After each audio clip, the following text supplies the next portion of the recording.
Hey family, welcome back to my video. Today we will see. What if Naruto had rough physical relationship with Rukia? Part 2. Before we start, I would like to extend my sincere thanks to the original author of this story. Your generosity is greatly appreciated. Now enjoy the video. It was not a particularly nice day in Konoha. The sun had been hidden behind clouds for the past half a day and the rain had yet to show signs of slowing down. There was a real chance of flooding if the rain didn't slow down. Tsunade stared out the window at the pouring rain and occasional bolt of lightning. 2.5 years had passed to the day since Naruto and his family had left and the Hokage could say without hesitation that things were just a bit too quiet. She hadn't heard from Jiraiya, Anko, Sasuke or Naruto in almost a year, around 10 months to be exact, and she was beginning to regret letting them leave. The last she had heard. Sasuke had thrown himself into training to control his demonic blood, Naruto had taken to sealing like a duck to water, and Anko had been improving so rapidly Jiraiya was talking about making her the official snake Sannin. From the sound of things, all three of them were due for a promotion, but they would have to come back to receive it. She turned back to her paperwork. Ever since Sarutobi had cut her loose, so to speak, the paperwork had been a constant pain in the neck. Cursing her former sensei, who was undoubtedly drinking tea right now, Tsunade signed another form and placed it in another pile. Taking another stapled packet of forms, she started to read through them, noting anything that she didn't like or didn't agree with. "Jiraiya, if you going to come in do it or get the hell off the ledge," she ordered upon sensing her teammate. "Geez, is that how you greet an old friend after 2.5 years?" He joked as he stepped in and took of a soaked black cloak. "That depends, if by friend you mean someone who absconds with the people I consider family and don't write back for almost a year, then yeah, that's how I'll greet you." Jiraiya smiled, still the same old Tsunade. Not even her clothing had changed in the 2 years since he had seen her last. "Well, we're back for good now, figured there wasn't a better time to come back, see if I couldn't get the boys in the next Chunin exam. The one in Sunna is in a week right?" While Jiraiya was schmoozing with Tsunade, Anko and her kin had made it to their home, wet but happy to be back. Sitting their packs down on their beds, both boys realized that they would need longer beds. They added it to their list of things to do and buy before tonight. In celebration of their return, they had decided to go out for lunch, and beds would come later. They made their way towards their restaurant of choice with complete anonymity, thanks to the changes that occur when people don't see you for nearly 3 years. They had a nice dinner and lazily made their way through the rest of their list. The sun was nearly set when they began their trek home. They would be forced to sleep on the floor for one night since their beds wouldn't arrive until the next day. After unpacking the groceries and their other supplies, the three split up to go reacquaint themselves with the village. Sasuke immediately went to meet up with Haku. He had kept in touch with the Kunoichi and their fledgling romance had managed to grow while the two were separated, something that both Anko and Naruto were trying to figure out how they managed to do. Sasuke knocked on the door to his girlfriend's house, which was answered almost immediately by Kurenai. The older woman eyed Sasuke, sizing him up for her daughter. "I assume you're here for Haku?" she asked after dressing the boy down. "Yes, ma'am," Sasuke replied, hoping to make a good impression on the Genjutsu mistress. Nodding her head as an indication to enter the house, Kurenai yelled for Haku. Said teenager walked around the corner and nearly fainted in shock. It was Sasuke, the only boyfriend she had ever had, except that he didn't look like the Sasuke of old. He had grown at least 6 inches, perhaps more. His hairstyle had changed in a small way, it still came to a point that stuck up in the back, but in the front, his bangs, which used to fall to either side of his face, almost like Hinata's old hairstyle, now fell all over his forehead, partially obscuring his protector.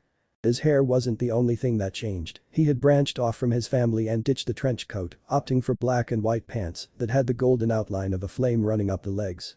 At his waist, a black karate belt held the loose pants on his hips. He wore a white hooded sweatshirt to help insulate him against the approaching full weather. It was rather nondescript, other than the Uchiha fan, which was shrunk to the size of a butterfly and placed on the back, hidden beneath the hood when not in use.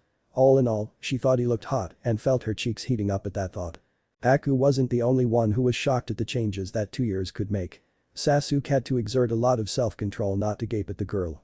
Her hair was shorter than he remembered, where it once fell to around her lower back, if not held in a bun, it now fell to just below her shoulder blades and was pulled into a small ponytail. She was wearing a white skirt that fell to around her knees and a black long-sleeved t-shirt. Around her neck was a thin silver chain that Sasuke recognized immediately.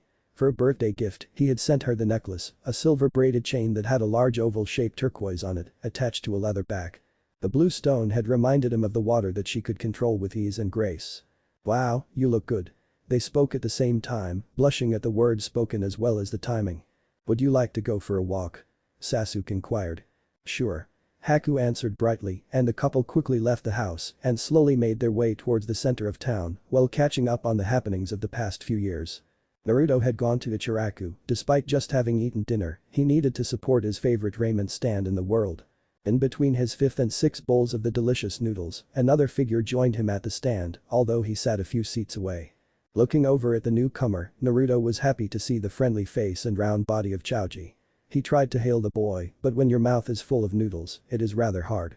Naruto. Choji was shocked by the change his friend had gone through. Naruto's hair had grown shaggy, and long since he had last been seen in Konoha, it resembled the yondaime almost exactly, except for the streaks of black that ran through it. He had grown as well, though not quite as tall as Sasuke was 5'6", but wasn't as muscular. That was the main difference between the two, Naruto had focused on speed, while Sasuke had focused his training on strength and power. Naruto's new wardrobe had been based around this, and he had scaled back the full-length trench coat to only a jacket and had changed from simple shorts and pants to cargos, giving him more than enough room to keep scrolls, shuriken and kunai, plus whatever he needed for any other situation. Underneath a dark gray jacket, he wore a simple white t-shirt, nothing fancy or flashy. His techniques would do his talking for him, not his clothes. Choji. Hey man, how are you? The hyper boy asked, happy to see his old friend. I'm fine, but how about you? I mean you've been gone for 2 years and we haven't heard from you. What have you been up to? Well, besides fending for my life not too much, just training day in and day out. Naruto responded while motioning for another bowl. The two chatted for the duration of the meal before Naruto had to head back home. Halfway back, Naruto stopped. Hey Lee, do you want to stop following me like some fangirl? Ah Naruto-kun, it is so good to see you. The equally hyper boy replied, dropping to the street from his position on a rooftop. It's good to see you too, but why were you following me? Naruto asked, wanting nothing more than to get home and get some sleep. I know that you requested some advice from Guy-sensei about Taijutsu training while you were gone, I wanted to challenge you to a spar to test out your skills. As good an idea as that sounds, right now, I'm too tired to fight tonight, but how about tomorrow? Yosh. How about 10 o'clock, I will meet you at the arena where the Chunin exam finals were held, is that acceptable? Sure, see you later Lee. Naruto yawned as he waved the exuberant boy off and finally made it back home. His mom was asleep in her room, but Sasuke hadn't come back yet. Probably out romancing Haku. Naruto snickered to himself. He just wasn't interested in finding a girlfriend just yet, despite knowing how short a shinobi's lifespan could be. So Jiraiya, you gonna tell me how they all progressed or am I going to have to guess?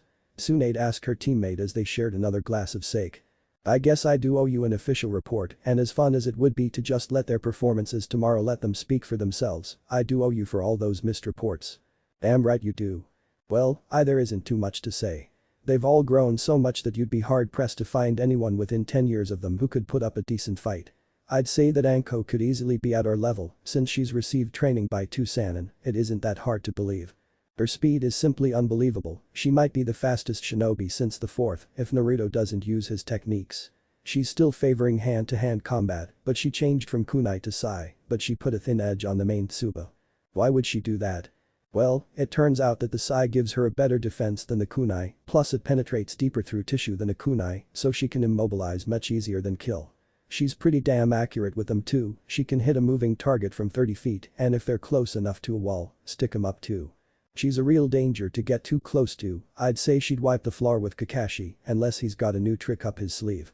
Sasuke I guess I should say that he was a mess when we started, he was blaming himself for the fight with Naruto.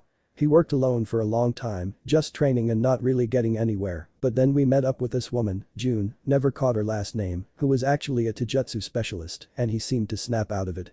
I never really got to talk with her, she took him under her wing for a good portion of the time and whatever she did it works. He bulked up really quickly, not to mention he picked up a good bit in the speed department. She must have also taught him her style because his changed dramatically. About the time I stopped sending you reports, he had an episode with his demonic blood coming out, but this time he didn't go after anyone. It was like he had been able to bring it out on his own. Long story short, Sasuke is able to transform into his evil mode at will now and it gives him a strength and speed boost, but according to him there is more that he can learn. Not sure there's anything more to say, hasn't picked up any weapons or anything like that, he spent most of his time on taijutsu. I figure that he's high Chunin level, maybe low Jounin when he isn't transformed and when he is, he's closer to Kakashi's level. Now Naruto has probably picked up the most of the three. He's mastered nearly every aspect of chakra manipulation, mostly thanks to the cage bunshin, otherwise it would have taken much longer for him to do it. He no longer requires the metal shavings to use the Setetsu, he can make his own particles from the ground, he managed to learn some of the Kagaya's techniques, he can turn his spine into a whip, his arms into swords and drills, and he experimented with that bloodline heavily early on. He has also been able to use the Mokuton techniques, though without more training, he can't master them. Hyoten techniques, he's expanded on, plus he's created some new chakra combinations. He's got one that combines earth and fire to get magma, let me tell you, he lets that go, pretty much any opponent is going to have to be able to fly, or they will lose their feet. Earth and wind allowed him to partially emulate some of the techniques that Kid Gaara used, mostly just the offensive ones, he hasn't been able to do any kind of armor with it yet. That's only touching on his progress. Since he was using those clones, he had a few read over the information he had on sealing, he's well on his way to becoming the next seal master of the village, I'd give it another 4 or 5 years, but he is well on his way. That's amazing. Sarutobi-sensei had been bragging about how quickly Naruto had learned the basics, but I never would have thought that he could have progressed so far so quickly. Doesn't it normally take 10 or 15 years to learn enough to be considered a master? Now, you mentioned that he might be faster than Anko. How is that? I know he had a good control over the body flicker, but that isn't that fast. What has he done? Tsunade he's nearly learned Hiraishin. Not only did that, but he created a new tier of speed techniques too. What do you mean new tier? They can't be faster than the Hiraishin, right? No, it isn't as fast as the Hiraishin, but it is far more versatile. You know that Hiraishin is extremely consumptive in terms of chakra. Right? That was the entire reason for the kunai, by stringing the seals for the summoning and flash of light with a set amount of chakra to the kunai, it allowed for a one-use instantaneous summon. If Arashi had to use the technique without the kunai it was much more draining. Naruto devised a way to remove the excessive chakra drain, as well as the reliance on a marker, at the cost of only about 15%. He calls it Shunpo. Flash step. How does it work? Honestly, he hasn't told me, all I know is that there are 2 ways of doing it, the first is the easiest in terms of chakra usage, but it will grow weaker with every use, not to mention damage the legs. I haven't even seen the second way, but he assures me that there is one, and that it is more like the Hiraishin. Well it better be good, I hope you realize that Lee has only gotten faster, I hear he's picked up a technique to increase his speed as well, if you aren't careful, Naruto might lose before he can use this new technique of his. Who did you pick to fight Sasuke and Anko? Well I know Sasuke wanted a shot at Neji, but I'd rather see him fight Izumo, since Sasuke is a fire specialist. As for Anko I don't know, I was thinking either Kakashi, Genma or maybe a mystery fighter, I've got a meeting tomorrow morning with my 3rd candidate, if I can get him it'll be him, but if not then I'll probably go with Kakashi. Mind telling me who this mystery man is? Tsunade asked in curiosity. Jiraiya shrugged his shoulders before telling her his plan. Are you nuts? Those 2 would cause too much damage to the arena, we need it for the Jounin exams in 3 months. Don't you see, it would be the perfect test to see if she's improved as much as I think she has. Fine, but it'll be weapons and taijutsu only, we don't need to build a new stadium. Sasuke had always found it easier to talk about personal matters with complete strangers, that way you wouldn't have to hear what they thought about you. Haku wasn't a stranger, but seeing as they hadn't seen each other for nearly 3 years, it felt like it. They had walked around town for hours talking about their friends and what Sasuke had been up to, normal things that people talk about when they haven't seen each other. So you're telling me that Shikamaru, the laziest and most sedentary person in the village, actually passed Lee in a sprint just to escape from Ino? Sasuke asked, trying to make a mental picture of a scene he knew had to be false. Haku giggled and just nodded her head in the affirmative. I heard that Lee even tried to catch up without removing his weights, but couldn't, although I have no witnesses. They continued on in comfortable silence, hand in hand, until Haku asked the question she had been worrying over for a while. Sasuke, did you ever come to terms with the whole attacking Naruto thing? The aforementioned boy didn't respond right away, he collected his thoughts for a few seconds before he answered. Yeah, but it took a good bit of time. I have my other sensei to thank for that, it took her a long time to get it through my skull. Eventually I had to talk with him about it, but he assured me that he didn't hold anything against me. I thought you would have worked with Jiraiya-sama, who was this other sensei? You did say it was a she, right? Haku was perplexed, she hadn't realized that Sasuke was receiving instruction from someone other than the Toad Sannin. Her name was June, she wasn't a ninja, but she was a taijutsu specialist and she had a power similar to the Shodai Hokage. She was able to control my devil side, but only to a degree. She came from a foreign nation and actually had experience with the same type of curse that I have. The father of her son also has the devil gene, as she called it, and passed it on to her son. She was the only one who could neutralize this power, although she could completely neutralize and reverse his power, but with mine, she was only able to halt it. She helped me in more ways than just fighting. She was the one who counseled me through my own fears about Naruto and everything else. Did she die? You talk about her like she's gone. I honestly don't know, all I know is that one day I woke up and she was gone, with no trace or anything. What about this son of hers? I never met him, she said I looked like an identical twin to her son. Oh, I see. After this, the conversation once more turned to lighter things, and before too long, it was time for the two to return home. Sasuke bid her good night before departing for his still-packed sleeping bag. Naruto woke up around 9, he had been getting up earlier than this for the duration of his training, so the extra 3 hours felt like an eternity of sleep. Fixing himself some eggs for breakfast, he started to go over some strategies for fighting against Lee. He was soon joined by Sasuke who sleepily accepted the plate of fluffy yellow eggs and began to chow down. It's not like Koha to be this late, I wonder what's keeping her? Naruto asked between bites of some toast. Late am I? You're the ones who have been asleep for the past few hours. Anko's voice was laced with mirth as she saw both boys. Jump in their seats. Come on, we've got to get to that arena or we'll be late. The boys grabbed their supplies and were out the door before the sentence registered in Naruto's head. Wait, how did you know about my match with Lee? Sasuke groaned. Jiraiya told us we would have to fight someone when we got back, you aren't even supposed to know who you're fighting. You just got lucky that Lee is the only one chivalrous enough to introduce himself. Naruto had the decency to blush before his thoughts returned to planning his fight out. When the group entered the arena, they were shocked by how large it was. When it was filled with thousands of cheering people it seemed much smaller. The now empty stand stretched up to the sky, an effect that was only made greater by the small contingent of people sitting in the front row. The rookie teams from Naruto and Sasuke's graduating class were there, plus Guy's team, along with their senseis. Tsunade and Jiraiya were present with Sarutobi and his grandson, Konohamaru. The most surprising additions were Haku and the Sand siblings, all 3 of them. Everyone had changed so much that Naruto had to do a double take to make sure he recognized everyone. The first person he recognized was Chaoji who was seated with his team and their sensei, Sarutobi Asuma, the son of the Sandaime. Chaoji hadn't changed too much, he had changed from his jacket and scarf to some armor that most members of his clan wore. He had grown both in height and weight, though it was to be expected of an Akamichi. Shikamaru had traded in his grey jacket for a full-sleeved black shirt, over which he wore his Chunin vest. He hadn't changed much, probably deeming it too troublesome. Ino had definitely grown. What had once been a purple 2-piece dress with bandages covering her stomach was now a purple 2-piece dress with no bandages covering her stomach, although the dress seemed to be the same one she had worn before he left. She wore some net arm and knee guards, but that was about all the differences Naruto could spot. Next up was the third member of Team 7. Sakura had done a complete 180 in terms of personality from meek and nearly useless to a medic ninja who was training under Tswand. She now only wore a pink sleeveless top as opposed to the full dress she used to wear. She had a pale pink skirt that covered a pair of black shorts.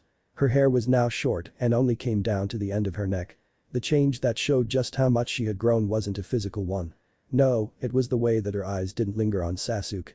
To be honest, it seemed that she didn't even look at him in more than a glancing way. Seems she's gotten over her Sasuke phase. Or she's just trying hard to get either way, she doesn't seem too interested. Naruto was glad that his other teammate had grown up, he smiled at her, which she returned by waving her hand at him, before moving on to the next person in the stands. Aburame Shino of Team 8 had traded in his old full-body trench coat for a new half trench coat in black, over this he wore a dark grey coat, complete with a hood for those times where his hair just couldn't be let out for any reason. His trademark sunglasses had been replaced by a new model, ones which wrapped around his head and disappeared into the recesses of his hood. Of all the acquaintances that Naruto had made, Inuzuka Kiba had shown the most growth and change.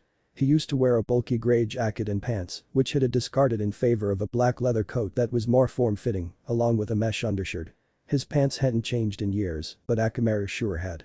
The puppy, once small enough to sit on its partner's head and read answers, was now too large to sit anywhere on Kiba without crushing him. He seemed big enough for Kiba to ride if he wanted, more like a fury bike than an animal. Surprisingly, the person sitting next to Kiba wasn't Hyuga Hinata, like Naruto would have thought. In fact, he didn't see her in the stadium at all, come to think about it, he hadn't seen that girl from the Chunin exams he fought either, what was her name? Tenten, that was it. Maybe they're off on a mission or something. He thought. It turned out that the person sitting next to Kiba was none other than Rock Lee, Naruto's opponent for this little fight they were going to have. He still wore the green spandex and still had eyebrows thicker than many people's fingers, and he still had his hair in that ugly bowl cut, but he did have something that Naruto wanted very badly. A Chunin vest. It was proudly displayed over his spandex, and frankly it made Naruto a little bit jealous. The youthful green beast of Konoha was currently meditating, while his other teammate, Hyuga Neji, was sitting eyeing Naruto and Sasuke with great interest. He had donned a shirt and pants that made it look like he was wearing a kimono, and his hair had grown to be several times longer than Naruto remembered. He had a black skirt over his cream-colored pants, and Naruto wondered if he had raided Hinata's closet for the day, because he really looked like a girl. Temari hadn't changed since he had seen her last, just a few days before they left for their mission. She still wore the black battle kimono that ended at her knees, with the red sash thrown in for color. Kuro, likewise, hadn't changed at all, except maybe for the design of his face paint. He still looked like a cat that stood up on two legs, but Naruto couldn't tell if it was on purpose or as a joke. Gaara was the second shocker of the day.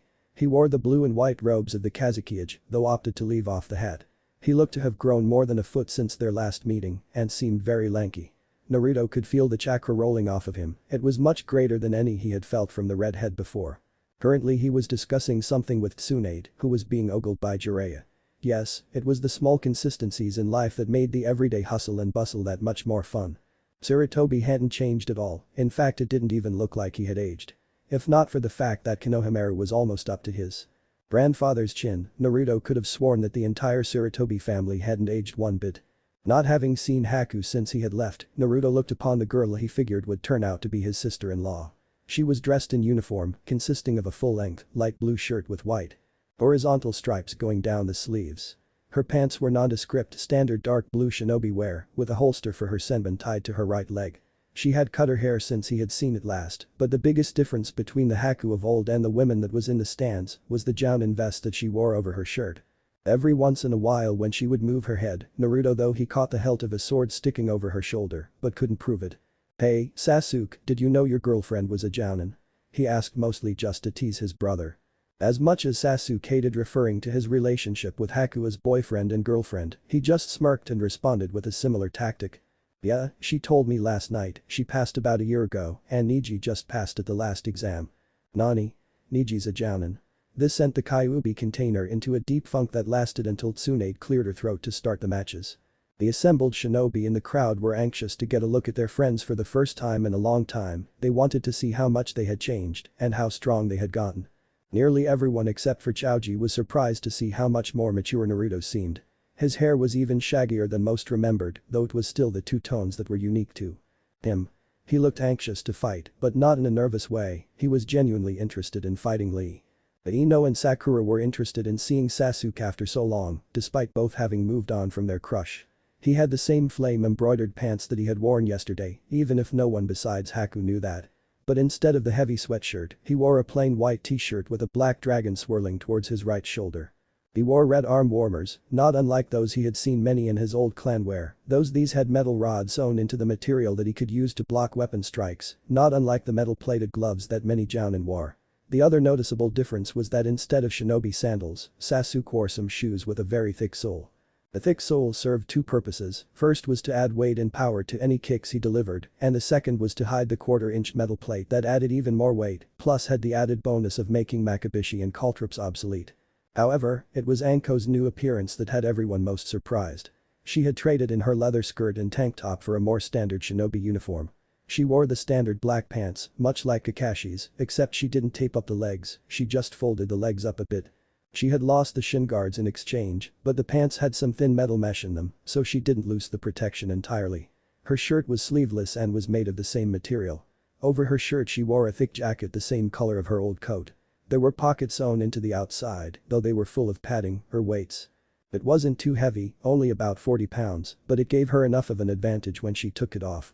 She had changed her hairstyle, from the duck butt she had before this time skip, it was still rather messy, and her bangs stuck up and to the side, but it was pulled into a short loose ponytail that actually hid a kunai that she could control via chakra. It was a variation on the Hari Jizo that she had created on her own. Yet of all of these changes, not one was more surprising than the smile she had on her face.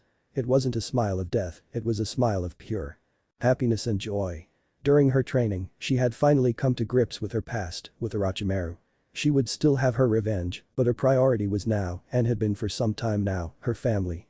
She had pushed herself for them, and they for her. They had become so much closer than ever, and each member had never felt better. I still don't think this was a good idea, Jiraiya. Tsunade eyed Anko suspiciously. I really don't need a destroyed stadium. Nah. They'll be fine. I fully expect Anko to win, but this way you don't lose a frontline ninja for a while. Tsunade just glared at the super pervert before looking back at the crowd. Two new figures were just arriving. Hey Hinata. Tenten, you almost missed the action. Ino greeted the two missing members of the former rookie genin. The two girls sat down next to Chaoji, who made room for Ino to squeeze in next to her friends. Hinata had grown considerably since her days as the shyest girl in Konoha. She had become a much stronger fighter since her first Chunin exam, she was nearly on even footing with Niji, and that was saying something. She had graduated to Chunin on her second attempt, along with Shino, Niji and Lee. She had grown her hair out a bit, not long enough to need tying up, but long enough to not be thought a boy if someone saw her from behind. She traded in her baggy tan overcoat for a smaller black one, and by smaller I mean, more like a windbreaker than the thick winter coat. Tenten had gone a more dramatic overhaul, she had traded in her pink Chinese shirt and pants for an outfit that resembled a Maiko or shrine maiden, with baggy white pants that had a red stripe going down the side. Her shirt was also loose and had a similar red stripe that matched up with the pants. She had kept her hair in the familiar dual buns that everyone had come to recognize her for, but had opted for some heeled shinobi sandals, rather than the flat ones that most people wore. She had black gloves that were slightly longer than Kakashi's, but were only past her wrists by about 2 inches. Strapped to her back were two short wakizashi, held parallel to the ground and facing in opposite directions. Well, now that everyone is here, let's start this thing. Tsunade mumbled to herself, before nodding to an anxious Lee, who quickly leapt into the ring, while Anko and Sasuke leapt into the stands to watch. Naruto-kun, let us fight without any restrictions, I have received permission to remove my weights from Guy-sensei, so be forewarned. No holds barred, eh? I can do that, but I should warn you, I don't plan to go easy either. Both boys were smirking at each other before Tsunade yelled for the match to begin. Lee adopted his basic stance, left hand behind his back, with the right outstretched. Naruto's stance was similar, in that he also turned to his side, but instead of having his legs together and hands opposite, his legs were spread out and his left hand was held loosely out in front of him, while the right was curled into a fist and placed by his chest. For only a second, neither one moved, and then they both disappeared. For a second, both reappeared, Naruto with his right fist being held by Lee's left, and Lee's leg being blocked by Naruto's knee. The two separated in a blur of green and gray, before showing up every once in a while, locked in combat. After a minute of such high-speed fighting, the boys ended up on opposite ends of the stadium from where they started. Naruto-kun, your form is most excellent. You truly must have been reveling in the springtime of your youth to have improved so much in such a short time. Lee's banter broke the serious mood of the stadium. You've improved too, Lee. You must have been working 4 times harder than normal. A good guess, but I have not yet begun to show off what I have learned yet. Lee responded before dropping to the ground and removing his weights from around his ankles. Before he even stood up, Lee had disappeared in a green blur that made nearly everyone in the arena gasp at the sheer speed of it. No one was more surprised than Naruto when he felt the strongest backhand he had ever felt connect with his stomach, sending him flying towards the walls. He was able to catch himself on the wall and fall back to the floor before disappearing once more. To the spectators, they were watching the fastest battle of their lives. Even the Jounins were having a bit of trouble keeping up with the two speed demons. Kakashi was tempted to expose his Sharingan just to see what was going on, but decided that the next chapter of the newest Icha book would be more interesting. Back on the ground, Naruto was having difficulty keeping up with Lee. The raw speed that he had was awesome and was not something he wanted to have to fight again. He might have to resort to Shunpo if he couldn't handle the speed for much longer. Of the two combatants, it was possibly Lee who was the most surprised. Naruto had recovered from a heavy punch to the chest and got back up and continued to fight. At the very least, Lee had expected Naruto to be winded or wince or something, but the blonde and black-haired kid just kept on fighting. One of the disadvantages of using weights to train and increase your speed is that once you remove them, you only have one gear, as opposed to using other more traditional methods to increase speed. Naruto, who didn't have any visible weights, wasn't as fast, but he was managing to keep up. If he couldn't finish the fight, then Lee might have to resort to his new technique. Outside of the odd punch or kick, most of the blows that were exchanged were neutralized by the opponent. The match would carry on if neither teenager could land a decisive blow. Once more the boys separated, for only the 3rd time in the match, but both knew that at their current level they were too evenly matched.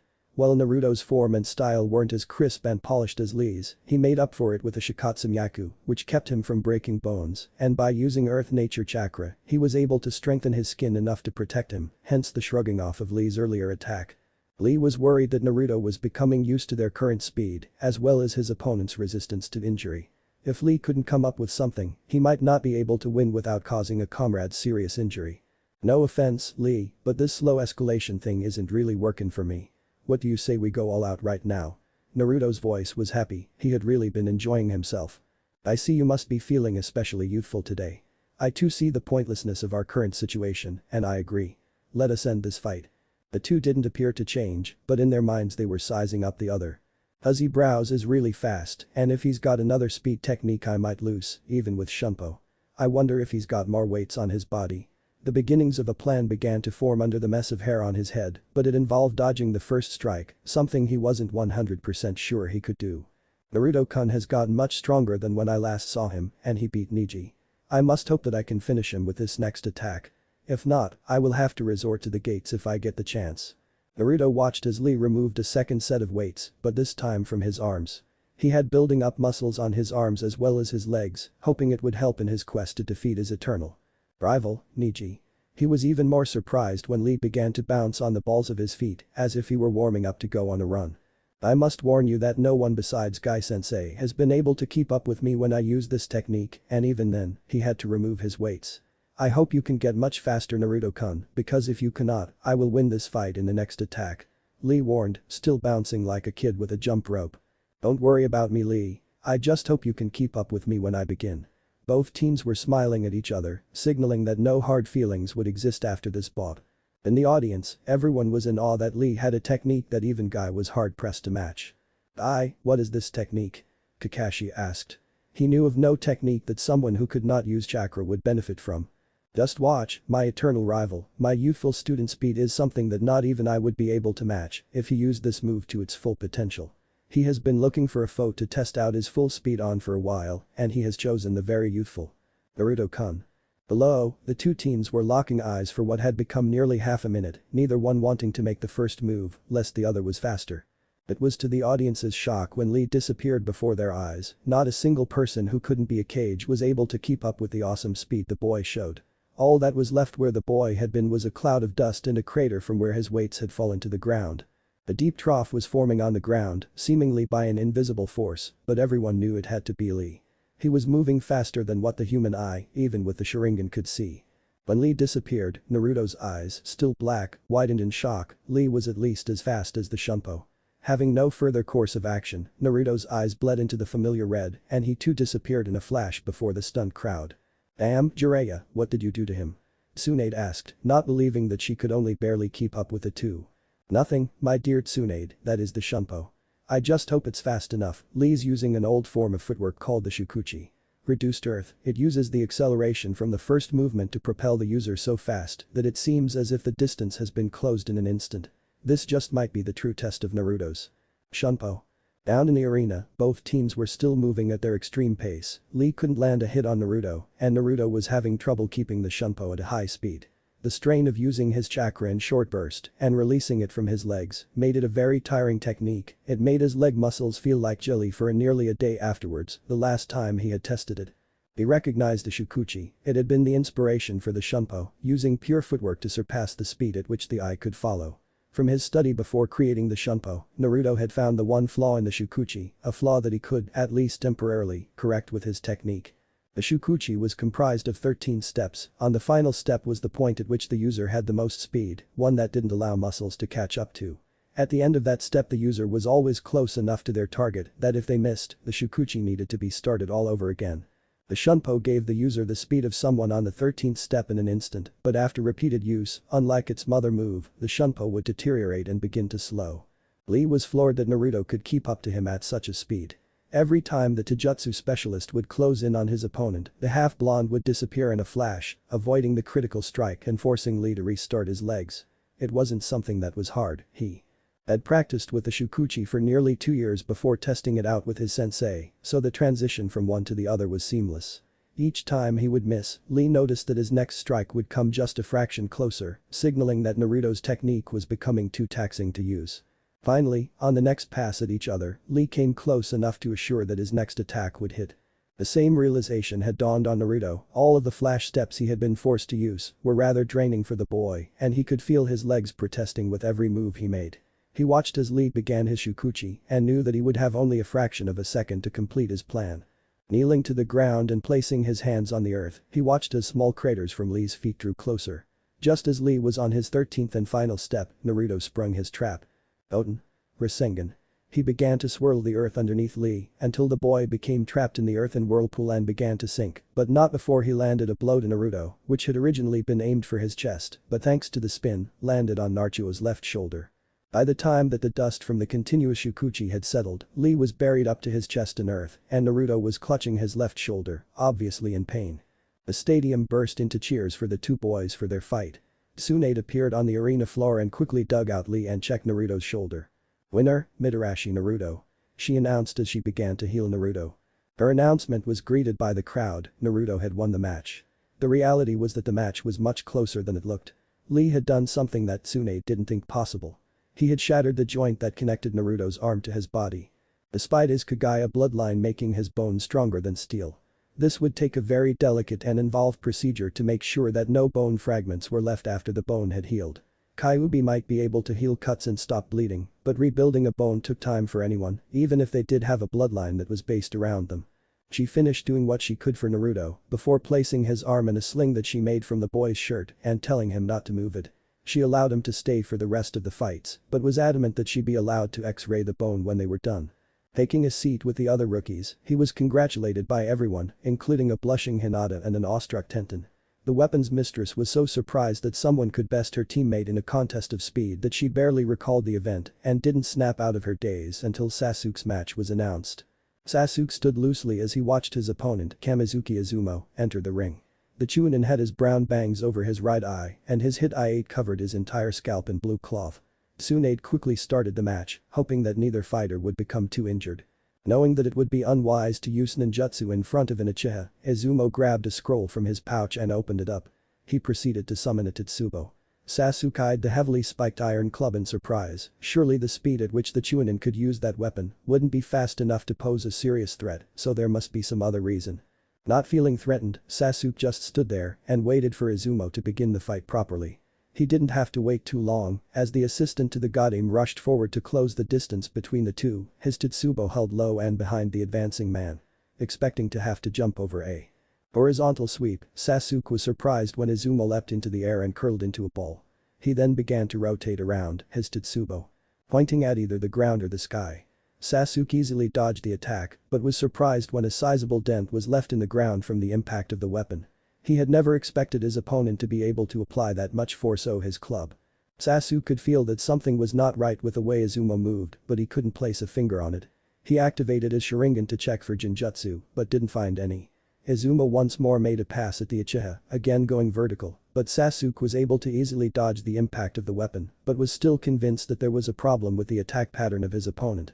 After his second miss, Izumo picked up his speed drastically, making his charges at twice the speed he was going before. Sasuke easily dodged each attack, not realizing that Izumo was leading him through a dangerous ballet. On the Chunin's next pass, he created a shadow clone behind Sasuke, who had the same spiked club as the original. As Sasuke dodged the original's blow, he felt the presence of another opponent behind him. He whirled around, but only had the time to raise a defense before the club came whistling down on his crossed arms. Anko and Naruto winced, even with the metal guards in his warmers, Sasuke couldn't block a club strike, they were meant for dealing with bladed weapons, not impact makers. It was for this reason that they were a bit shocked when, instead of Sasuke being driven into the ground, the Tetsubo stopped on the guards. "I see," Sasuke said, finally smiling, "this isn't a Tetsubo, it's an Ajinata." Izumo was shocked that someone had seen through the illusion his weapon created. "How did you figure it out? Not even your Sharingan can see through the illusion my Naginata creates." "True, I cannot see through the illusion yours creates, but the illusion isn't nearly as strong on your clone. I can see the real weapon hidden under the illusion of your clone as easy as I can see past a transformation. Now that I know what type of weapon you possess, you pose no serious threat to me." But that being said, Sasuke easily destroyed the clone and once again turned his eyes to the real Izumo. Izumo made a charge once again, this time dispelling the illusion around his weapon. It was a fine piece of craftsmanship that Tenten recognized as her father's work. The shaft of the Naginata was a mixture of red and blue, representative of Izumo's role as a shinobi of the Fire Nation and his own affinity with water. The blade was nearly 2 feet long and had a nasty curve at the end that ended with a barb. On the opposite end from the blade was a heavy metal sphere that acted as a hammer. It measured 9 inches in diameter and was clearly responsible for the craters that were formed earlier. Though they were very difficult to see, there were a series of seals engraved onto the shaft that constantly maintained the illusion of a Tetsubo and did so using such little chakra that the Sharingan and even Kurenai couldn't see past it. Sasuke just stood there as his opponent approached, and just as Izumo was about to deliver his strike, he fell to the ground asleep.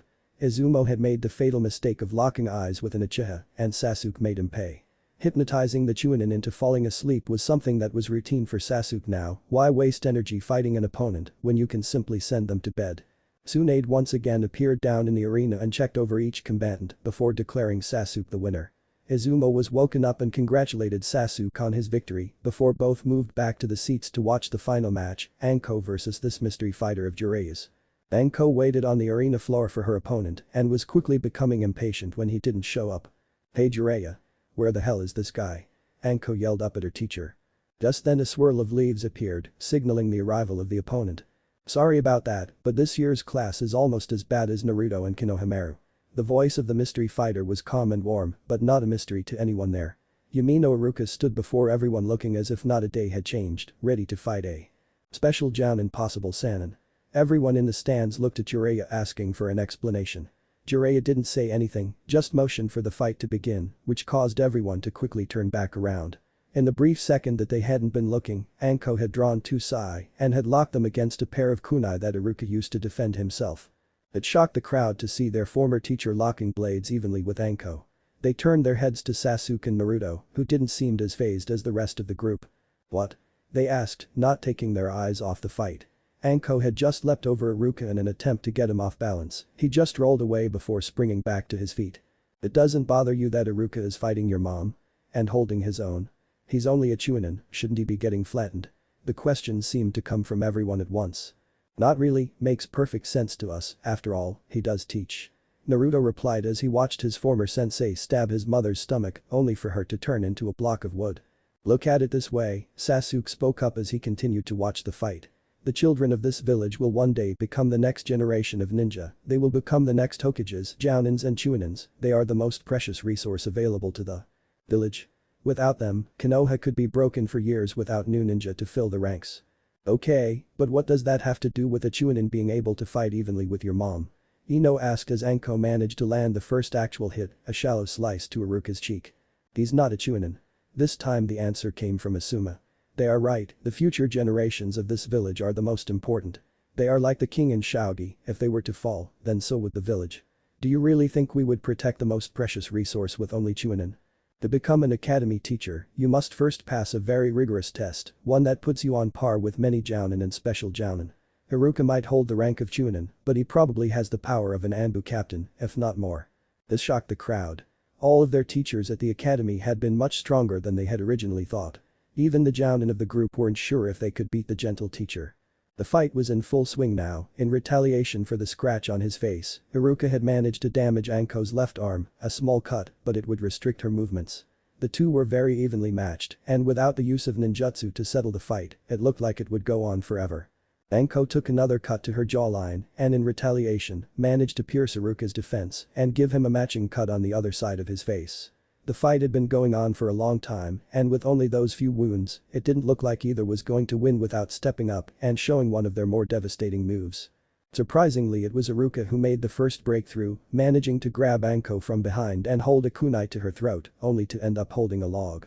Anko retaliated and grappled with the teacher's hands before maneuvering her hidden kunai to his throat. Aruka just disappeared into a puddle of water before reappearing behind Anko. But the kunai to her back, only to find that she had turned around and held her side to his temple. "This match is a draw by forfeit." Tsunade's voice shocked the crowd out from their stupor. They had become so engrossed in the match that they had completely failed to notice that both fighters used ninjutsu, a big no-no. Both fighters smiled at each other, congratulating the other on a good fight before heading to the stands. Everyone gathered around the 6 people who had fought and congratulated them on an amazing display. Tsunade was conferring with Jiraiya and Sarutobi to decide if anyone should be promoted. Finally they reached their decision and addressed the crowd. "Hey. Tsunade's voice was loud enough to quiet down the masses immediately. First, we'd like to say that everyone who fought today was awesome and truly shows the will of fire that we are proud to possess. We have decided that due to the proceedings, we will announce our plans for you guys, at least for the next couple of months. Izumo, you will keep your job and will be assigned to a squad for a new group we are creating to deal with the Akatsuki and Orochimaru. Aruka, you will also become a part of this group, but your main focus until we activate your squad is to continue at the academy. Anko, same thing, except you're going to be given missions to do until you are activated. Lee, I am proud to announce that we want you to begin training to take the exams to become a teacher at the academy, as well as a jounin. We think you've shown great improvements and want you to be able to tutor the next generation into jutsu. Naruto and Sasuke, we don't want to promote you two to Chunin just yet, though you both have the skill to easily pass the exam. Next week the Chunin exam will be held in Sunna and I want you to officially pass the test there. Your third teammate will be Tenten. We've been purposefully holding her back so that she can provide skill in the genin ranks as well as help improve her hand-to-hand capabilities. Once you pass the exams, you will also be sorted into a squad along with everyone else above the rank of genin. But I think that's enough of my warbling, everyone deserves to celebrate after today, so let's go back to our lives and take the day off. Everyone slowly made their way out of the arena, the younger teenagers made plans to all meet up for a party after dinner as everyone split up and headed home to rest, or in the case of the fighters, get cleaned up. Of all the people in the crowd, Tenten was the most shocked and pleased. I get to be on a team with Naruto-kun. I hope Hinata doesn't kill me. Yay. New chapter and the email system is back up and running. I hope everyone likes the changes I made to the appearance and skills of the ninja. I am really trying not to make them all super powerful, but it's really hard because I want to. I'm glad that so many of you liked my last chapter, so hopefully this one won't cause everyone to hate the story. Next chapter we go to Sunna and another Chunin exam. How will the team work together with Tenten instead of Sakura? Will it be hard or ridiculously easy? I don't want to pose too many questions, or else I'll give up the first major plotline of the second arc, and where's the fun in that? Thank you so much for the reviews and please keeps reviewing. Chapter 22. The makeshift team had only a few days in which to get used to each other's strengths and weaknesses, as the trip to Sunna would take at least 3 days, perhaps more. They had sparred and hung out for those days, learning about each other and what had gone on in the 2 years since Sasuke and Naruto had seen the village. They had also been forced to complete some tedious D-rank missions, far less challenging than what the new trio were used to. It was the last day before they would have to leave for the exam, and the new team was meeting with the Hokage to finalize the details for the trip. As I'm sure you're aware, you three will not be the only ones going to Sunna. You will be accompanied by a small support staff, plus a jounin to act as your sensei. I will be joining you for the final round of matches. I trust that all 3 of you will make it. Your team leader is going to be Shizune, that way you will have a trained medic there, not that I don't trust Sans medics, but I would rather have Shizune there than leave you 3 high and dry. Sakura will be accompanying you as well. This is going to be a chance for her to advance her learning. There are many rare medicinal plants, as well as older techniques, that might be outdated, but they are effective, for her to learn. For the first few days that will be all, but later, Hinata and Niji will be joining you. Apparently the Hyuga clan is vacationing to Sunna. All of this wasn't too surprising to the Genin, but the following news was. According to Jiraiya, Akatsuki may be starting to mobilize, and he believes that they will go after the Kazekage first. We do not anticipate an attack, especially when there is such a large gathering of shinobi. Even if they are S-class ninja, they aren't foolish enough to attack a village when there are even more jounin there than normal. Nonetheless, be on alert, and if something happens, Jiraiya is supposed to be hanging around the village to gather information. And for once he doesn't mean peep on the women's bathhouses. He can handle that threat. However, for you at least, the most imminent threat is from Iwa Shinobi, plus the Cloud has sent a team this year. I hope I don't need to explain, but that means that Naruto, you'll need to keep some of your flashier moves to a minimum. Sasuke, ever since they failed to get their hands on the Byakugan, Kumo has begun to show signs that it wants any other bloodline it can get its hands on, so be careful. I don't need to tell you that, hopefully, but I've known you two for too long.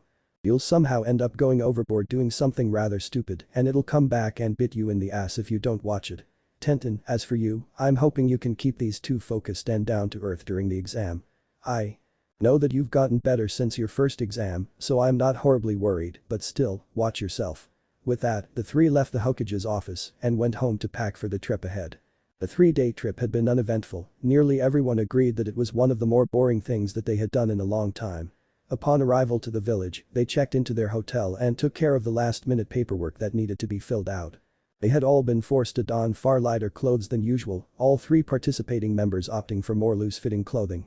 For Naruto and Sasuke, that meant t-shirts and shorts, and Tenten just wore an outfit resembling her old apparel.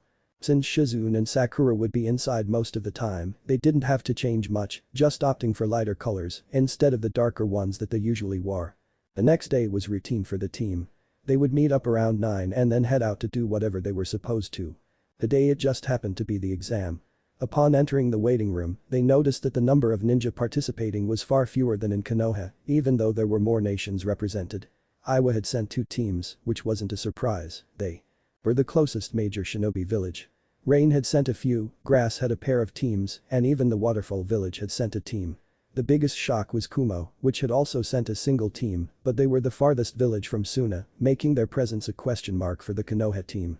For obvious reasons, Sound was absent from the proceedings, and Mist had declined to enter a team, probably because water techniques would be extremely difficult to use in the desert. The rock ninja sneered at the three as they waited for the exam to begin, but didn't move. Sasuke and Naruto scanned the other teams, noting only 4 sand teams. The thing that stuck out most was the Kumo ninja. They seemed to exhibit classic Gaara symptoms, standing at a distance from their third member. This time, the person that the other 2 members were shying away from happened to be a blonde girl who had her hair pulled into a ponytail. She had dark eyes, with some marks around the far edges that seemed to elongate them. Her hitai was tied around her forehead. She seemed to be slightly older than all of the other entrants, possibly around Haku's age. This set off warning bells to both of the boys, and even Tenten felt that something was off, but couldn't place it. The other 2 members of her team were far less interesting, one was tall and fit with brown hair, and the other was shorter and had red hair. Both had swords strapped to their backs, but they weren't any of the usual blades that you would have expected to see. One seemed to be an Itachi, a very large sword that at least resembled a katana, but the other one, the redhead, carried 2 butterfly swords. "So we're avoiding them, right?" Tenten asked, eyeing the blonde wearily. "Sure, I think we match up pretty well, but let's avoid them, no need to risk serious injury." Naruto summed up what he had been reading off the opposing team, and Sasuke backed him up. Naruto was a good judge when it came to reading the strengths and weaknesses of his opponents. The door opened, revealing the large form of Asuna Jounin, who ordered the assembled ninja into the next room. But instead of a written exam like they had before, there were only chairs and another door. "This will be the first exam of this Chunin exam. We will call your teams into the next room, where we will administer the test. Whether you pass or fail, you will exit through another door, where you will wait until we are finished testing. Communicating with other teams during any portion of this test is forbidden. We will begin with the first team from Rain." The Jounin exited, followed quickly by the designated team. The room was soundproofed so that no one could hear, and because the door didn't have a window, no one could see what was happening either. After 5 minutes, the Jounin returned and called back the next team, this time it was a sand team. This cycle repeated itself many times over until the Konoha team finally got called. They were the 10th out of 14 teams to be called, with only the Cloud team, a team from Iowa, and 2 sand teams left. When they entered the room, they were surprised to see a single table with a piece of paper on it. Around the room there were many other Sunna shinobi, they would be watching the exam as well as the proctor. The team walked up to the table and looked at the paper. The paper was divided into small squares, 10 squares to a side. Some of the squares had things written in them, like 2 points and 3 points, another square was marked as the starting point and another, the ending point. These 2 boxes were in opposite corners of the paper, with a small pebble on the starting square. "This is your exam. It is seemingly straightforward, like many missions you will participate in, yet there are a number of hidden perils.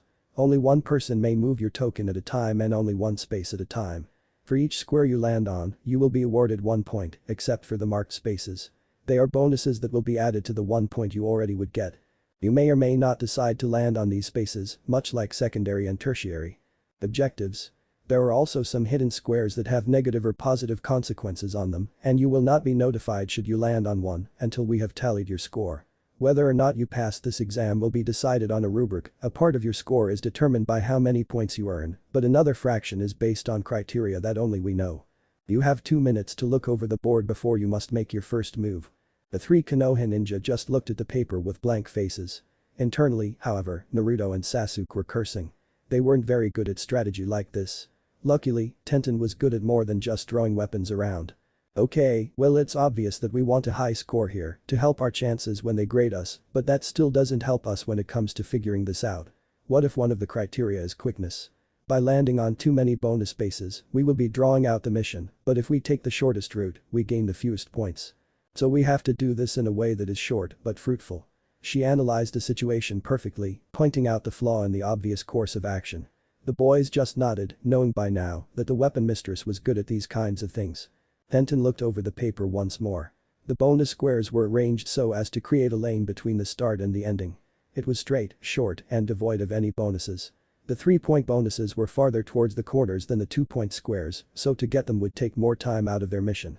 The second obvious solution was to move towards the 2-point bonuses and then follow along the edge of the lane to the end. It would be longer than the lane, but give more points. However, in her years as a ninja, Tenten knew that those were the areas that were most likely to have traps hidden in them.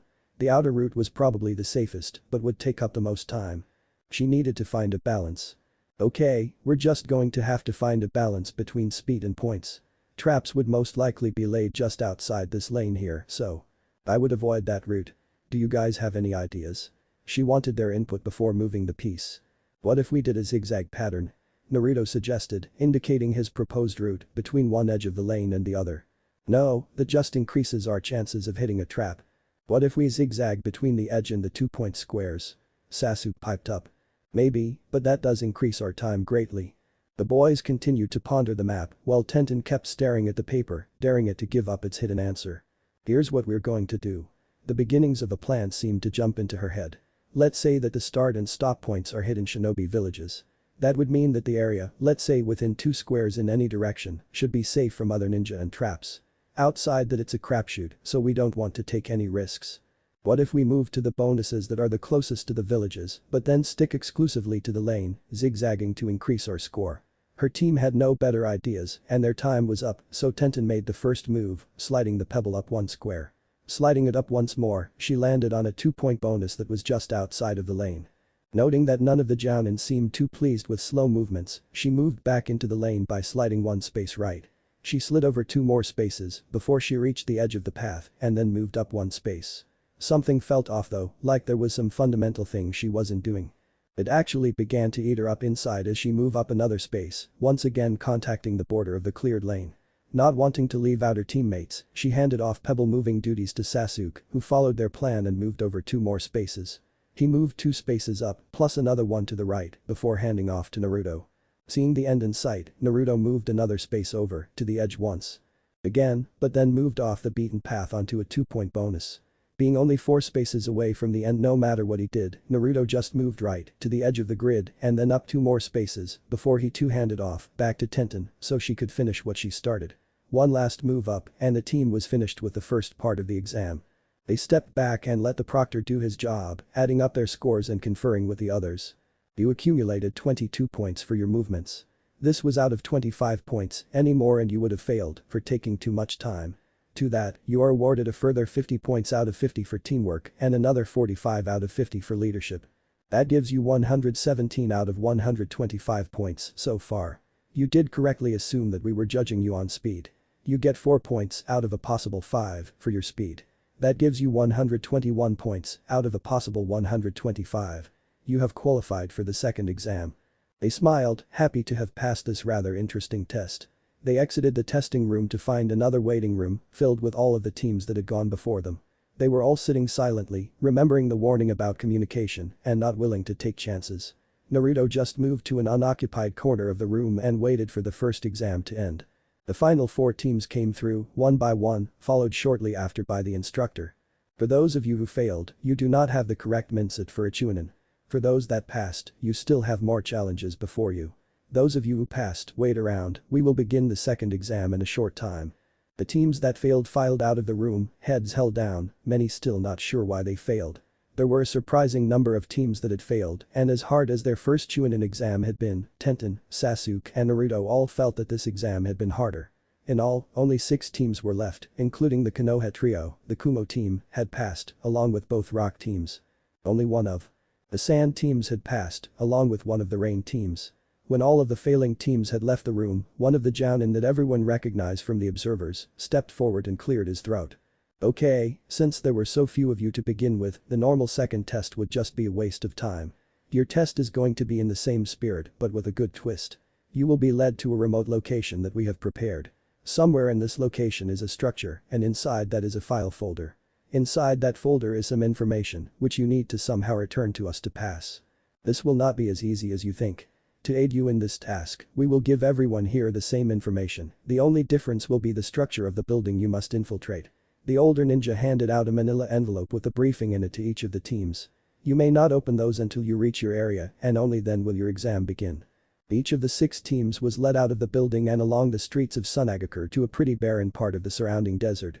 They had been split up upon entering the arena of sand and wind, so the other teams were far from their minds as they opened up the folder to read their mission briefing. Objective: to obtain the information of folder 7699 from Outpost 5. Intelligence: Outpost 5 is an off-site laboratory for the Sunagakur weaponsmiths. The file is kept in the filling cabinet in the main office. The office is staffed at any time by 1 Jounin level ninja, as well as 3 to 4 Chunin. The file itself is nondescript so as not to draw attention, but it has a seal placed on it to prevent duplication by means of chakra. This file is checked upon by the Jounin at the beginning and ending of every shift.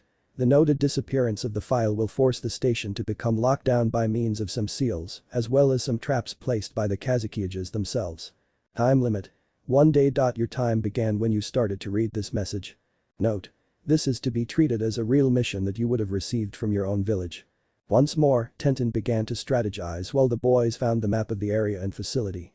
Okay, first off, we can't kill any of the people in the building, it's a Sunna outpost, so killing them would draw too much attention. The most obvious time to attempt to steal the information would be at a shift change, but since the folder is checked at the beginning and ending of each shift, which would give us very little time to copy the document manually. Does it say how long the shifts are? Tenten was looking at the written information, as opposed to the maps. Let's see, you'd think so, that's pretty standard information for an extraction. Here it is. Shifts change every hour. What the heck kind of time frame is that? Naruto began to grumble about the shifts, while Sasuke continued to look over the information. It seems that they have 5 ninja there every hour between 9 PM and 9 AM. From there on out, it's only 4 ninja. That doesn't help us though. First off, it's right in the middle of the day, and secondly, the sun would be rising in our faces if we stole the information that early in the morning. Obviously that blinds us, but it also casts our shadows back towards the building. That's too easy to follow, we'll have to go later in the day or at night. Sasuke's black eyes darted over the various papers strewn about on the ground as he listed off his points of contention. You're forgetting that right now, it's barely noon and it's at least a 5-hour run to the outpost. That means we'll have to have the folder by, let's say, 6 AM, so that way we have time if one of us gets injured. It'll have to be a nighttime extraction, but if we made good time, we might make it in time to hit the 7 o'clock guard change. That way, even if they notice the document has gone missing, we'll only have 4 ninja after us initially, as opposed to 5. Now, once we get there, we'll need to stake the area out and hopefully find an entry and exit point. Once more showing that her brain was more than just used for hurling weapons, Tenten outlined her plan, making sure that they would know what to do in the interim until they reached the building. The 3 left quickly, hoping to make good time on their way. Indeed, the team did make good time, sighting their target right around 5 PM. Wanting a bit more cover, the team decided to wait until nightfall to make their move. They used their time to scout around and try and spy on the guards. Eventually a plan began to form and all that was left to do was wait. Time seemed to creep by at a snail's pace, but eventually it grew dark enough that the team felt secure in moving in. Each member of the team transformed into a member of the passing sand team, hoping that the guards wouldn't know which team would be coming for them. Walking in the front door was the next order of business, and it too went off without a hitch. The first test came when they saw the desk where a pair of Chunin sat. When the pair looked up to inspect the newcomers, they say the swirling tomo of Sasuke and Naruto's Sharingan. Under their hypnotic influence the guards fell asleep, hopefully for a while. There were still 2 more ninja, a Chunin and a Jounin, that needed to be taken care of, but the team was prepared. This time, Tenten and Naruto transformed into the 2 incapacitated guards, while Sasuke kept his form of a Sunna genin. Naruto picked Sasuke up as if the Uchiha were knocked out and they proceeded on their way down the hallway. There was only one more desk and as they rounded the corner at the end of the hall, they could make out the form of the Jounin sitting there, doing her paperwork. Sensing the presence of the team, the Jounin looked up and saw the form of the injured genin. She didn't even take the time to verify the identity of the 2 Chunin until they passed by her desk. She immediately felt a difference in their chakra and tried to stand to stop the pair but was brought down by another Sharingan-induced hypnosis. Not wanting to take any chances, Naruto hit some points on her neck that would make sure she stayed down for a while. Having nothing else to do besides copy the file and watch for the other Chunin, Tenten and Naruto moved into the side room where the file was located. They quickly located the target and swiftly pulled it from the cabinet. Naruto let out a whistle upon seeing the seals placed over the file. They weren't kidding when they said you couldn't copy it by means of chakra. You can't even take the thing out of the building without breaking 2 seals, plus another 2 on the door, probably above the frame. Whatever is in here, they must want to keep badly. But then how are we going to get it back? Tenten asked. The point is to test our reliability, and we shouldn't go looking through a file that they want that badly, so how do we finish this? First off, they never said we shouldn't look through it, unlike the test back in Konoha, so we're just going to have to copy it by hand, but we'll have to break another seal on the folder, which would normally take a bit of time, but since I'm here Naruto had the tendency to praise himself too much when it came to seals, but then he had the right too, he was far more advanced than 99.6% of the world when it came to sealing. Quickly severing the seal that held the folder shut, he pulled out a blank scroll of his own, as well as a pencil he kept on himself for occasions such as this. Looking over the file's contents, he was surprised when it turned out to be a profile of his team. He showed it to Tenten who just shrugged, so he continued to copy the file down, at least until he reached the information on himself. Mitarashi Naruto age 15 rank. Mitarashi Naruto is the only biological son of Mitarashi Anko, special jounin of Konoha. He is the human container of the Kyuubi no Kitsune, as it was sealed into him by the Yondaime Hokage. Not much is known of him until he became a genin. At his first genin exam, he defeated Jounin Sabaku no Kankuro, a Hyuga and the current Kazuki Gaara-sama, showcasing an impressive display of the different bloodline abilities. Sharingan, believed to be implanted, based on scarring around the eyes, Hyoten, unknown, as well as the Sandaime Kazuki's signature ability, Satetsu. See note below, he has also shown an impressive ability with seals, having performed a 5-point seal in order to disrupt the chakra of Shukaku during the invasion of Konoha. Note. Naruto's ability to control the Satetsu is believed to be directly inherited from the Sandaime Kazuki by way of Orochimaru and Akasuna no Sasori. Sasori is believed to have killed the Sandaime and taken his body, while Orochimaru is believed to have used the DNA in various experiments in hopes of recreating the Satetsu. Note 2. The theory that Naruto is a descendant of the Sandaime has been confirmed via blood sample obtained by Sabaku no Kankuro. Genetic relation. Son. The pencil dropped from Naruto's hands. Sure, he had suspected that his father was the Sandaime, but to see it confirmed by DNA was another thing altogether. Unlike the rest of his family, Naruto had never had someone he wanted to get revenge against. Sure, he had sworn to harm whoever had caused his mother the mental anguish she had suffered, but spending those 2 years with her had shown the boy a side of his mom that was strong enough to fight her own battles. Now he had someone he needed to extract vengeance against. Akasuna no Sasori. The man that had killed his biological father, and even if he had never known him, Naruto felt some kind of connection. It was strange, really. He had never known his father, his mother hadn't even known him, and yet here he was, standing in the middle of a building during the middle of the Chunin exams, and he felt the sudden urge to find this scorpion and kill him for what he had done. You okay? Tenten asked as she looked back from Sasuke who was keeping a lookout for the other Chunin. Yeah, I mean, I'll be fine, just give me a minute. Tenten looked at the boy who had once defeated her. What she saw was something she hadn't come to associate with Naruto. Sadness and anger were splayed across his face, and by the whiteness of his knuckles, it had spread across his body. You sure? Is there something I can do? She was more worried about her teammate, no her friend, and maybe more than that, if she could have Hiwei, than the exam right now. I'll be fine, I'm sorry to make you worry, it's just something that I need to process for a while. I'll finish this up and let's get out of here. Sure enough, 1 minute later he was finished copying the folder's contents and the team was on their way, making sure that the conked-out guards would awaken before the next shift started so as not to attract attention. The sprint back to their starting point was long and tiring, but they were surprised to find that they were the first team back. They were dismissed for the day and told to return at noon the next day for the third exam. Naruto just couldn't get to sleep, no matter what he tried to do that night. Finally around 2:30 a.m., he just got up and decided to walk around the village. He walked through the town, wondering what it was like when his father was alive, what kind of a Kazuki he was, and how he compared to the Hokage that he had grown up idolizing. I should have known, my chakra nature is wind, and that's really rare to find in Konoha, even if you are a genetic experiment. He mumbled to himself as he kicked a small pile of sand, scattering the particles into the night air. Somehow in all his wanderings, both mental and geographical, he had come to stand in front of the Kazuki's office, which still had a number of lights shining brightly from the top. I wonder if Gaara's still up. He thought and decided to climb up to find out. Walking up the stairs, he was disappointed in how many doors there were and how plain it seemed. He could rationalize the doors, with so much sand blowing about, they must be needed to keep it out, but the lack of windows was another thing altogether. Finally he came to a door that had the title Kazukiage engraved on a small brass nameplate tacked to it. He was about to knock when the door just opened up, granting him access. Gaara was seated at his desk, buried behind piles of paperwork, but not as much as Tsunade was, or even the Sandaime. "Naruto-san." Gaara's voice was deeper than he had remembered, despite just having met with him a week ago. "Kazukiage-sama." Naruto replied out of instinct, not quite having adjusted to the shock of the last mission yet. "Please, there is no need for such formalities between friends." "You sure? I thought that one of the perks of being a Kage was that everyone had to call you Sama all the time." Naruto joked, trying to force his mind to normal. For a while, Gaara was silent, just working on his work, and Naruto just stood there, looking around the office, trying to imagine what his father would have looked like in it. It was harder than it looked, considering that he didn't even know what his father looked like. "So, can you tell me why you are staying up so late? It's not like you have to remain awake anymore, so why not get some sleep?" Naruto posed. "It's just a habit. I used to spend the night by myself, and although it hurt at first, I eventually grew to enjoy the time I spent at night. Everything is much quieter and cooler at night. But that doesn't matter anymore since Jiraiya-sama fixed my seal. The real question is why aren't you sleeping?" Naruto sighed and closed his eyes, deep in thought.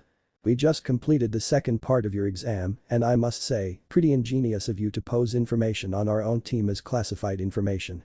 "I suppose it is, but you still haven't answered my question. If you passed, then you will need all of your strength to pass tomorrow." Gaara still hadn't raised his head away from his paperwork. "No, I suppose it doesn't. I'm just shocked. I had always wondered who my father was, if Koha-san knew him, or if he was still alive. When I got older, I began to suspect that it was the Sandaime Kazukiage, but to see it written down like that it just became so concrete, like there was no longer this possibility that he was still alive out there somewhere, there was no more mystery left in my search. It's just a lot to process at once, and I've never been good at handling large stuff like this. I'm sorry for you to have to find out this way. When we were gathering the data, we assumed that you knew about the Sandaime." "There's no need to apologize, Gaara. I said that I suspected it, it's just the finality of it, is all. Every time I close my eyes, I keep trying to picture what he looked like, what I am supposed to look like. Koha-san always described me as having her eyes and brown hair, but that doesn't help me much. I can't even imagine what he looked like, and yet I have this want, this urge to go avenge his death." Gaara stopped writing and looked at his friend, his first and probably best friend. "If you want, I can show you a painting of the Sandaime. I'm sorry, but his things have long since been lost or destroyed. All that remains of him are his painting and statue." "Yeah, I'd like that." The two exited the office and headed to the room where the council of Sunna would meet. Along the wall were statues of all the previous Kazukiages, from the Shodai Kazukiage, who had a mask over his face, just like Kakashi-sensei wore, to the balding Nidaime, who only had hair falling down his back. Then he came to it. The statue of his father, the Sandaime. He had spiky hair that fanned out in front and fell down in back. He had a strong face and flat jawline, something that Naruto actually thought he shared. The statues were all the same height, so there was no way to tell if he was tall or short, but he seemed like a man who was confident in what he did and could do it well. Gaara directed Naruto to a door at the far end of the room. "This is the closest thing to peace than the Kazukiage can get, it's also where we hand the paintings of those that have come before us." When he stepped in, Naruto could feel a sense of calm that persisted throughout the room. It was quiet, but had numerous windows that gave a view to the busy streets below. Hanging on the wall were 4 pictures, each of a man wearing the same blue and white robes. His gaze was drawn to the third portrait. Indeed, the man had a dark brown hair that defied gravity in front and bowed to it as it receded down his head. His skin tone was darker than Naruto's, but it was obviously a tan. Though he couldn't see too many similarities, Naruto still found a connection between them. "I don't know how much more you care to learn tonight, but there are a couple of things I wish to discuss with you before your examination." Gaara broke the moment, but it was needed. Naruto knew that he easily would have sat in that room all night, just staring at his father's face. Once back in Gaara's office, Naruto sat down and took the water he was offered. "Seeing as you are his son, you are automatically considered a citizen of Sunagakure. Any time you wish to enter, you can, no questions asked. Secondly, you are entitled to all the information we have on your father's death. It shall be provided at the end of the exam. Unfortunately, all of the Sandaime's possessions have been lost or destroyed, so I cannot pass them on to you, but you and your mother are entitled some money for the widows and children of deceased ninja, should you so desire. That is all of the official business, though I do have one more thing to ask of you." Gaara went down his mental list calmly, but when he came to the final item, became a bit hesitant. Oh, and what would that be? As the Kazuki-age, I would like to make you an honorary shinobi of Sunna, not because of your heritage, but because of what you have given me and my family. You wouldn't be forced to take missions or any other responsibilities of a normal shinobi, but you would be allowed more freedom if you returned here. Naruto was a bit struck. He had never thought that he might be given the opportunity to become a shinobi of two different nations, even if one was honorary. So I would be able to come and go as I please. I'm assuming that I wouldn't need to pass a Chunin exam again, right? Receiving a snort and a nod from Gaara, Naruto continued to contemplate the decision. Yeah, I'd like that. Even if I am a Konoha shinobi, it's nice to think that I'm somehow living up to him, even if it is only this. He took the Sunna hit I-8 that Gaara offered him and looked at the shiny metal.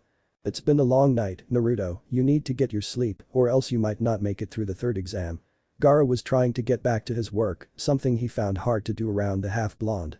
Realizing that his friend was right, Naruto pocketed his new headband and thanked Gaara for showing him the painting of his father before leaving. By the time he got back to his room, the clock read 4 a.m. He had spent an hour and a half just walking and talking with Gaara. This time sleep came easily to him, not some fleeting object that dangled out of reach like before. Tomorrow was the final test of these Chunin exams, and if he didn't get a month to prepare, it wouldn't surprise him. But no matter, he would be ready for whatever or whoever came his way. A.N. First off, a very, very special thanks goes out to Usagi no Kasai for helping me get my mind together and write this chapter.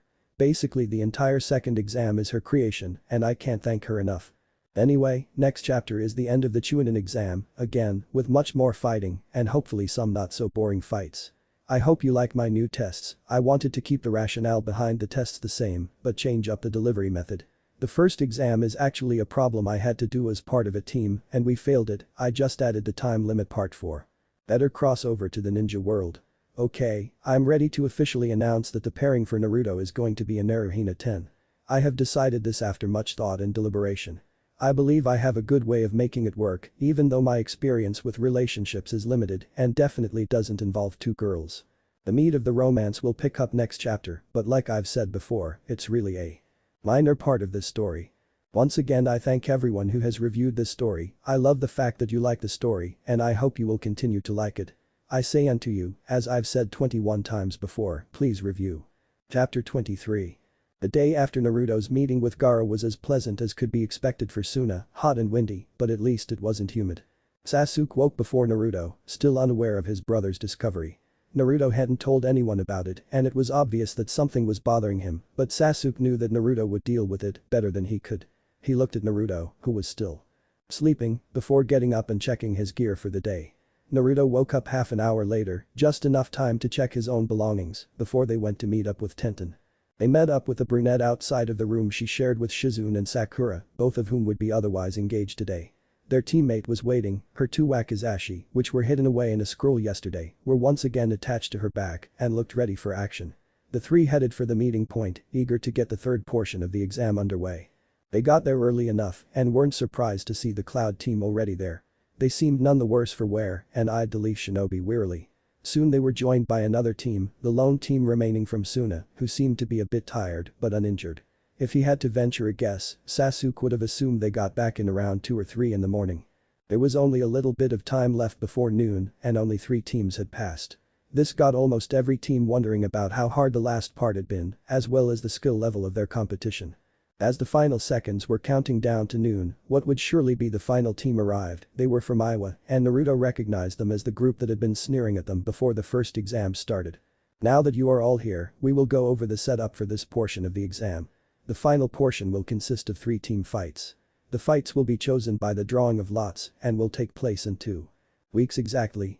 As usual, they will be held in front of the various daimyos and other regional leaders, as well as the Kazuki-age and Hokage. The only way to win is to disable or kill all 3 members of the opposing team. Even if there is only 1 member of your team left, they will be declared the winners. One by one, each team was called forward and withdrew a slip of paper with a number on it, which would place the remaining 12 genin. The first match would be between the team from the Sand and the Cloud team. This meant that Naruto and company would face the Rock team, something of a grudge match. The real pain of the situation was they only had 2 weeks to get ready.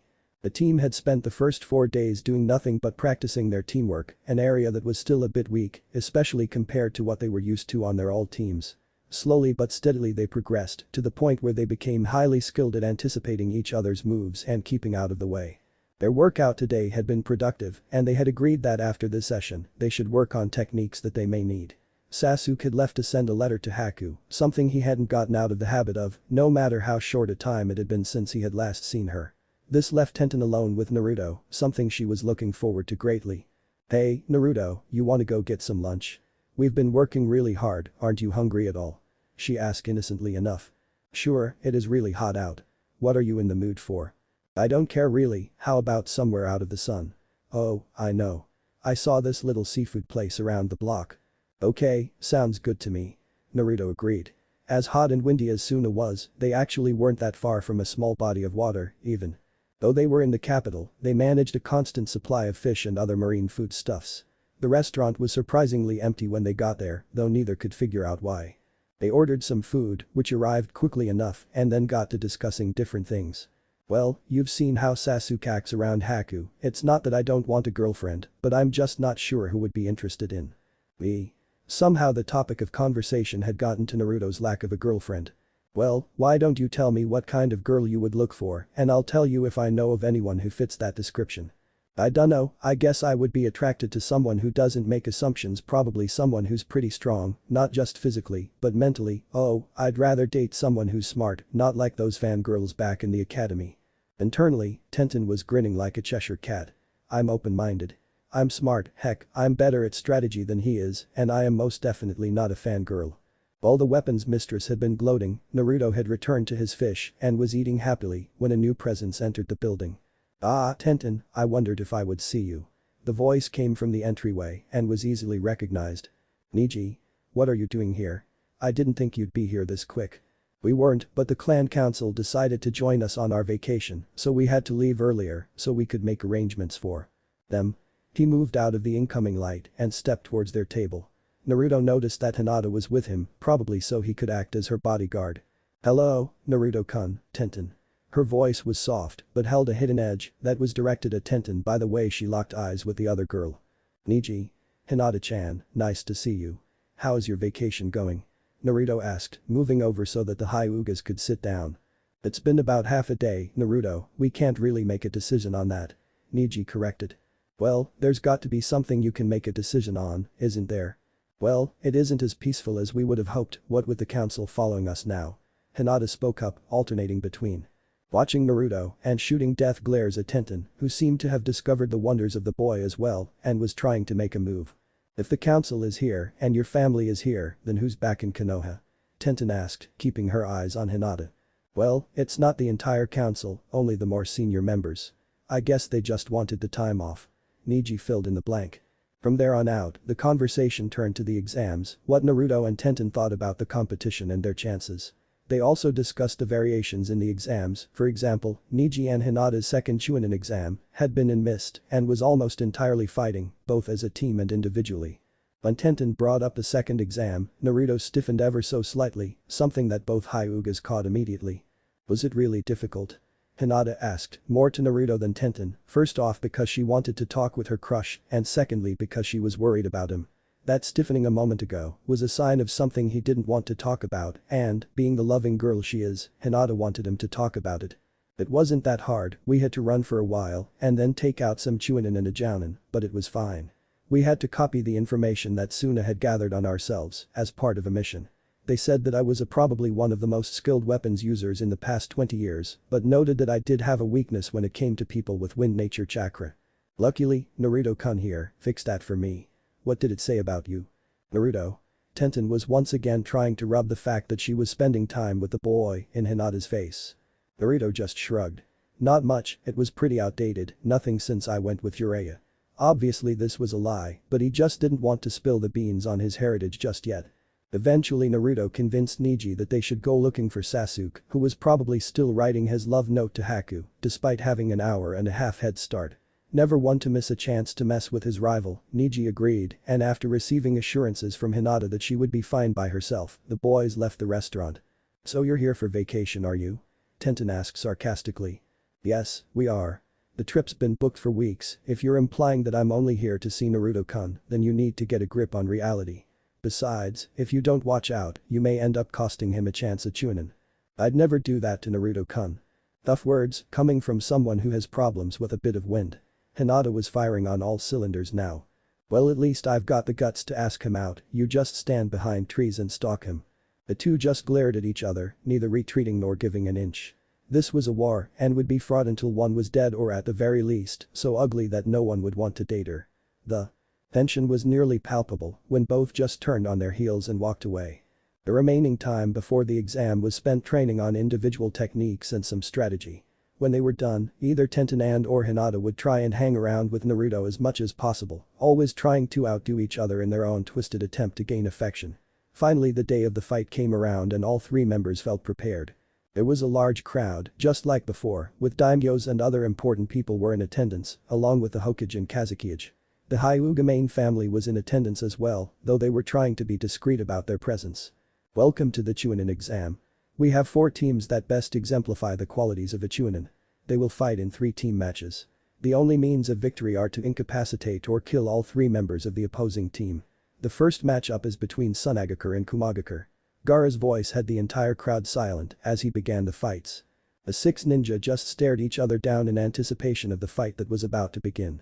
The jounin who would be refereeing the matches gave the order to begin the fight and the action was barely on. Actually, all of the 6 ninja just stood there, the sand. Shinobi were waiting for the first move to be made, while the Cloud Ninja just stood there looking bored, their arms crossed over their chests.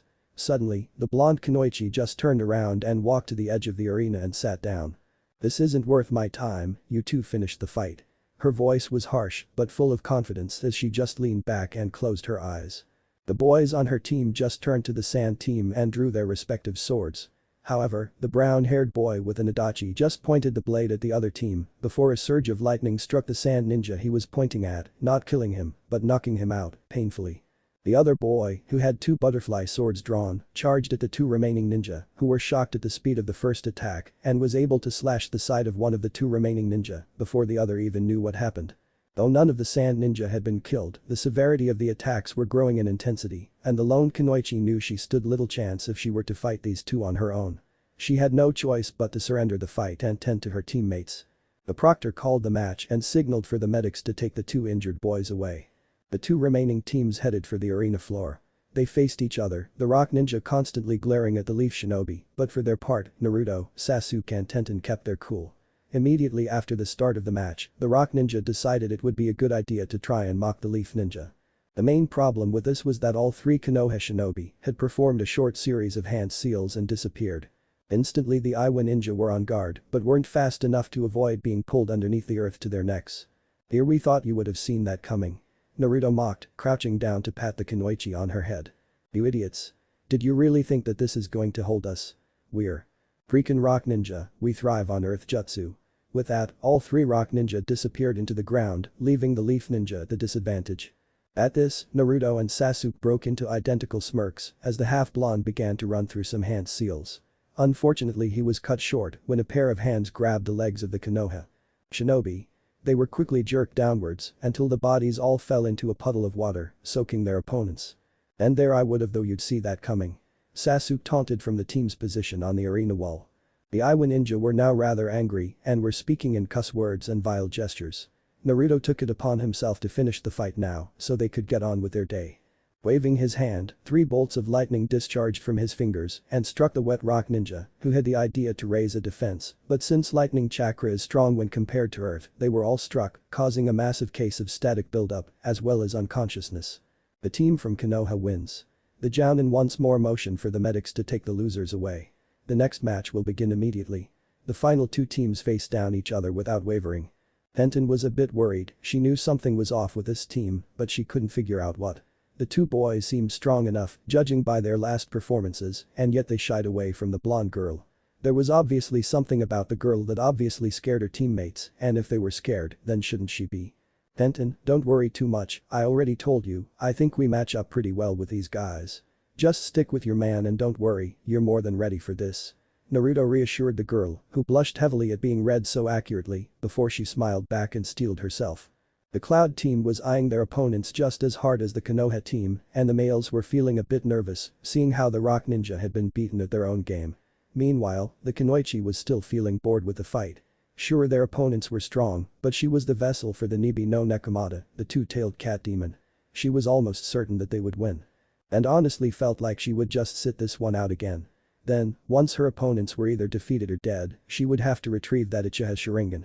It wouldn't be easy, as the Hokage was in attendance, but Yugito was sure she could do it.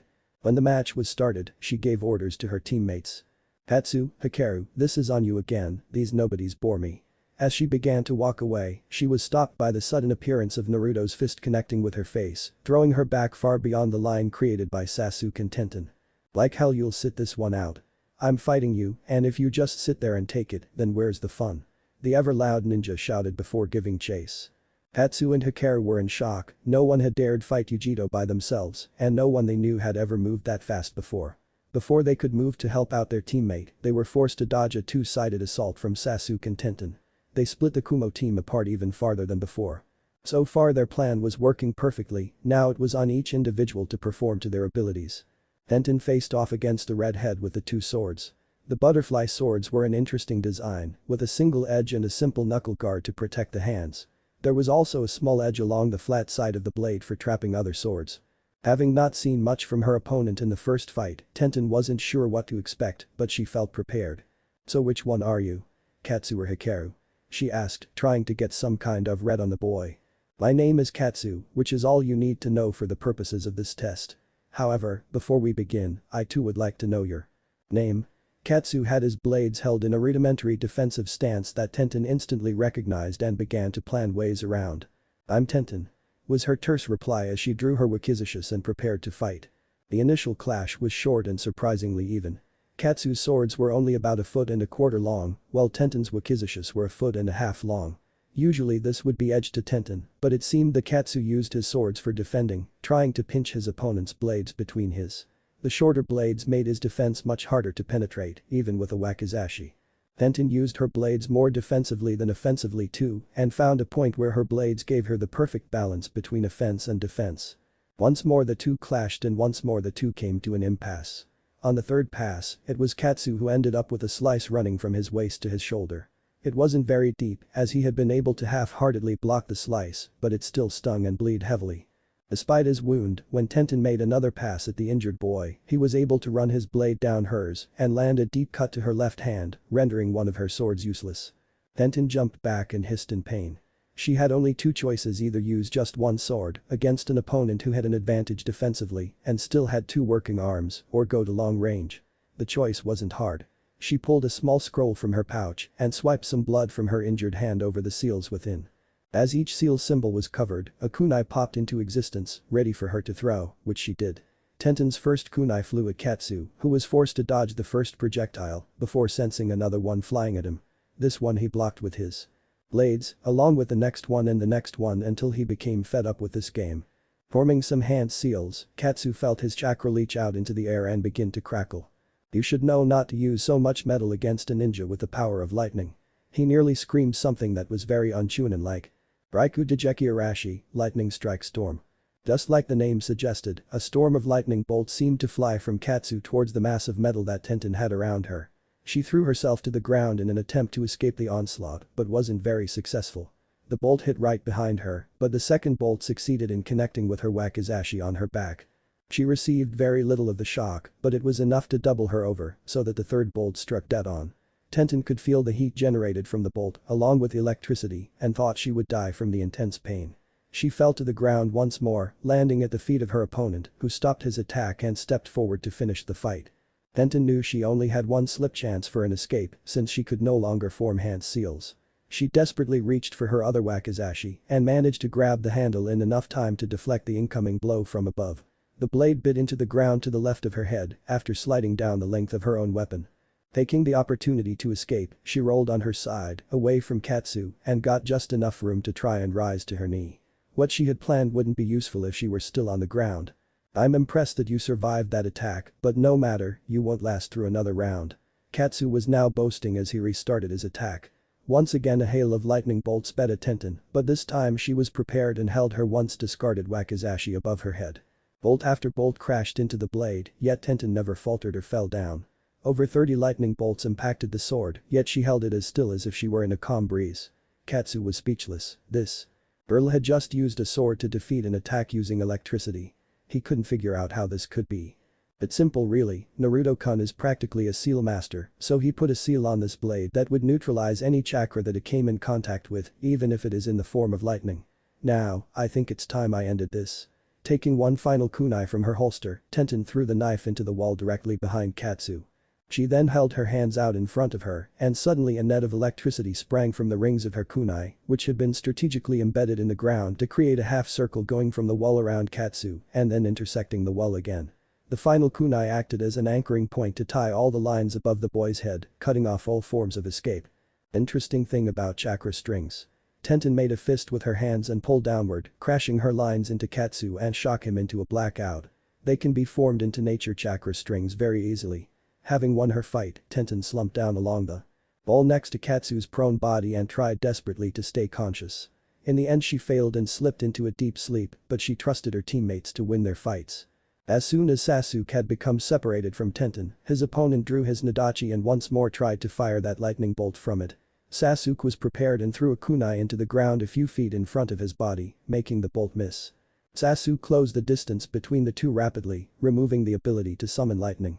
Sasuke ducked under a horizontal swing from the long sword and landed a kick to the boy's sternum. However, instead of sliding sideways like he had intended, the boy took the energy of the attack and leapt backwards as well. This left him once again in a position to use his sword as a means of physical attack. Again Sasuke charged and was able to avoid the arc of the blade, but when he connected with his opponent, the boy again jumped backwards. No matter if you avoid one strike, I have been trained in the art of the sword since before I could hold one. I will always be in position to strike again. Almost instantly this time the boy held his sword to the sky in what Sasuke could only assume was a new attack. Sure enough, lightning struck the blade, but instead of dissipating, it clung to the steel, essentially creating a knockoff of the Nidaime Hokage's Raijin sword. Sasuke eyed the boy, wondering what he would do. His opponent removed a small block of some kind of metal with his left hand, still holding his electrically imbued blade with his right. Now you will see why they call me Hikaru. He threw the block at Sasuke, who was surprised at how slowly the projectile was coming at him, but moved to avoid it nonetheless. However, as the block passed by his position, Sasuke noticed the exploding note on the block and it had just burned out. The explosion wasn't large, in fact it was more like a fire, but since it was attached to the block, it immediately reacted with the metal, producing an extremely intense white light that threatened to blind Sasuke if he didn't shelter his eyes. Feeling the wind from an incoming attack, Sasuke rolled to his side, eyes still closed, as the light was so intense that it penetrated through his eyelids. He instantly began to try and think of a strategy to save himself, but was having difficult time thinking and dodging. Having mastered his own nature manipulation, Sasuke released large balls of fire from his hands, hoping to force Hikaru to stop his wild attacks. His tactic worked, and the brown-haired brat was forced to leap backwards, allowing Sasuke to maneuver himself into the position he wanted. Hikaru noticed that, even though blinded, Sasuke's moves weren't random. In fact, the Uchiha's moves were perfectly thought out and placed indirectly in front of the flare, sheltering his own eyes, but forcing Hikaru to look at the intense light. Having seen his opponent's moves, Sasuke felt as if he knew what would happen and he didn't even need his Sharingan. Deciding he would try and end this now, Sasuke pulled out a small scroll from his pouch and swiped a small amount of blood over the symbols, as was standard for summoning something. However, what he summoned was not an animal, nor was in any kind of weapon that Hikaru had ever seen before. Sasuke held a very large sword, but it wasn't a sword in the style of a katana or any other traditional sword design. Sasuke's sword was actually a claymore, a heavy blade that was nearly as tall as Sasuke. With the point firmly stuck in the soft ground, the gigantic weapon's pommel stopped at shoulder level, which made the blade nearly 3.5 feet long. The hilt was a simple cross that forked upwards, creating a V at the end of the fine blade. The entire thing was jet black, just like Sasuke's hair, though there were 3 points of color on the weapon. The pommel was a hollow ring, in which sat a blood-red stone, nothing of value like a ruby or other precious gem, but a red stone, similar in color to the Sharingan. At the ends of the hilts there were steel stars, forged exactly like a shuriken, but most interesting were the silver characters that seemed to be written into the blade at its base. For such an awkwardly large weapon, Sasuke handled it with ease, hefting it so it was aimed directly at Hikaru. You use that sword because you aren't very fast. You can conduct lightning through it and increase the speed of your attack, but as long as I can see your blade, I don't have to worry about being hit. Hikaru smirked back. That might be, but you can't attack me with that oversized knife, the electricity will flow right through to you. Actually, it won't. Sasuke disappeared in a blur, similar to a shunpo, but instead of a flash, when he reappeared, there was a sound like a building collapsing, and in that instant, his sword was locked with Hikaru's Nadachi, both of which were encased in crackling electricity. The Cloud Ninja was thrown back from the compressed sound waves, and Sasuke pressed his attack. Every slice of the great sword bit into the blade of the Nadachi, despite the protective covering of lightning. Hikaru found himself reeling from such a strong assault, but recovered enough to drop a smoke bomb, obscuring his body for just a second before the compression from Sasuke's latest movements blew it away. In that time, Hikaru had leveled his Nadachi at Sasuke and shot a bolt of lightning at the Uchiha. Not having time to dodge the attack, Sasuke channeled Kum Chakra into his claymore, stopping the electricity but causing another change altogether. The fist of the silver characters dulled to black and a gust of wind stopped the bolt of lightning before it even reached Sasuke. Trying again, Hikaru continued his blitzkrieg, only for all of his attacks to be halted by Sasuke, who would stop the bolts with his sword. It's no use, no matter what technique you use on me, Kawa. Turtle Shell will stop it. Impossible. Your sword cannot be doing that, I must be in a Jinjutsu, there is no way you could have control over lightning, fire and wind. Hikaru screamed, launching into his attack once more. Still, the great claymore's created wind halted the lightning as if it were nothing. It is useless. It would take someone of far greater skill than yourself to get past my sword's defense, and even if you did, it still has more tricks to unveil. You lie. There is no way that is your sword doing that. Kai. But no matter how many times he tried, Hikaru couldn't dispel the illusion he was convinced he was trapped in. When he couldn't break the Uchiha's spell, Hikaru gathered all of his remaining chakra for one last attempt at victory. Running through a string of seals, Hikaru took a deep breath before launching his attack. Pain. Maiken Kasai, fire type. Wildfire, the attack was immense and easily would be comparable to any fire technique that Sasuke knew before he had left with Jiraiya. But his was of little concern, as the massive wave of fire drew closer, Sasuke just lifted his sword again and slashed at the fire. To the audience's astonishment, a giant burst of steam covered the battle area before it was blown away by a gust of wind. Sasuke stood easily, Kawa resting by his side, and a very winded Hikaru was on his knees, gasping for breath. Impossible. You can't use water techniques in a climate like this. He accused between breaths of air, all thoughts of victory gone from his mind. That may be, but my sword can. How? The simple question was not an easily answered one, but Sasuke thought he would try and answer. My family has created a new form of weapons, based on the legendary Zanpakuto of the Shinigami. The Zanpakuto were legendary weapons of destruction that were said to be living beings with souls of their own. Well, the only true Zanpakuto belongs to Jiraiya-sensei, my brother, my mother and I each have our own Zanpakutos with their own special features. Like the legend, each has 2 stages that can be released, though we have yet to find an occasion to use them, and I will not release Kawa's true form for anyone besides Itachi. So what is your weapon's feature? The dead tired boy asked. I thought that would have been obvious by now. Kawa's Shikai, initial release, will automatically release an attack that is of a stronger chakra nature than what I am facing. It does it faster than a ninja can with hand seals, and it used less chakra. That's nice. Hikaru was so tired from chakra exhaustion that he seemed delusional, and by the time he was done, he had passed out onto his stomach. Sasuke just sealed his sword and headed off to find Tenten. When Naruto had picked a fight with Yugito, he knew she was different and it was possible that she was a Jinchuriki as well, though he wasn't sure. Her reflexes were superb and she was very quick to top it off. You are signing your own death certificate by fighting me, I am in the top 10% of the shinobi in Kumo. Honestly, I don't care. I don't even want to fight unless I have to, I just wish to talk with you. I noticed that your teammates don't like being around you. Any reason why? What's it to you if my teammates are weak? Not much, it's just that when the Kazukiage was in my last Chunin exam, his teammates were acting the same way, so I was thinking you might be in the same boat. Yugito's eyes narrowed at the accusation. If there was one thing she didn't like, it was being compared to people who were weaker than herself. She charged the boy who had dare fight her. Her movements were fast and furious, but it seemed that no matter what she did, Naruto would always evade her flailing limbs. You're fast, I'll give you that, but there's no way you can keep up with me once I get serious. She boasted, before pumping some chakra to her limbs and dashing forward. Her use of chakra had also formed some claws on her hands, and she managed to put a couple of slices in Naruto's shirt, but was still unable to land a true hit. Growing steadily angrier, she kept charging the annoying brat, wasting more chakra than was necessary, but still not landing a hit. No matter what I do, I can't touch him. What is his secret? Thoughts along those lines kept running through her head until it became too much and she seemed to snap. Stay still so I can cut you. I don't know, getting cut could hurt, so I think I'll keep moving. He replied, taunting the girl. That comment did it for Yugito. She began to call upon the chakra of her demon and she felt the changes begin to occur. Recognizing the problems this might raise, Naruto pulled out a scroll and summoned his own weapon, a scythe. The handle was a dark brown and had a bright blade at the top. There were silver characters, similar to the ones on Sasuke's sword at the juncture of the blade and the staff, and upon his command, the first of these characters went dark. Instantly, there appeared a multitude of white symbols over the shaft of the scythe. He bit his thumb and whipped a bit of blood on the flat of the blade before he began to twirl the weapon over his head. Haku Anjum no Jutsu. Bringer of darkness technique. With that done, Naruto held his weapon in a defensive stance as a thick impervious darkness enclosed both fighters, hiding the two from view. The sudden darkness was a surprise for Yugito, and even with her demonically heightened senses, she was pressed to see anything. She had finished her transformation, a dark red fire now covered her body, and she took the appearance of a cat.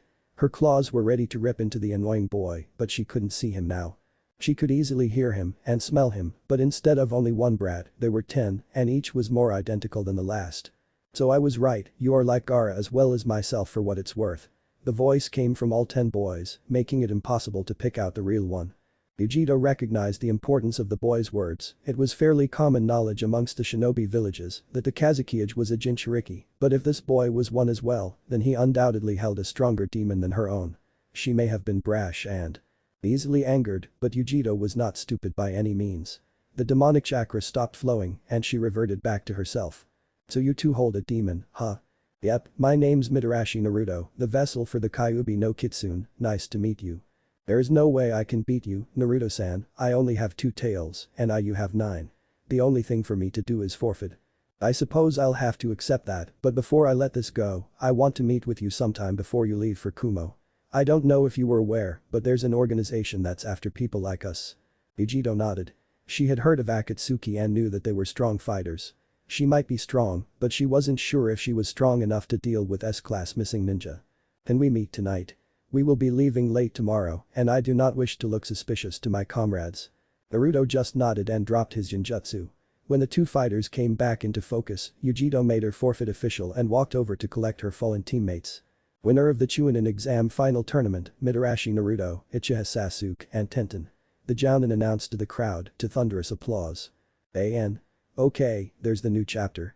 I just got this really strong urge to write it, so it is much earlier than normal. Not that anyone's complaining. I hope everyone likes the weapons. I think they're awesome, but then again, I wrote them. Hopefully you all enjoyed the fights. They were a bit tricky to write. I tried to make them difficult but believable. For those that didn't know, I put a crude drawing of the first exam on my DeviantArt account. The link is in my profile, so you can go see it if you were having trouble imagining it. Please let me know what you think about me trying to draw some of the things from this story, if it would help you picture it better, or if you would rather keep your own pictures in your head. Mostly it would be diagrams and things, since I am probably in the top 50 worst artists of all time. Please review. I got a lot of positive feedback from the last chapter, so I hope this one is up to your standards. Chapter 24. Yugito walked through the dark streets of Sunna, en route to her meeting with Naruto. The boy was weird, she would admit, but a capable fighter and certainly crafty enough to be a ninja. Throw in the fact that he was a Jinchuriki as well, and Yugito was intrigued by the boy. She climbed up a wall and leapt onto an open ledge where the leaf ninja was supposed to be. He was there, but he wasn't alone. The Kazuki had stood with him, talking like they were old friends. I figured it wouldn't hurt if all 3 of us were here. Besides, we all have the same kind of problems, or at least we will if things don't change soon. Naruto read the look off her face before she could voice her complaint. It is nice to meet you, outside of the exams. Gaara extended his hand in greeting and was a bit shocked when the girl reciprocated and shook his hand. The Kazuki knew that the Kunoichi was strong-minded and detested people she considered weaker than herself. Well, I don't know about you guys, but I figure we should get this done with. Naruto was watching for anyone walking about this time of night. This is about the Akatsuki, right? Yeah, I don't know how much info you and your villages have, but as I think we should share. We might not have anything other than the demons in common, but that's still enough of a reason for me. This was directed more at Yugito, as Naruto felt that he and Gaara held a strong bond already. I agree.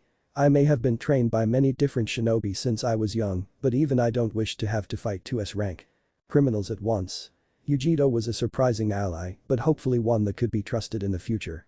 Very well, why don't we take this inside, that way we can speak. Uninterrupted. Gaara motioned towards his office. Already spread out on his desk were the appropriate files. Yugito looked around the room a bit in awe. The Raikage's office wasn't nearly as nice as this, it was much darker and seemed more cramped. Gaara just moved behind his desk and waited until the two sat down before he pushed the first file forward. Our information on the organization as a whole, it's a bit below what I would have liked to see, but we just haven't had the resources to put on a spy mission of this caliber. The two visiting ninja looked over the information, it was a vague and speculative but solid and was confirmed by everything that Naruto knew. The only new information was a possible location of their base, mostly based off of a number of disappearances in the region between the Fire and Sand Nation. Gaara pushed another folder forward. Despite our status as a great power, we have produced few ninja worthy of S-class status, at least in the past 20 years or so. Therefore, if there were a member of Akatsuki from Sunna, this is my bet. Akasuna no Sasori. Naruto's voice wasn't any different than usual, but even Yugito could tell that he was a bit uncomfortable. At least it's convenient. Yugito shot him a look of bewilderment, but he just shrugged it off and then pulled a book from his pouch. This is what I've been able to assemble, mostly though Jiraiya, but he's the closest thing to an expert on the organization that you could get without being a member. As far as Konoha goes, we only have one confirmed member, Sasuke's older brother Itachi, but there are still 4 members we haven't confirmed with 100% accuracy. We had another one, but then Orochimaru left the organization around the same time as Itachi left Konoha. What we know for sure is that they seem to go through members on a pretty frequent basis, that's one of the reasons that we don't know the exact members for sure. Besides Itachi, there's Hoshigaki Kisame, a former member of the Seven Swordsmen of the Mist. There's Sasori and his partner, Deidara, a rock ninja who specializes in explosives. There's this guy named Zetsu, but we don't know anything about him, even where he's from he doesn't work with anyone, at least, as far as we know. The final pair, which is the one we aren't 100% on, is a guy from Takigakure named Kakuzu. Once again, we don't know much, but our best estimate is that he's right in the middle in term of strength, more than likely 5th. His partner is from some unknown village or country and goes by the name Haiden. Once again, we don't know anything about him, so it's all guesswork. As for the last two, we have absolutely nothing, they haven't been seen or heard from, and if it weren't for the fact that someone has to be leading the ninja, we wouldn't even know they existed. As for motive behind them, we don't have much. Since they're capturing the demons and their hosts, it's easy to see that they need the power for whatever they're doing. If they need that much power, then it's probably some kind of take over the world thing. What's the point of capturing Jinchuriki if all they need are their powers? Wouldn't it be easier if they just convinced us to join their side? Yugito asked, this new information was an eye-opener. Well, all we have is a story that one of Jiraiya's old students told him. Apparently at a time before the Biju were being sealed up, there was a Hitoi Yaju or great beast that was even more powerful than the demons we have. It was rumored to have untold power and be impossible to defeat or kill in any way. Suddenly, sometime around 350 to 400 years ago, it just vanished and the first records of Biju appeared in human history. Now, this story goes that the beast was suppressed, not killed, by a number of its weaker minions who had grown tired of being subservient to this beast. I think that those servants somehow became the Biju, and I think I may even know how. If the Biju sealed parts of the beast within themselves, then to revive the beast, the Akatsuki would need the Biju and not their hosts. Yugito and Gaara were captivated by the boy's tale which, if true, would spell immeasurable trouble for the shinobi world. How many demons do they have? Gaara was the first to find a question to ask. Only 3 right now, but we know for a fact that they are increasing their pace. Jiraiya's informants have alluded to increased sightings of the members, and we can only assume that they will be coming after you too soon. Naruto was shocked when both took the information in stride and didn't even bat an eyelash. Well, that's to be expected, so any guesses on who they'll send after us? This time Yugito seemed to be more interested. No, and I'd rather not speculate too much. That way if I'm wrong you haven't prepared for the wrong people, you should be ready for anyone and anything. The conversation continued on for a while, well into the early morning late night hours. Eventually the two visiting ninja went back to their rooms and prepared for their departures later the next day. And your informant is sure that the Nibi and Kyuubi Jinchuriki are leaving tomorrow? Yes, the Konoha team is leaving with the Hokage and the Cloud team is by themselves. There is the small matter of the Hyugas remaining, but they should be of little importance. Even so, we need not get into a fight where one or more of the legendary Sannin are near. Undoubtedly Jiraiya has been floating around Sunna as well. Konoha is very protective of that boy. If the 4 of you were to leave today, you should arrive in 2 days. I want the Shukaku and Nibi now, that will make our plans go much smoother later on. The four shadowy figures just nodded their heads and blurred out of existence. The entire contingent of Konoha shinobi, minus the Hyuga delegation, were back on the road to Konoha and were actually accompanied, albeit loosely, by the Kumo shinobi, who were taking their losses rather well. The arrangement was actually something of a surprise, as the Jounin that had accompanied them had been called back to Kumo earlier yesterday, leaving his team to make it back on their own, or in this case, with the Konoha shinobi. There was talking about Cloud's new Reikage, the previous one having died a few years ago, so new was a relative term. A day had passed since they had left the small enclave in the desert, and nearly half of this day was gone when the convoy stopped in light of the sun and heat. Hardway through the small lunch the troop was having, Naruto's head suddenly picked up and his eyes immediately snapped back toward Sunna. Sasuke and Jiraiya recognized a sign of a marked kunai being thrown, though they didn't know how Sunna seemed to get their hands on one. In reality, Naruto had given both Gaara and Yugito a Hiraishin kunai that they were to throw if they were ever in need of help or if they ran into Akatsuki. Obviously Gaara was being visited by the organization and either needed help or had pressing information. Akatsuki's after Gaara, I'm taking Sakura, watch out for another attack. His words were very tense and spoken very rapidly and before anyone had realized it, the all but promoted Chunin had grabbed the young medic by her arm and began to sprint off into the desert back towards Sunna.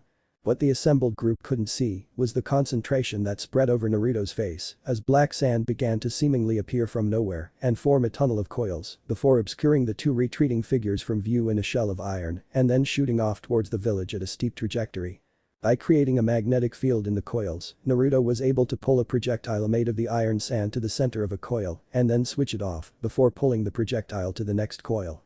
He had created a coil gun, which was very useful for throwing weapons, but here he had used it to create a much faster way of travel for the two ninja, one of which was still in shock from the experience. Sakura, there are S-ranked criminals attempting to abduct Gaara and I need you to help out when we get injured. Sakura instantly knew how serious the situation was, never before had Naruto alluded to the fact that he would assuredly sustain injury from a fight, the boy always left some room in his wording, lest he become injured. But S-rank. We can't handle S-rank criminals. They're nearly cage level. Sakura tried arguing with her abductor teammate but was overruled considering that they were already hurtling back to Sunagakur. Probably not, but then again, we don't have a choice. These guys are after Gaara and Yugito and sooner or later they'll be after me, so we decided we'd band together and help each other. The medic just nodded, not entirely sure of the connection between the three, but she realized that it must be serious if three ninja as strong as Naruto and Gaara were being hunted. She watched as a small hole appeared in their sphere of metal and the ground began to quickly approach. Her eyes widened as their carrier plummeted towards the sand below but was amazed as the speed began to slowly drop until she felt their downward speed stop completely just before they were pulled through another series of coils. How much longer do you think this'll take? Sakura turned and asked her teammate, hoping for a short reply as her stomach couldn't take much more acceleration. But as her head turned, it wasn't her teammate that she saw, at least as she knew him. The boy standing with her in the steel cocoon was far more determined than she had ever seen him and had a glint in his dark eyes that was foreign to her. The most puzzling change was that he had just finished tying his new Sunna headband to his forehead, removing his worn leaf symbol and placing it in his pocket. The cloth was a dark red as opposed to the usual black or blue, and although it didn't stand out much to the citizens of Sunna, it marked him as an honorary ninja, one who had the friendship and support of the Kazekage. It'll still be a little bit, at least another couple hours. He saw her eyes sweep upward to his new accessory and answered the question before she asked it. Gaara asked me to become an honorary Sunna shinobi. Turns out that my father was one, so I'm automatically a citizen. Now, Sakura was never dumb by any standard, so it was only natural that she figured out Naruto's secret. Sandaime Kazekage is your father, isn't he? I remember, during the first Chunin exams, your mom told me that she thought the Setetsu was part of you, even before you were born. I guess I just never put that together until now. The only confirmation she got was a nod before she felt the bottom of her stomach full with her descent again. As quickly as Naruto had disappeared, everyone's eyes focused on Sasuke, asking for an answer, which for once, he didn't have. What? Don't look at me like that. I don't know what the hell that was about, but he felt the pulse from a Hiraishin kunai, probably from Sunna. Why they would have a kunai or who has one I don't have a clue, so don't ask me. Sasuke's revelation started an explosion of questions that began to fly around until Yugito was able to raise her voice loud enough to be heard. I know what happened. Almost instantly everyone shut up and looked at the blonde. Seeing that she had their attention, the Kunoichi continued. Naruto gave the Kazekage and I one of those kunai and told us that if we ever had problems involving Akatsuki, we should throw them and he'd be there as fast as he could. Gaara must have thrown his. So that's what he meant when he said watch out. Jiraiya muttered before looking to Tsunade for confirmation. The Hokage gave her silent agreement and began to herd the other ninja towards Konoha, while Jiraiya began to head towards Sunna to assist in any way possible. Shizune helped to push everyone towards the village, while Tenten and the boys of the Cloud team were trying to figure out what was happening. Not to sound dumb or anything, but why are we running and who is the Akatsuki? The weapons mistress asked as she pulled up to Sasuke, but it wouldn't be the Uchiha who answered. The Akatsuki are a group of S-class missing ninja who have committed grievous injustices against their home villages. What they are planning is a mystery, and we only have information on about 78% of the organization. We do know that they are after a select group of ninja who all had similar upbringings. Tsunade gave just enough information to answer the question, but keep Yugito and Naruto's past secret. The information had its intended results as Tenten became quiet and picked her pace up. Naruto and Sakura were still hurtling through air when finally the village came into view as a jutting wall of rock on the horizon. Using one more acceleration coil, the two found themselves at the entrance to Sunna and the entrance to the fight as well. Gaara was battling a ninja with blonde hair that was falling over the ninja's left eye and then was pulled into a ponytail in the back. Judging by the explosions rocking the air around the fight, that was Deidara, and so Sasori would be around somewhere. Sure enough, there was the scorpion fighting against an old woman that caused Sakura to inhale sharply. That's Chiyo-sama. She's one of the most respected people in Sunna, what's she doing fighting? The old woman seemed to be holding her own, but her age was obviously hindering her and she was visibly wearing down. Naruto was descending as fast as was safe to and could do nothing but watch as Sasori was able to push the elder women into the stone surrounding the village. The pair was still a good ways up in the air and a good ways away from the action, so no one had noticed the large black sphere shooting towards the fight yet, but not for long. Sasori's tail shot towards the white-haired lady and there was nothing Naruto or Sakura could do to stop the stinger except reveal themselves and hope that the shock was enough to buy some time. Using the material of the shell, Naruto's Satetsu began to plummet towards the ground in an attempt to immobilize Sasori's puppet, though he couldn't see where the criminal was hiding, so the best he could do was stop the puppet. Thankfully the tactic worked and the rain of metal was enough to stop the tail in its tracks and allowed just enough time for the landing of the pair. Sakura instantly ran to Chiyo's side and began to help the venerable woman, checking her over for injuries and making sure she hadn't been poisoned as was common with puppeteers. While she was checking her patient, Naruto had set to work demolishing the immobile chunk of wood with a fast Rasengan to the body. Not surprising to the boy, a similarly cloaked figure leapt from the wreckage and stood up to eye his opponent, though it was a figure of speech, seeing as there was a dark cover over Sasori's upper body. Konoha's other Jinchuriki this day became more interesting. Sasori's comments reached the ears of the women, though only Chiyo realized their implications. Sakura was wondering what the puppeteer meant. Naruto picked up on the word other, but didn't pry, he just watched in fascination as Sasori removed the cover over his face. For someone who had been alive for a good long while, Sasori didn't look a day over 17 or 18. His hair was a violent red, something reminiscent of a flame, and his eyes were a golden brown color. While he was probably a heartthrob on the level of Sasuke when he was in Sunna, he now had a look on his face that was pure, unwavering hatred. You destroyed my favorite puppet and though I cannot forgive you, I am interested, how did you know that I was inside? There were no chakra strings coming from anywhere I could see, which would mean that they were hidden inside the body of your hunk of wood. Naruto replied, still eyeing his opponent. While he didn't look any worse for the wear, the trip and his constant use of electromagnetic forces took a toll on the teen. Crap, I probably don't have any more chakra than Sakura does right now. This isn't going to be good, not that it was going to be easy. Before. He began to think about a plan, though he was throwing out nearly as many as he was coming up with. Thankfully Sasori was taking the battle more cautiously than normal. After seeing the damage that the Rasengan could cause, along with the fact that the kid seemed to have control over the Satetsu, Sasori knew this was a horrid matchup for him. His grandmother might not be a large threat, but this Jinchuriki he would be problematic. Sakura, you need to help Gaara when you are done, I can take things from here.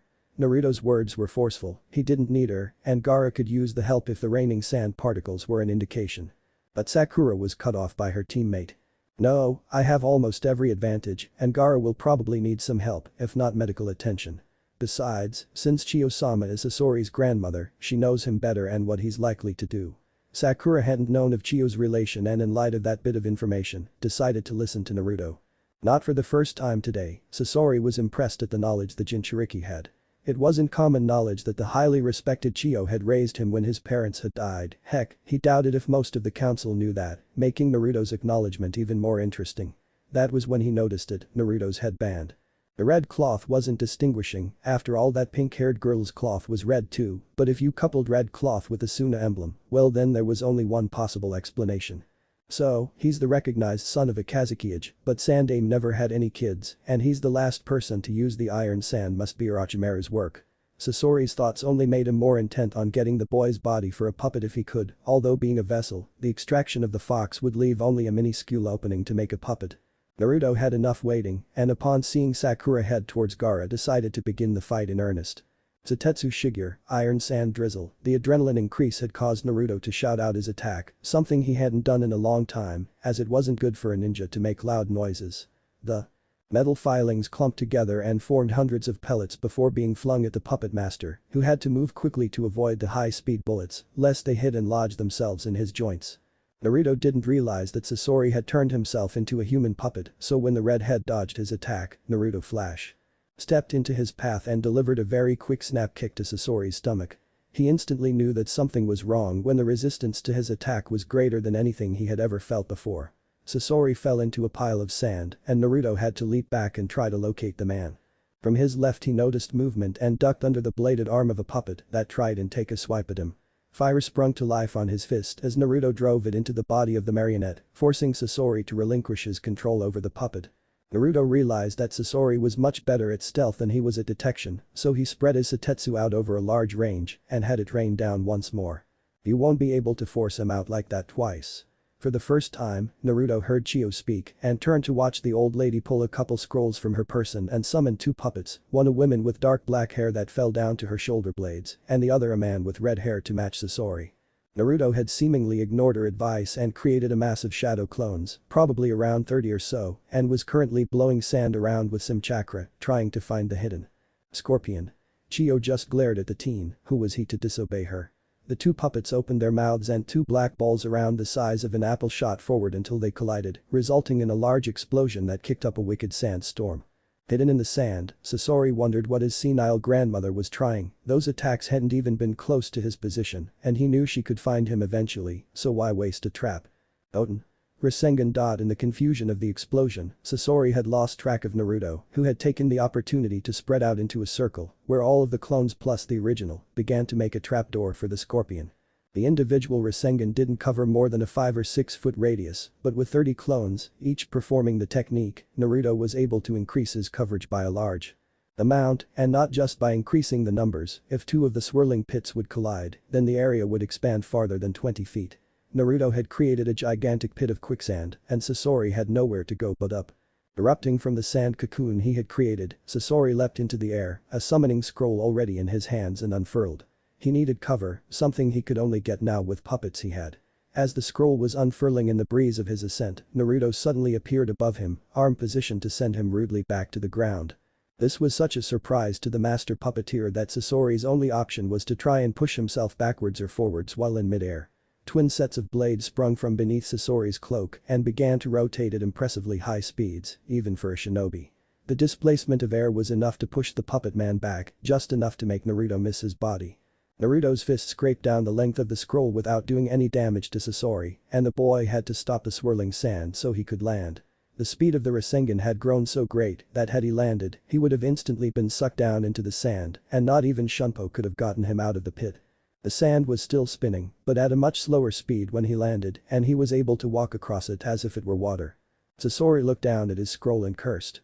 The brat had smudged just a small portion of the seal, but it was enough to make the entire thing explode if he tried to summon anything from it now. Knowing that a puppeteer's weakness is in close-range combat, Naruto took the opportunity to close in, while Chiyo moved her puppets closer as well, two blades appearing where their hands had been. Naruto's first strike was a haymaker to Sasori's stomach with his right hand. Once more the blonde felt more resistance than usual to his assault, except this time his opponent didn't turn to sand, he splintered. The sudden pain wasn't anything that Naruto would have taken seriously. Except that he had never fought a man made of wood before and took a step backwards in surprise. Chiyo recognized the significance of that exchange and continued Naruto's attack. Please, I created those puppets, I know their secrets, do you actually expect to defeat me with them? Sasori chided as he dodged the sword swipes from the puppets he had made from his parents' bodies. Any reply that Sasori's grandmother would have spoken was cut short as Naruto re-entered the action, but this time he had flames dancing on his fists and licking at his wrists. His punches were fast and hard, and Sasori had little chance to dodge and sustained a number of hits which began to spread over his wooden frame, threatening to engulf him completely if he didn't do something. Sasori pulled a scroll from his back and summoned something in a puff of smoke before Naruto or Chiyo could do anything. Naruto leapt into the smoke attempting to press his advantage, but was stopped before he could go too far by Chiyo's hand. There is no need to rush in, I can find him, and rushing into a situation like this is unwise. Naruto agreed but blew the smoke away regardless. There was Sasori or what was left of his smoldering body, but much more. Ominous was the newly summoned form of the Sandaime Kazukiage, and yet both knew that it wasn't the Sandaime anymore. Satetsu began to spill from the body of their opponent and formed into spikes of metal that shone with the dull reflection granted by the poison imbued with the filings. Naruto didn't fear the sand, as he could block it with his own or possibly even hijack the control if he could inject his own chakra to the sand, though the multiple projectiles would make that much harder to accomplish. The sand rained down and swiftly Naruto Satetsu formed a covering to protect his ally and himself from the poison shafts. While Chiyo removed a large round object from her cloak and sent her already summoned puppets to distract her grandson while she prepared to finish him off. The puppets' hand clasped together and wires entwined with fingers and pulled taut, creating a deadly set of garrote wires. The two puppets sped forward while Naruto remained content to screen the advances of his partner with his Satetsu. Sasori, in control of the Sandaime's body, wasn't fooled by the puppet's wire trick, even though it wasn't one of his additions, but with the screen by the Jinchuriki, dodging the pair he once knew so well became difficult. He became so engrossed in his task that he failed to notice the sphere his grandmother hurled at him. In mid-flight the ball began to spread out like a net, eventually forming a gaping tooth-rimmed mouth that was able to pin Sasori to the sand before expelling a seal that completely suppressed his chakra. It is over, you cannot use chakra now. Chiyo's puppet sprung forward once more and began to stab the body of the Sandaime multiple times, making sure that the last human remains of her grandson were destroyed. I hope you weren't too intent on killing him, I've been taking responsibility for his actions for too long, and it needed to be ended by my hand. Naruto just nodded, recognizing that Chiyo deserved her revenge over his own. He was interrupted from his thinking by Gaara who spoke in a rather concerned voice. Chiyobi-sama, your experience is needed immediately, I was able to kill my opponent thanks to Sakura-san's intervention, but in the process she lost her arm to Deidara's explosive. You must help her, I can only stop the bleeding for now. This was a major surprise to Naruto as guilt quickly leapt into his body. Sakura was his charge for this mission, if he hadn't brought her, then she would still have two arms and not be in danger of bleeding to death. Gaara had brought Sakura, who was unconscious. From the concussive blast was lying on a bed of sand that Chiyo quickly went to and began to look over her patient. My specialty is in poisons, not medicine, so there is only so much I can do and it would mean the end of her career as a ninja and as a medic. This was brought another wave of nausea to Naruto as he heard that his teammate would never be a ninja again. Would it be possible to reattach an arm and get it work properly? Gaara asked, snapping Naruto from his self-pitying. I suppose it could be done, but her arm was destroyed in the explosion, was it not? Yes, however I was thought that perhaps you could implant one of Deidara's arms. I suppose it might work, but if she isn't a match to the blood type then she'll reject the arm and could be in even worse shape than she is now.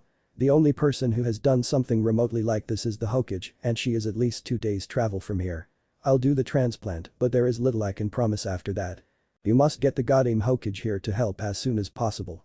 Chiyo left no room for argument and Naruto indicated that he would go try and grab Tsunade before he began to flash step away, hoping to make it in time. I realize that I didn't go into detail with the other fight, but don't worry, you'll get a good idea of what happened next. Chapter. I hope you like some of the farther out there elements of the story and I hope you like the chapter overall. From here on out it's all Akatsuki all the time, I know exactly what I want to do with them and you'll get a good idea of the direction I'm heading before too long. Thanks for all the reviews for the last chapter, I'm glad so many people like the story. Please review this one too, mainly because I have no way of knowing how crazy I'm getting if you don't tell me. Chapter 25. Naruto had been running at extremely high speeds for the past hour and was feeling the burn in his legs from overuse. His cheeks and eyes showed the influence of the demon he was holding, something he didn't use unless it was an emergency. His training had increased his chakra reserves past his previous levels by 3 times easily, but he was still vulnerable.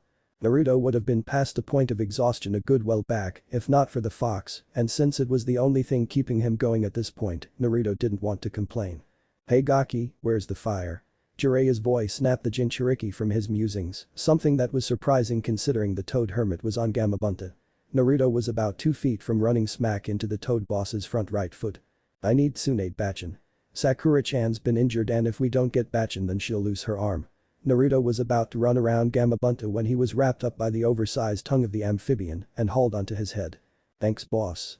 Naruto took the opportunity to grab his breath back and was glad when the giant summon turned around and headed back. You need to think your plans through more, Naruto. Sprinting from Sunna trying to get back to Konoha is still going to take a lot of time and if your friend is in serious trouble, it will kill them. Naruto nodded, realizing that he could have cost Sakura her arm if Jiraiya hadn't shown up. For the first time since the exams, he realized that it might be too soon to look forward to the title of Chunin. Naruto closed his eyes to guard against the fierce wind that was slamming against his face from the Toad Boss's great leaps. Sasori and Deidara are dead. The only reply was silence until the leader spoke. I know. Shall I? No. They may not have been the most powerful, but if they are dead that means that Jiraiya is most likely behind it. Recall the others, if he is still in Sunna, then their group hasn't left yet and not even the immortals can take on two Sannin. The pair of green eyes narrowed. You know that I'm not one to second guess you when it comes to these things, but we need those Jinchuriki, you said so yourself. If we don't get at least one now, then they may come up with a better system of protection. Of course I am aware of that, but since we are 2 members short, any further loss of life would make us unable to seal the demons. At our current strength we can only seal 1 demon. The brown eyes of the leader closed in a moment of reflection before the seated figure rose and dusted itself off. I will get our target and leave you to recall the immortals back. If Haiden gives you any crap have Kakuzu bring him back. With that the leader of Akatsuki stepped out of their base and into the light for the first time in a while before beginning his trek toward Sunna. The ride to retrieved Tsunade had grown quiet as Naruto was contemplating his previous fight and Jiraiya was just standing there. Eyes closed. Why didn't I think of summoning? Naruto was kicking himself for his oversight. It's far simpler than travel by Setetsu and uses far less chakra. Well I did get there faster with my sand, it used far too much and riding on Gamabunta wouldn't be too much slower. It was amazing how much distance the Toad Boss could cover when he wanted to, and while it had taken Naruto almost an hour and a half to meet up with Jiraiya, Gamabunta hadn't been moving at full speed and in fact he wasn't moving anywhere near full speed. In the time he had been riding, Naruto was back in the outskirts of the Fire Country, a feat that was a day and a half by foot or even 4 hours by Shunpo. It was a good thing that Jiraiya came along when he did, Naruto truly would have been the death of Sakura for not thinking though his travel plans. Bikuzu, Haiden, you are to return to base. What? We haven't captured the Jinchuriki yet, why do we need to return now? Idiot, you do not question orders. It doesn't matter why, but I would hazard to say that Sasori and Deidara failed. Correct, they were beaten by Jiraiya. HMPH, that idiot always was too overconfident. With that, the 2 missing ninja began their return, but not before Kakuzu's eyes swept over the party that was their target. Besides the Jinchuriki, there was the only other Uchiha besides Itachi and the Hokage, a Sannin herself, but more importantly, the granddaughter of the only person besides the leader to outright humiliate him in a fight. The sun was sitting low on the horizon when the Konoha party felt they could rest safely. They had been followed by 2 members of Akatsuki for most of the day after Naruto and Sakura had left, but for some reason they had left a short time ago. Tsunade was no slouch and knew that they were watching her, but kept her party unawares. Except for Shizune who would be needed if they attacked, but luckily that came to pass. They had taken a short break, only 2 or 3 hours from the village, and would be relieved to be able to sleep in their own beds tonight. So when she felt the tremors that preceded the arrival of Jiraiya, she grew rather annoyed. There was only one reason he would ride into camp and that was if her skills were needed. Her annoyance grew to even higher levels when it turned out that Jiraiya wasn't even on Gamabunta, it was Naruto who had fallen asleep on the ride in. Naruto, what are you doing back here? Where's Jiraiya? Or Sakura for that matter. Not now, Bachin, I need to get that free bowl of ramen, only 4 more bowls to go. Naruto wake the hell up. The Hokage yelled in frustration. Aki fell asleep on the way here, he's exhausted Tsunade, he deserves it after fighting the Akatsuki. It was Gamabunta that spoke up on the sleeping boy's behalf. Sakura sustained an injury that requires your assistance or she might lose her arm and Jiraiya leapt off a while ago and headed back to Sunna, seemed in a big hurry. The group as a whole was shocked, Naruto and Sakura had fought off Akatsuki and Sakura was in serious trouble.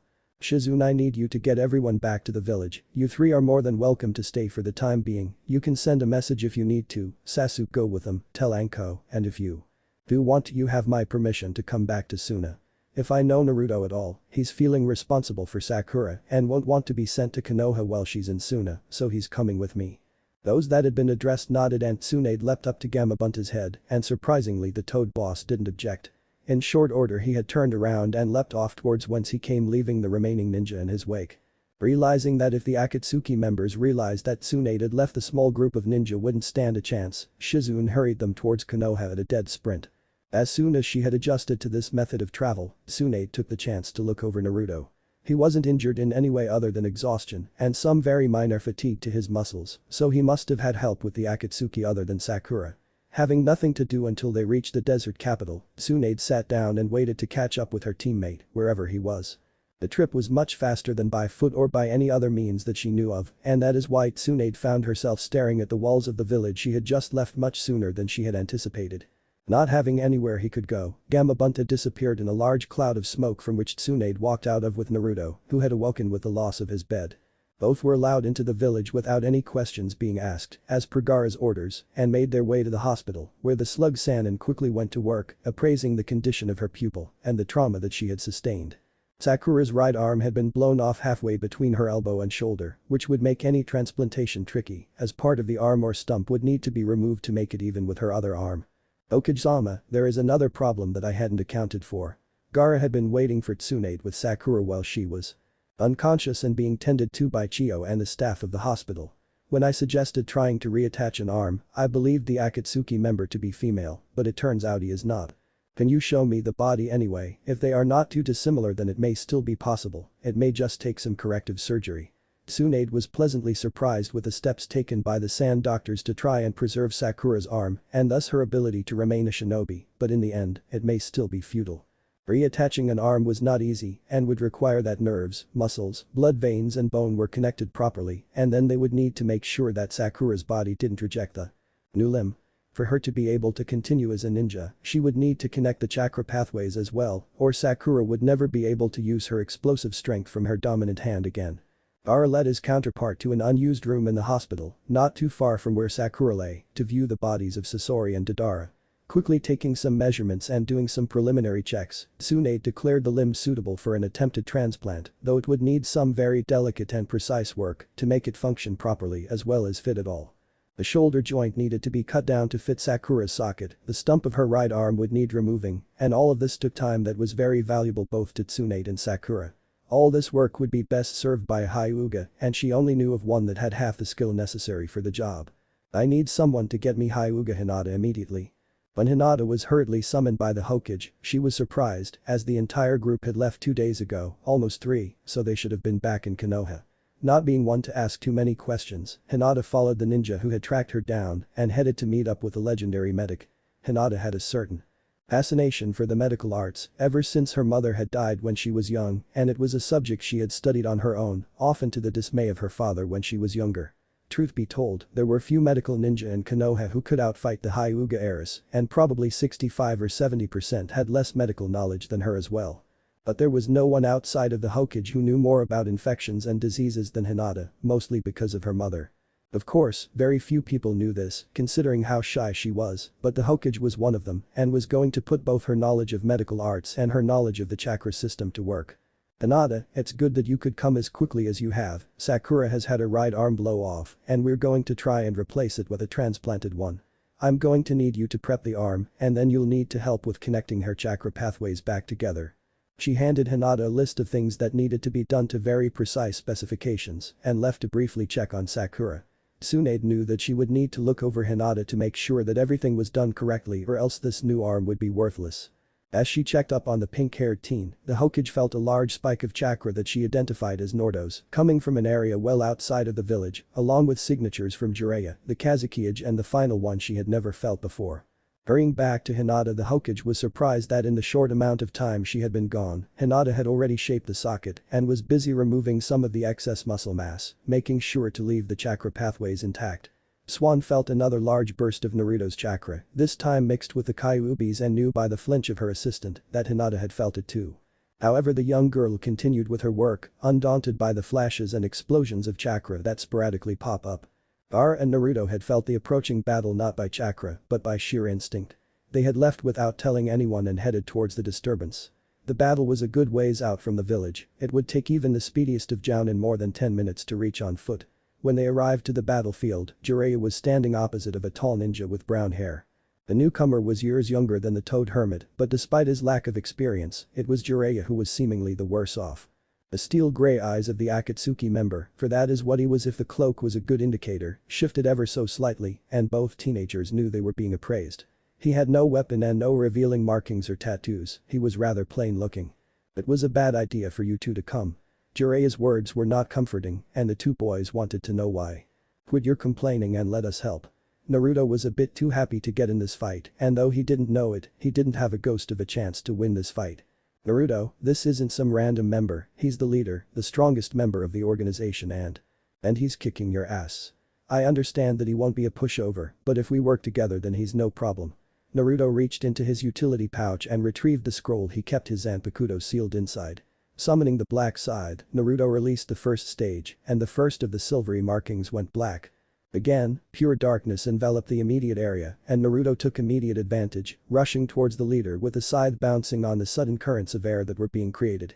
Naruto swung the weapon around, but was surprised when his target simply leapt over the half-blonde and performed a few quick hand seals before expelling a great ball of flame from his mouth.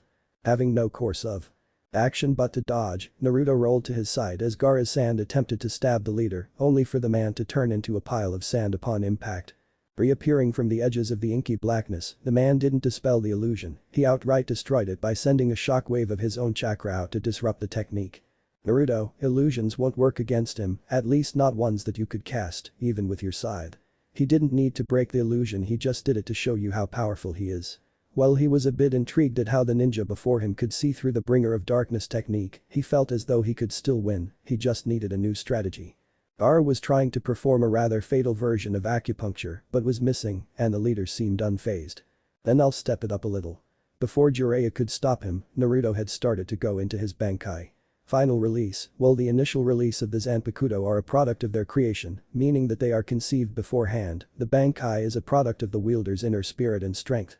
It is because of this that a word or phrase is usually used to activate this final stage. Watashi Osur Kotenashi no Zoite Osur. I fear nothing except fear. The entire shaft of the weapon became pitch black as all the symbols became a formless mass and began to migrate upwards until they became a blade opposite the original one with one key difference. While the first blade had stayed the same as always, the new blade was formed upside down, allowing Naruto to cut in any direction he swung Osur. During the researching of these weapons, Naruto had feared that his Bankai would somehow involve the Kyuubi or cursed seal, but instead it reflected nothing more than his own view of himself. He was always feared by others in Konoha, feared for the demon and then just when that fear was beginning to subside, fear for those he loved and how they would react to him came to dominate his mind. This time he would close the distance much faster and make sure that he would cut the leader. He flash-stepped to the leader, who was still preoccupied with Gaara, and pushed Osur forward, only for the leader to disappear in a blur of movement that was just as fast if not faster than Shunpo. Once more, the Kyuubi Jinchuriki found himself amazed that his opponent seemed to read his movements as if he had a Sharingan, but had the presence of mind to swing Osur around and try to bite into his opponent's side. Instead of cutting anything, the leader simply grabbed onto the shaft and incinerated it with a little chakra. Naruto dropped the burning wood and tried to land a sweeping roundhouse to his opponent, only to be blocked and punched in the stomach with enough force to push him back yards. Gaara was beginning to see how this man could control 9's class missing ninja and continued his own assault, fruitless though it was, hoping to buy Naruto enough time to come up with a plan. He watched as Naruto's weapon burned into ash and became worried. Now that his friend's best means of attack was reduced to nothing. Which is what made the blonde's next action so surprising. Naruto flew into a short string of hand seals before a short tree rose up and grew from the earth, the exact size and shape of Osur's shaft. After plucking the wood, the blades came instantly afterward, the Bankai was restored as if nothing happened. I see, so the wood and metal were intentional, you can reform your weapon as often as necessary, so long as you have chakra. This was the first time the leader had spoken, his voice held a harsh tone that came from years of giving orders. I am lucky to have the opportunity to capture both of you, though I am afraid I will only be taking one, Itachi-kun would be so disappointed if he didn't get another chance at you. Naruto had heard enough and Flash stepped into the fray again, but found that once again the leader was faster and Shunpo began to lose speed the longer he used it, meaning that sooner or later, he wouldn't even be close to landing a hit. Having no other choice, Naruto disengaged from the battle and withdrew a number of kunai that had 3 tiny blades instead of one major blade. While the leader was busy blocking Gaara's sand with a wall of earth, Naruto threw the kunai around the area before hurling the final knife at the leader himself. Naruto no. Once again, Jiraiya's words of warning were lost as the team disappeared in a bright flash of yellow. The leader was forced to dodge the initial strike with a kunai, and this time Naruto leapt away before he could burn the scythe again. Once again he disappeared in a flash, but instead of finding himself in the arid desert, he was trapped in a large cavern of earth in complete blackness. Naruto formed a Rasengan and tried to drill through the wall, but the chakra was absorbed. Trying once more, the results were the same as they were the time after that. Not realizing that the technique he was caught in was not Doten Kekai Dormu, which used the chakra to reform itself, but a new technique altogether. Naruto kept pushing more and more chakra into the wall. Since the leader hadn't uttered a word when he formed the technique, no one knew what it was or what it did. Jiraiya had watched as his student was trapped, and unfortunately he could do nothing about it. He had sustained a hit to a point on his arms that completely paralyzed them for at least another few minutes. If Gaara could hold out, then there was a chance that neither boy would be taken. Just as he felt his arms become mobile once more, both Jiraiya and the leader felt the chakra in the area of Naruto reach a critical point, and both were forced to dive underground to avoid the blast. Gaara had felt the event too, but too late to retreat to safety. The dome blew apart in an explosion of chakra that spread out not unlike the sun in the early mornings and late evenings. Gaara's sand moved to block the wave of chakra, but only held momentarily until the wave of pure energy broke through and collided with the young Kazukiage, knocking the wind and consciousness from his body. Naruto, having been at the epicenter of such a cataclysmic event, was also unconscious, and had it not been for his rapid healing, would have died. The two original fighters re-emerged from the ground, but Jiraiya was too far away from Gaara to prevent the leader from grabbing the red head and pulling him underground, leaving only some parting words. "It was nice to see you again, Jiraiya-sensei." The Toad Hermit just gathered Naruto up and began the return sprint back to Sunna. Tsunade was impressed at the Hyuga. She had completed everything to specifications and far ahead of any time schedule that the Hokage could have wanted. She was just beginning to attach the arm to her apprentice when she felt Naruto's chakra explode and then recede into near nothingness. Knowing that would probably mean she would be needed again, Tsunade hurried the procedure along as much as possible, and by the time that Jiraiya appeared with a badly burned and exhausted Naruto, Sakura was roughly 20% finished with attaching the new arm. The really time-consuming process was the reattachment of the chakra system, something that Hinata would have to oversee. Naruto was laid in a bed and treated for the burn, but he remained unconscious for the remainder of the day. Anko and Sasuke arrived by midnight, having ridden one of Anko's larger snakes, and were led to Naruto's room. Sakura's operation had finished only a small while ago, and all that were involved were worn out, especially Hinata, who had to use her wind nature chakra to clean the edges on both sides of the arm and make sure they would fit together. It was devastating when used in combination with Jaiken, allowing her to sever the chakra system, rendering the recipient in a state exactly like Lee. She had stumbled into the first room she could find. The fact that it happened to be Naruto's room was a complete coincidence, and she fell asleep as soon as she sat down in the corner chair. Anko and Sasuke noticed the heiress when they entered but didn't remark on it. Naruto was sleeping and had few signs of injury other than some small bruises on his arms. That was Hideki's doing. He's the leader of Akatsuki, which means that Chiyoko is the second in command. Tsunade had come in behind the family and felt it necessary to fill them in. Sasuke looked confused, and Anko only had the faintest look of recognition on her face. Beyond Aime's teammates, Jiraiya's other students are the 1 and 2 of Akatsuki. Anko was surprised and couldn't figure out how it happened. It gets worse, he took Gaara, so we have at best 4 days considering that 2 members were killed. If we can't stop the extraction by then, Gaara will die. An. First off, I'm sorry if that translation isn't grammatically correct, I just got it from an online translator, so you can blame me for being lazy. Secondly, I hope you like chapter 25, it doesn't seem like it's been that many chapters, but it really has been. I've been working on this story for over a year and it feels like it's only been 3 months or so. Naruto's Zanpakuto is named Osur, Fear, and really soon you'll get to see its Bankai abilities. Thanks for all the reviews as usual and please keep them coming. Chapter 26. So, this is it, right? Naruto's voice held an edge that showed his anxiousness to get this job finished. Yes, Naruto, this is where we track the 2 members who were following Tsunade earlier. Naruto, Sasuke, Anko, Jiraiya, Neji, and Sakura were standing before a large boulder that was blocking the entrance to what should be the Akatsuki's lair. Though they couldn't track Hideki, Tsunade had mentioned the pair that she had felt following her group earlier, and their trail was easily picked up and followed. On the way they had met up with Kakashi, Guy, and Haku, who had been sent by Shizune after Tsunade had contacted her and ordered backup. It had been 2 days and 13 hours since Gaara had been abducted by the criminal organization, and Naruto had nearly been vaporized by his own chakra in the explosion that led to Gaara's capture.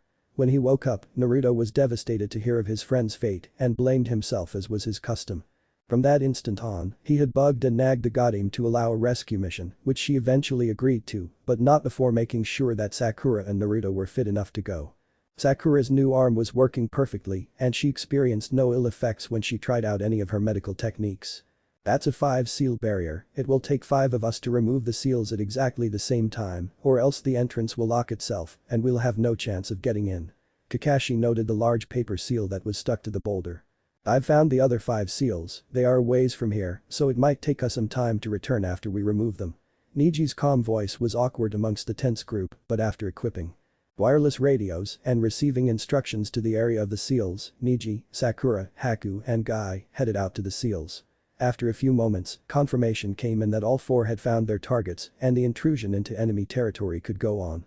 On the count of 3, all 4 ninja plus Kakashi pulled off the tags and Naruto blew through the boulder with a Rasengan. As the remaining members of the rescue party rushed inside, they were greeted by a completely unwelcome sight. Gaara's body, which for a moment was suspended in the air, fell to the ground limp as the giant statue that represented all that was evil disappeared into the ground. Gaara and Naruto's cry echoed around the vast cavern. 4 figures dropped down from the hands of the giant. Naruto didn't notice as he had turned to Jiraiya and began to yell at his teacher. You said we had 4 days. What the hell happened? They finished faster than you had calculated before we killed off 2 members. His eyes had tears in them, knowing that his friend, the one that was the most like him, was dead. That would be thanks to our latest recruiting drive. The women, Chiyoko spoke.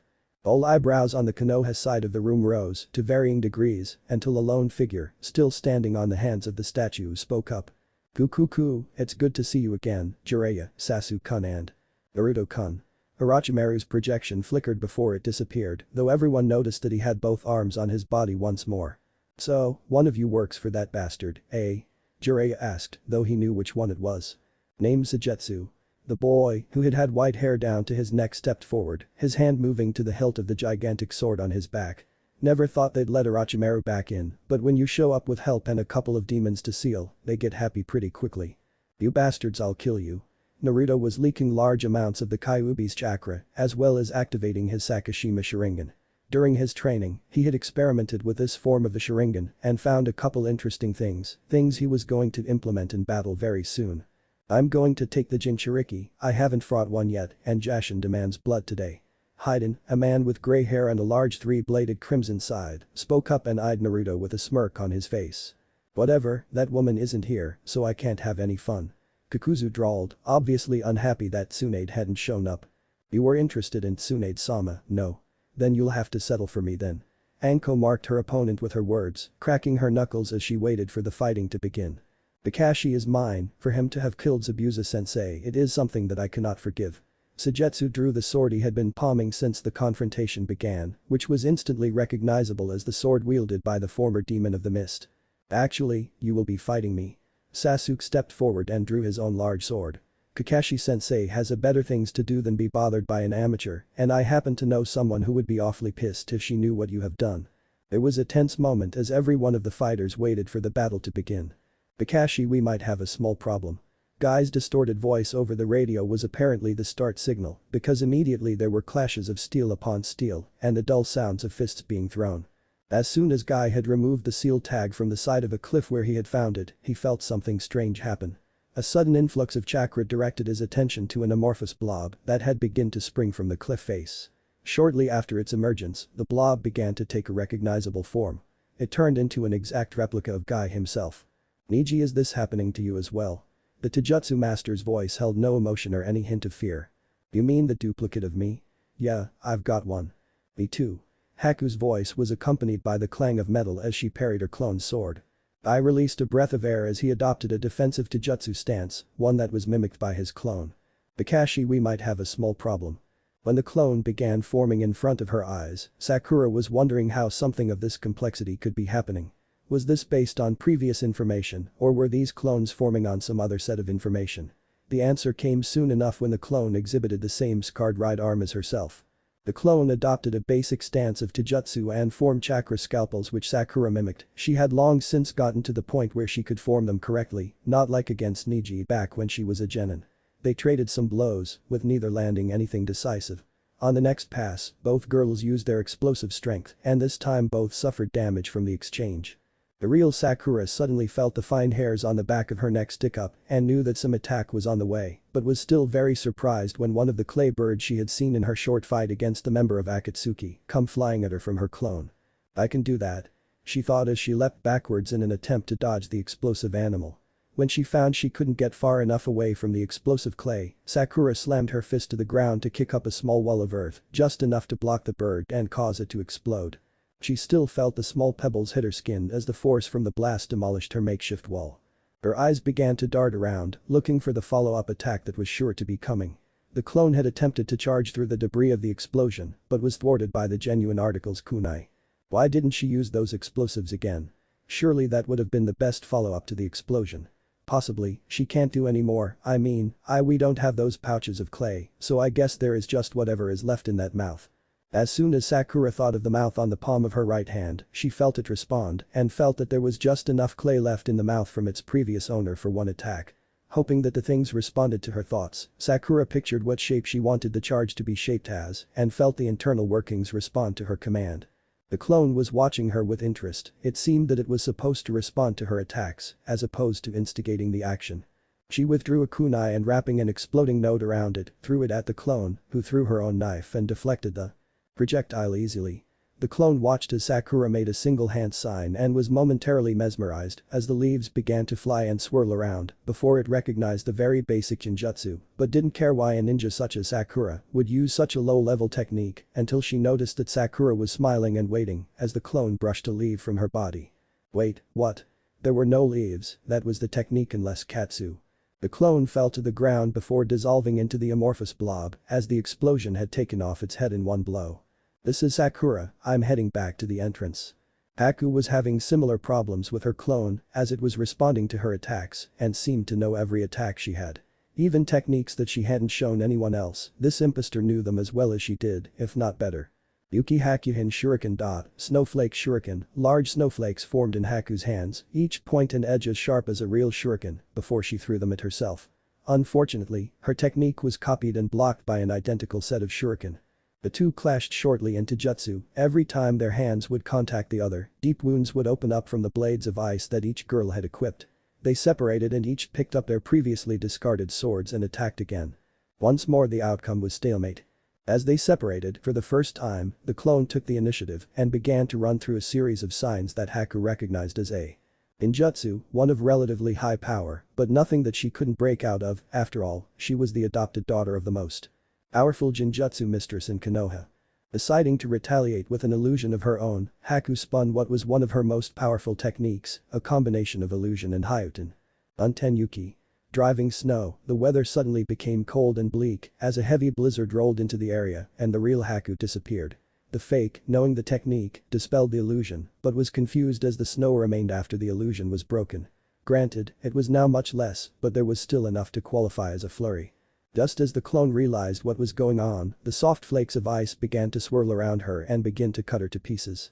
Releasing a pulse of chakra, the clone was able to stop the flakes, but not the sword that cut her cleanly in half at the waist. Haku fell to the ground panting. It might have looked like the two were evenly matched, but during their second exchange with swords, the clone had landed a serious hit to Haku's midsection. Hey Sakura. The ice mistress called over the radio. You think you could stop over here and heal a cut real fast? Niji was unhappy. For a perfect clone of himself, the battle was lacking. Perhaps it was because he had been training with Hinata-sama so much and her style was nearly the same as his own in every way. That wasn't to say that he had an easy time dealing with the clone, he hadn't been able to land finishing blows, but the doppelganger was unable to even land a glancing blow to the genius of the Hyuga clan. As he blocked another palm thrust, Niji thought his stance of the clone. Actually, at times, Hinata was much more of a challenge than this thing. Hearing the girls' radio in their own victories, Niji decided that it would be prudent to finish his own spar. Using Heikusho, a trigram's empty palm, for less than a second, so fast that the clone didn't know what happened, Niji was able to rush in underneath the guard of himself and land the winning blow to the heart of the clone. Having not sustained any damage in the battle, Niji decided to meet up with the girls and left his area without disturbing a leaf. I too had just finished up his fight, it was rather anticlimactic as well, he had spent so much of his time figuring out ways to combat the Sharingan that he knew how to react to an opponent that copied all of his moves. Knowing that he was needed elsewhere, he didn't waste time and began to perform some hand signs.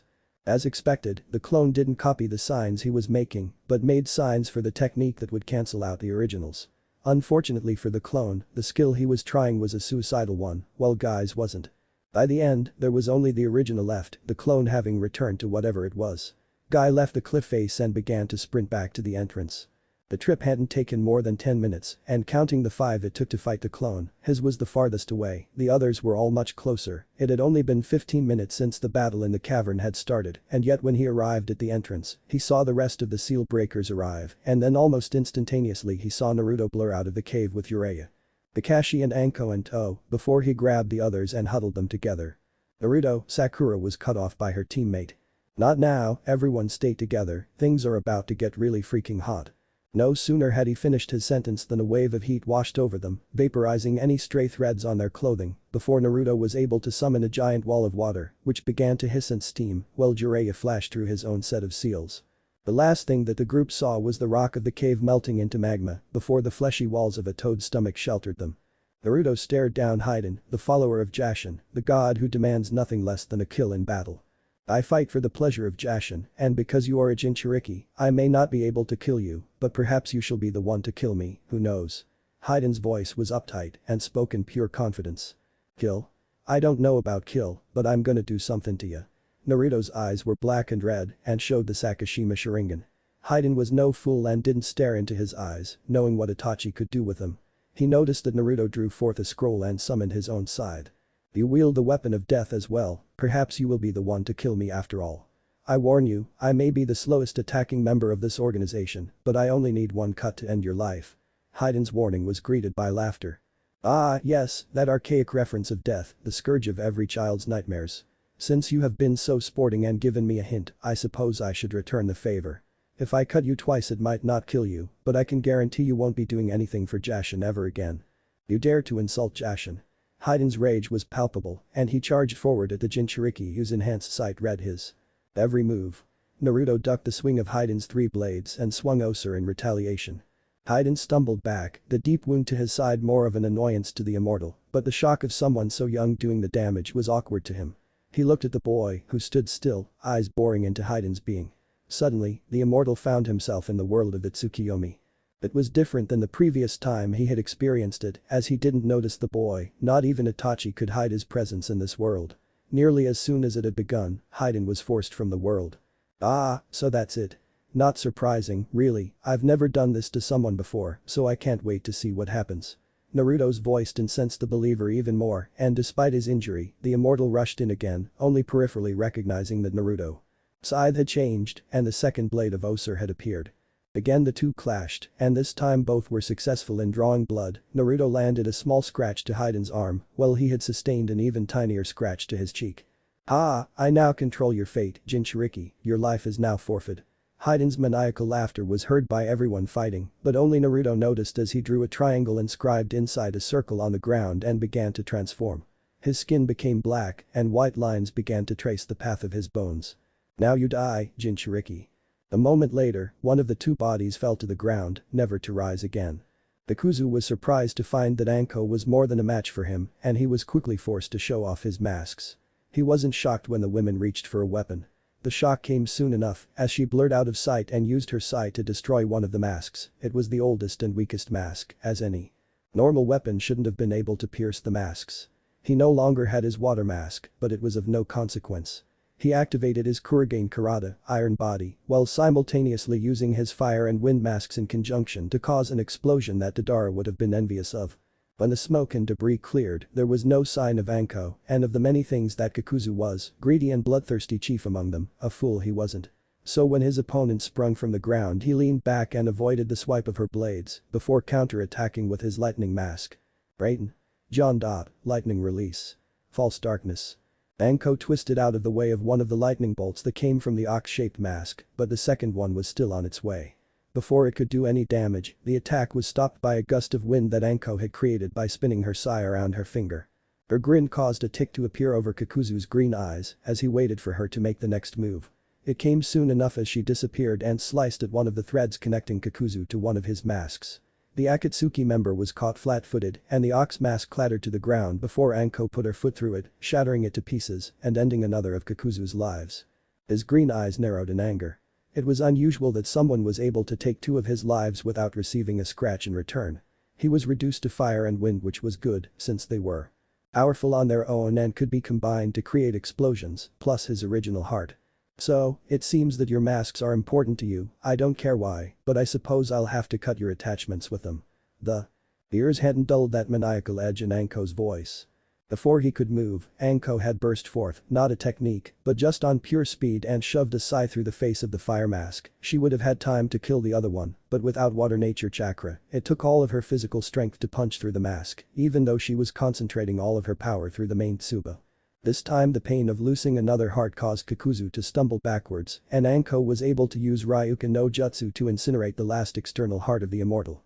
To buy time, Kakuzu tried to trap Anko with his threads, but she frayed the attacking strands and leapt back, just as Naruto and Haiden drew each other's blood. It doesn't matter if you kill me, woman, your son is as good as dead, his blood is on Haiden's blades, and no one escapes once that happens. Anko just turned her head and looked at her son facing off against his opponent. Actually, it's your partner that's finished. Once his blood covers Osur's blades, he's done. Sure enough, Haiden fell to the ground and didn't move as 3 people watched. Haiden, you lazy piece of shit, get up and kill that brat. Kakuzu yelled, only for his words to fall on deaf ears. He's gone, there's no way he can help you now. Anko's voice was calm as Kakuzu was shocked that his partner had been killed. Bullshit, he's immortal, there's no way he could be killed. He argued. Oh, I never said he was dead, but he won't be getting up ever. Naruto's scythe is the most aptly named of all our family's weapons, Osur, fear. When an opponent's blood is sacrificed to Osur, they are first made to live through their worst nightmare about the world of Tsukiyomi, and then that nightmare become reality. No matter what it is, it will come to fruition. Most of the time it is death that comes, but for your partner, it seems to be something else. Anko's narrative spooked the remaining immortal into shock, and he couldn't move as he watched Naruto walk right past him to Gaara's still form. Hey, what did you do to him? Anko called to her son's back. His soul, it was destroyed.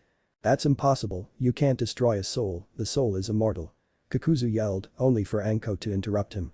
It doesn't matter if the soul is immortal or whether it exists at all that matters is that he believed it. I don't claim to be an expert, but most religions believe that you need a soul to go to heaven or hell. Naruto has just cursed that lump of flesh to a life with no possibility to move on. He's as good as dead. Anko's brown eyes met with Kakuzu's green ones. Now, I think it's time to finish this off. You can try, you'll never be able to pierce my defense, you don't have any technique strong enough. Anko didn't react more than shrugging her shoulders before Kakuzu noticed the changes her sei were going through. The blades of one became jagged and resembled lightning bolts, while the other became clear and amorphous, like water. Every member of our family has arrived at a way to control every element of chakra possible. This is my Zanpakuto, Rijeki and Tsunami, one with the power of lightning and the other water. I imagine that if I stabbed you now, it would be like taking a Rikiri. Kakuzu never noticed that she threw the weapon until it had passed cleanly through his body, delivering the fatal strike instantly.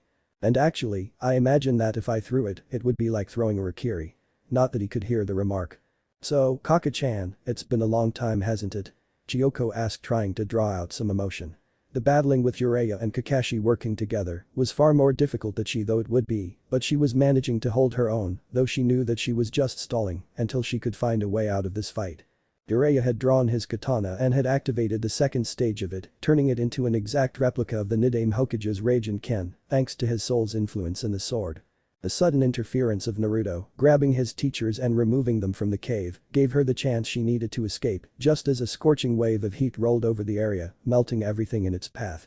Sasuke and Suigetsu were locked in a battle of blades, and neither one had the advantage, despite Sasuke's Sharingan and strength advantage, and Suigetsu's knowledge of Kinjutsu.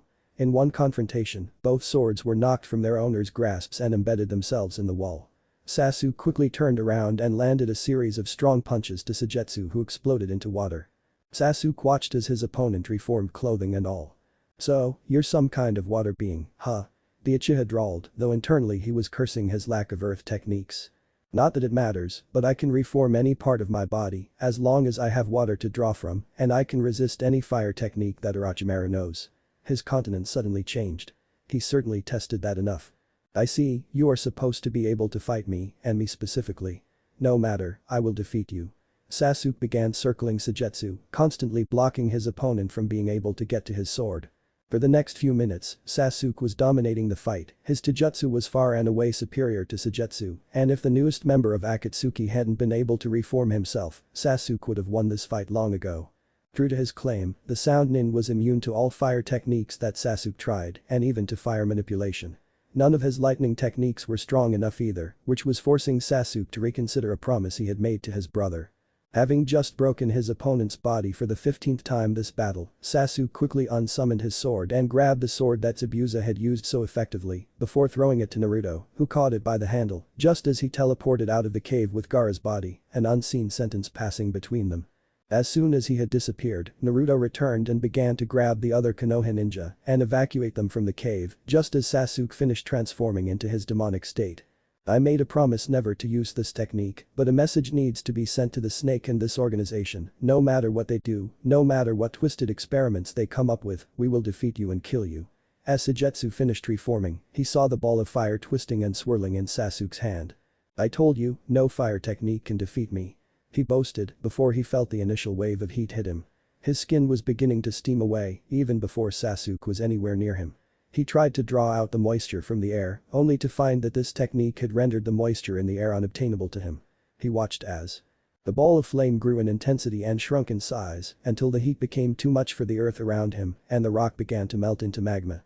The last thing that Sujetsu saw was the demonic Sasuke charging him, though he noticed that the technique was damaging the Uchiha despite his resistance to heat.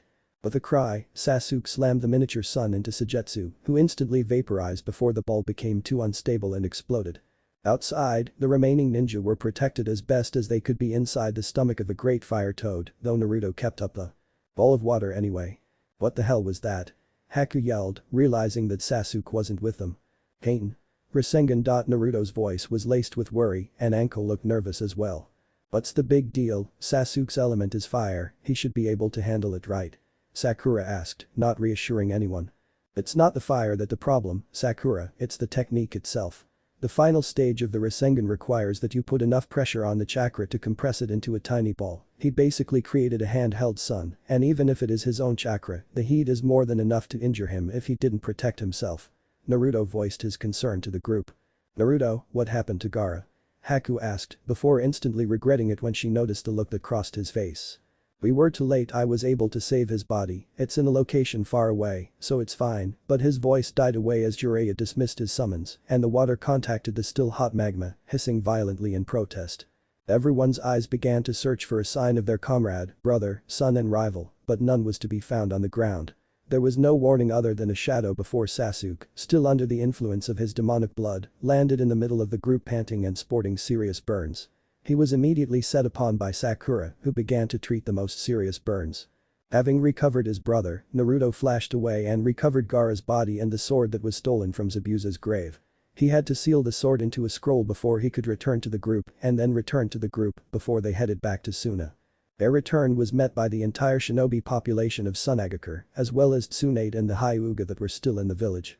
All of the ninja were ushered to the hospital where they were given a thorough exam by the Godame.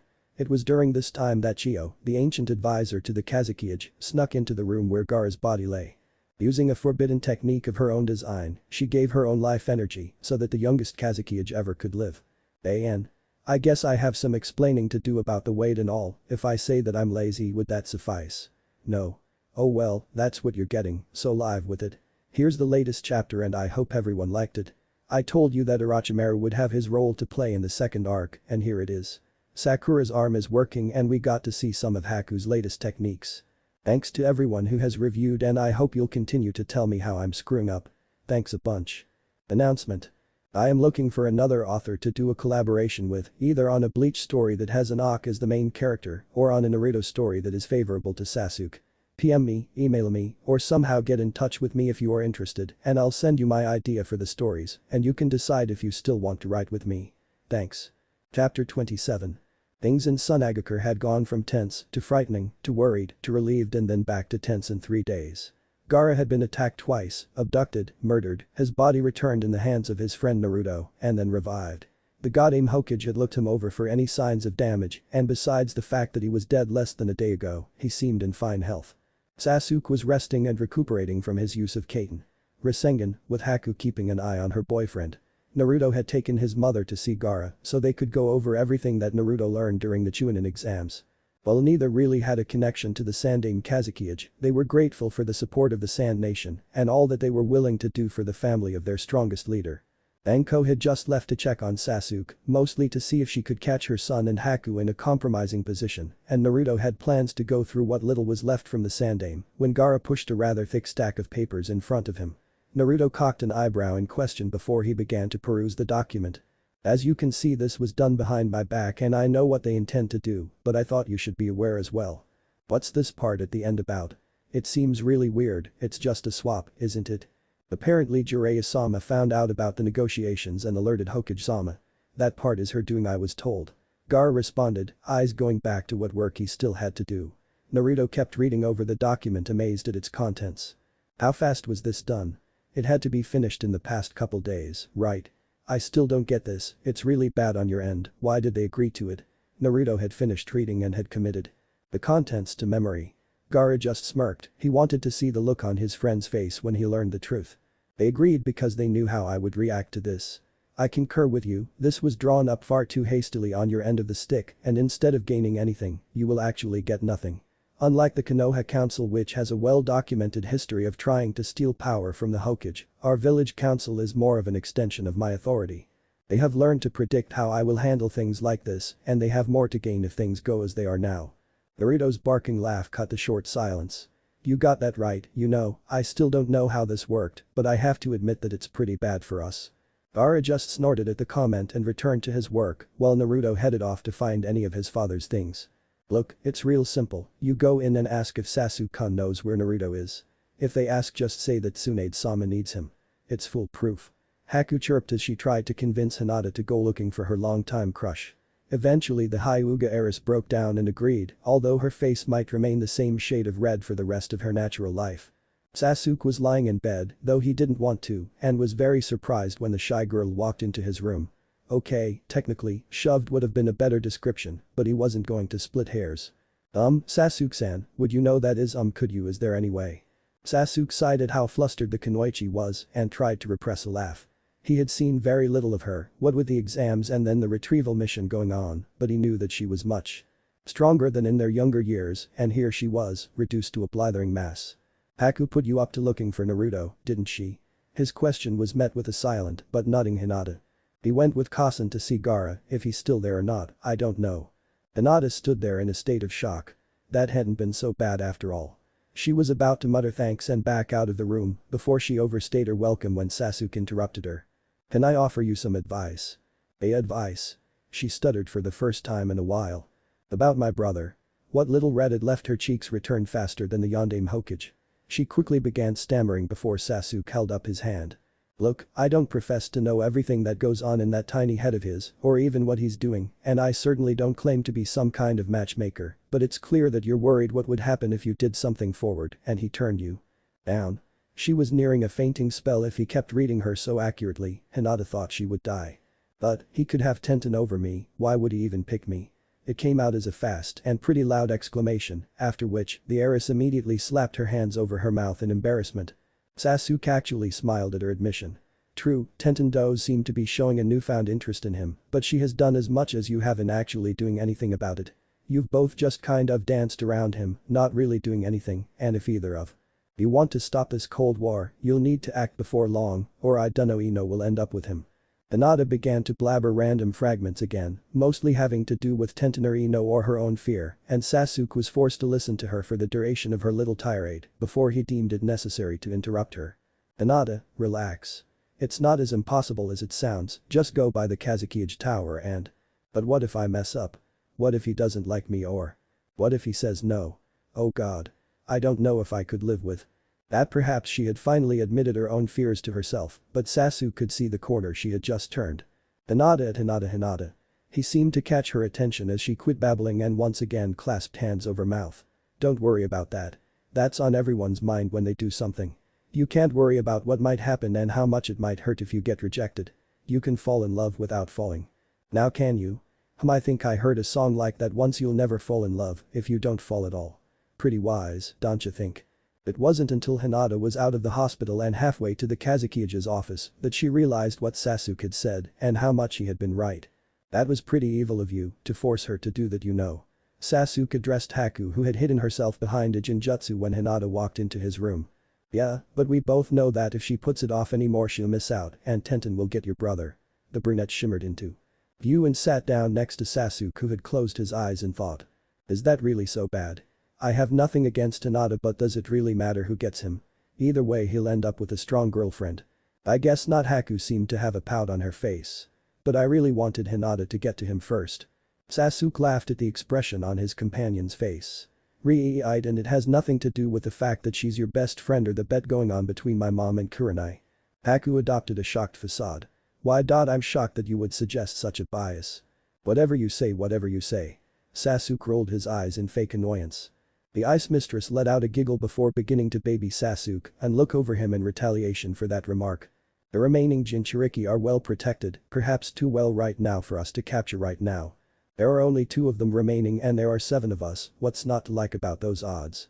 Karen, be patient, the remaining vessels have made a kind of peace between themselves, something we didn't plan on.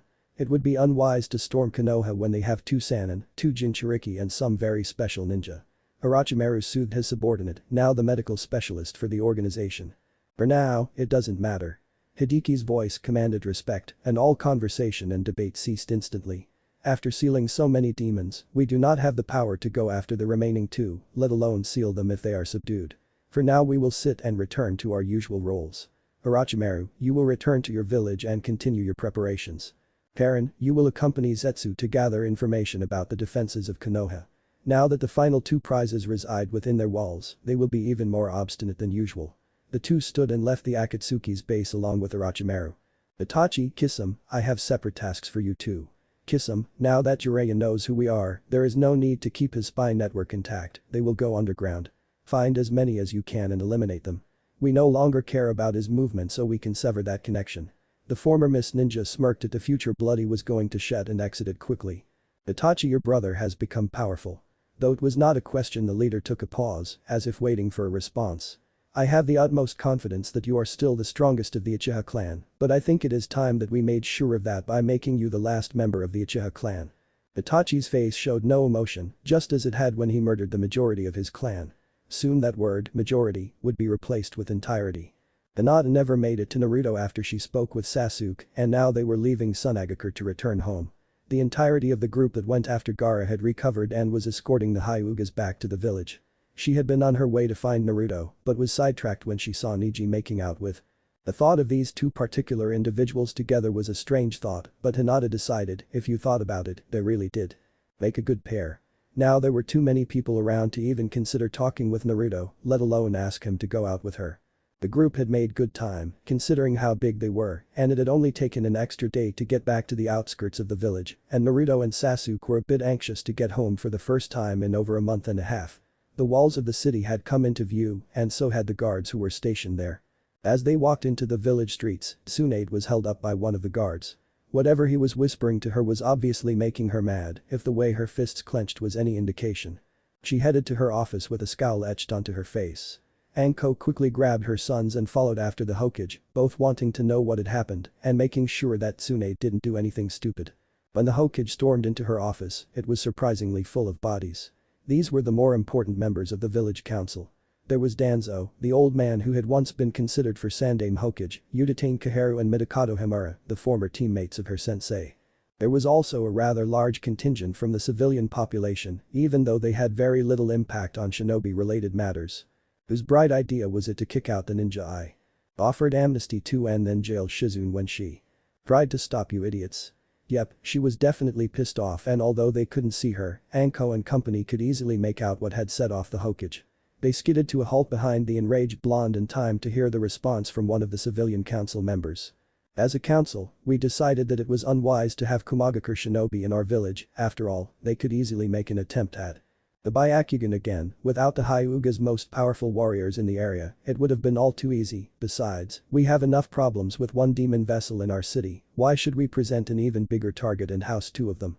The member had a smirk on his face as Swan's anger abated, obviously she had seen the power of the council. Naruto, take Sasuke, go find your friend, Anko, go get Shizune. If she's in any kind of unrest, take her to see Sakura and then get back to me. I won't stand to see this kind of abuse. Okage-sama. We have made ourselves perfectly clear on this matter. That Jinchuriki shall not set foot in Konoha, it is what's best for the city. The council pleaded, only the three former ninja had withheld their opinions. You forget Tsunade-sama, that the council has the ability to overrule you on matters of village security with a simple majority vote. Danzo was the first to speak up of the three established advisors to the Hokage. I'm sure you've noticed that the number of council members in this room is exactly 51%. We don't need a full session of the legislature to pass acts in the absence of the Hokage.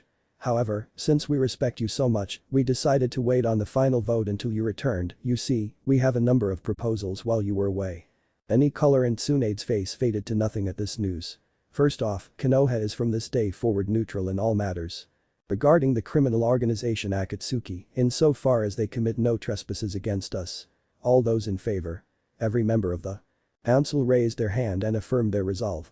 Very well, next order. Danzo continued to list off laws that were supposed to protect Konoha.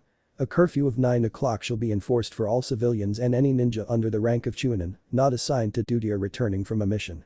Again, a chorus of affirmative responses went up amongst the crowd. Item number 3, no ninja under the rank of jounin shall knowingly be given a mission that would conflict with the curfew enacted by the previous act. Hands were raised in acceptance and a lone one went up in dissension. So far Tsunade was getting politically manhandled.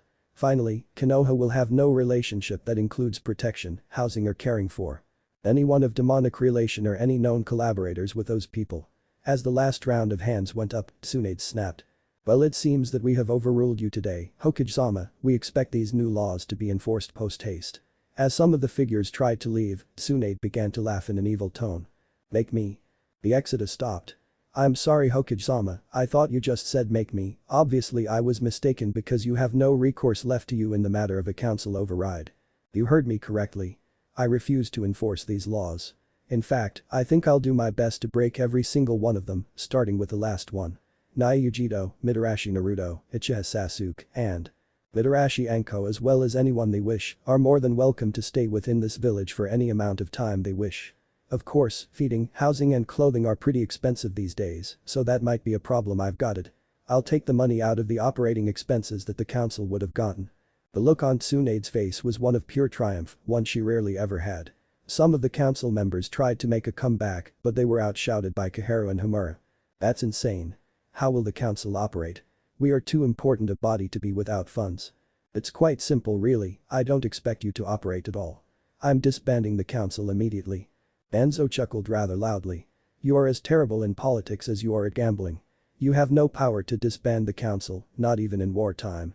Your threat is empty. I suppose you're right, I can't disband the council. This gave the members a reason to smile.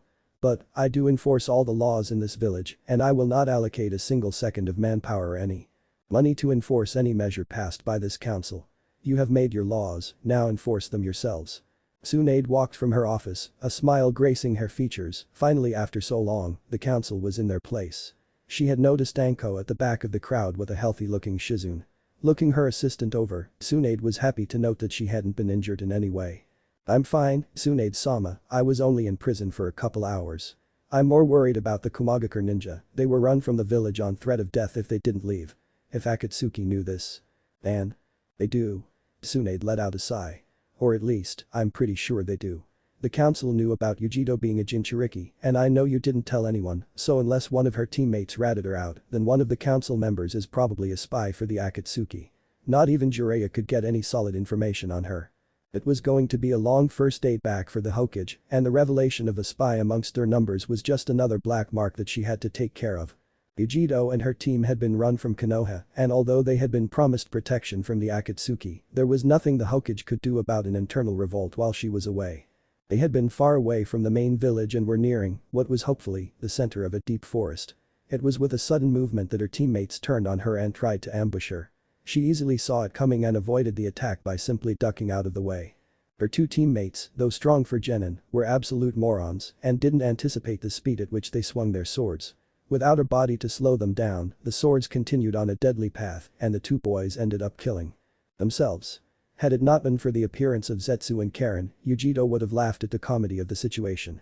The black and white plant man had risen up from the earth before the demon vessel, while Karen had snuck behind her on a stream that was running away from the village.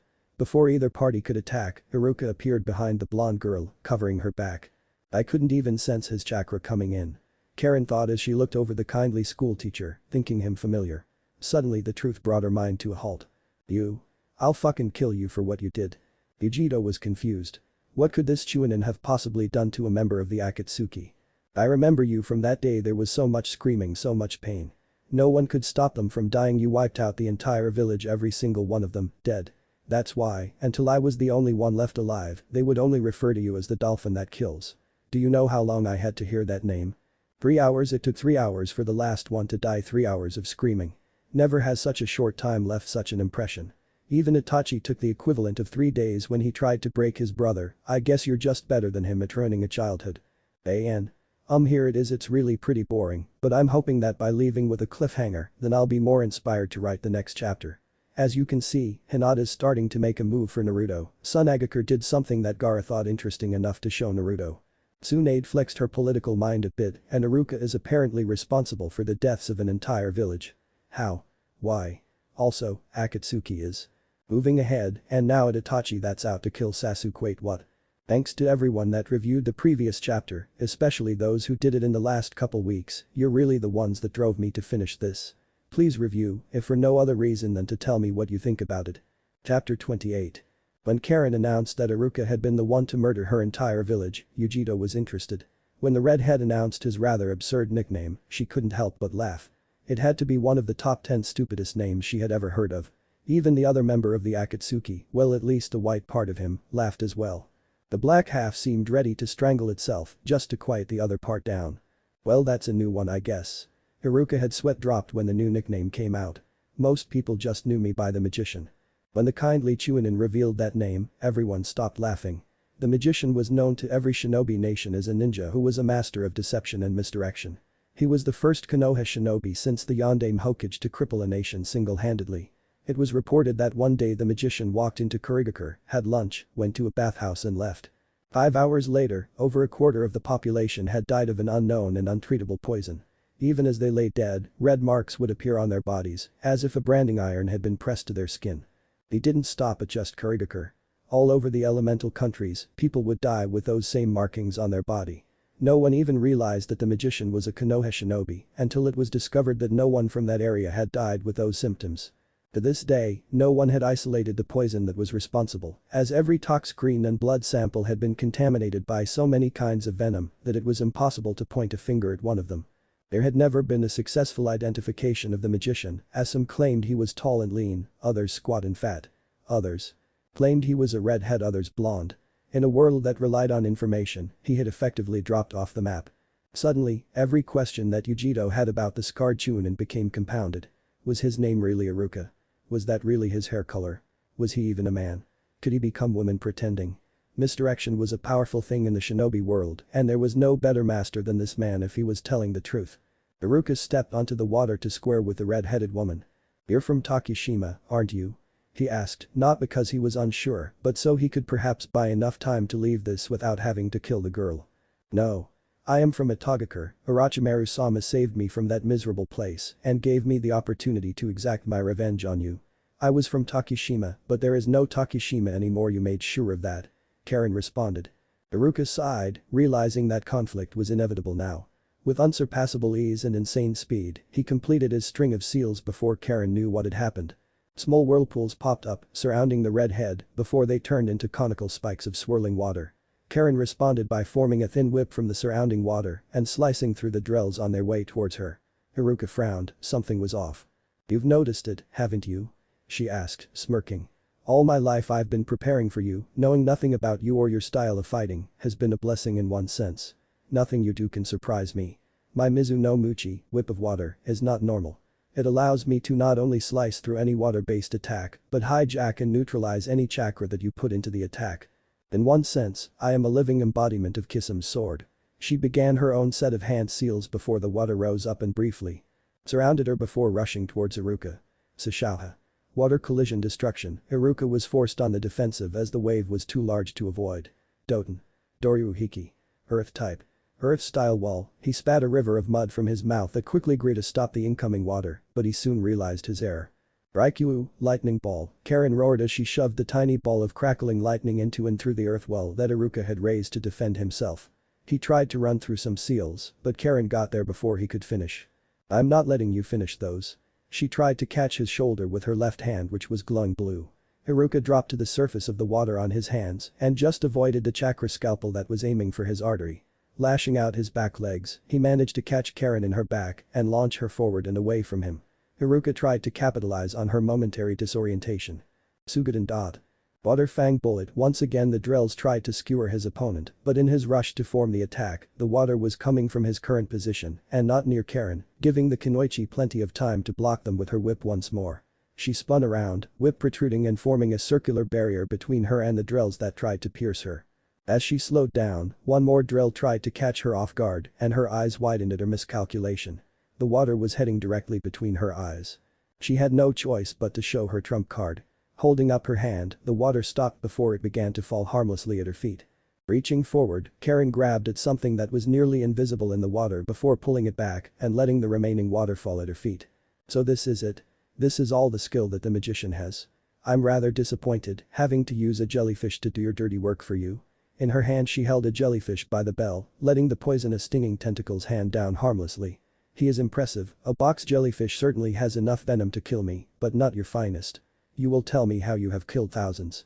Aruka stood back up and drew some senbons from his uniform before throwing them at Karen. They forced her to drop the jellyfish so that she could avoid the projectiles. She twisted to her left, making the left side of her body lead towards Aruka. It was a good plan, and he tried to capitalize once more as he rushed her weak side, but she had the last laugh as she tripped him up with a small tendril of water that rose to do her bidding. He stumbled forward, dropping his senbon, but one flew in such a manner that it scratched her left foot. Not caring about the superficial wound, Karen rushed forward, chakra scalpels active, and cut the muscles and tendons in his arms. She tried to cut the tendons on his legs, but Aruka turned into a pile of water. She had never seen Aruka make hand seals, so she began to spin around trying to find him. Aruka was nowhere to be found. He had disappeared. "There is no way I was fighting a water clone the entire time." Karen fumed. There wasn't any movement around her. Odd, shouldn't Zetsu captured the Jinchuriki already? Where was he? She looked over to the spot where he had cut off the root of the Nibi's container. He wasn't anywhere to be seen, and neither was the Jinchuriki. Karen focused and tried to sense Zetsu's chakra. It was nowhere to be felt. She pushed farther, there were no chakra signatures in a 3-mile radius. The only things that were left were the smoldering bodies of Yugito's teammates, standard procedure for a fallen ninja. Wait, that wasn't right. The first thing that Zetsu would have done once he captured the demon vessel was eat those two subordinates. Holy shit, this was a Jinjutsu. She quickly summoned chakra and dispelled the Jinjutsu. The number of differences between the Jinjutsu and the real world were so real that Karen almost didn't realize that it had been dispelled. Instead of the burning bodies of Yugito's ex-teammates, Karen found the decapitated body of Zetsu smoldering. The only recognizable part of his body was the flytrap headgear he had. She tried to stand up, but she found herself paralyzed and unable to move. There was no way that this was possible. It was like magic. Aruka's voice cut through her thoughts.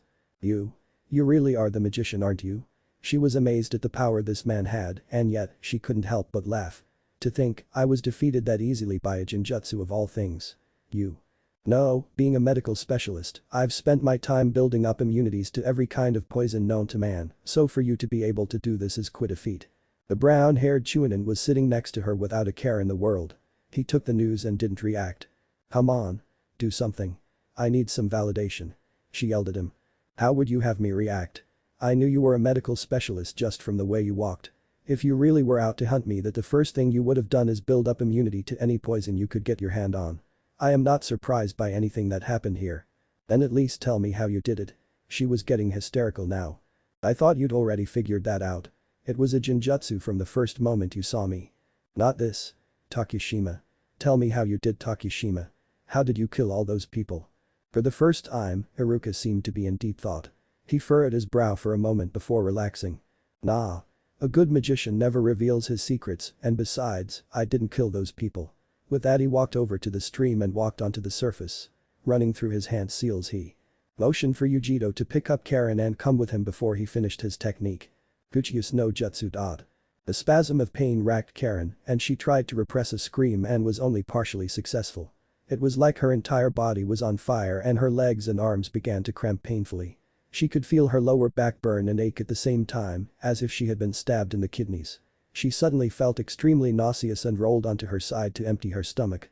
When she did, she noticed what creature Aruka had summoned, and in her last moments of life, things began to fall into place. It was a jellyfish. The dolphin could summon jellyfish. She began to heat up as a fever started to try and burn out the poison in her body. Thinking back to the fight she had with him, that box jellyfish she caught, it wasn't just there, it was a summon. When she thought that he hadn't completed his technique, he really had. He really was a magician, deceiving at every turn, first with a genjutsu and then by his actions. "Yo, you don't use senbons, do you?" she asked as she began to feel the pain intensify. "No, I don't." His voice was without feeling as he continued to head back to Konoha.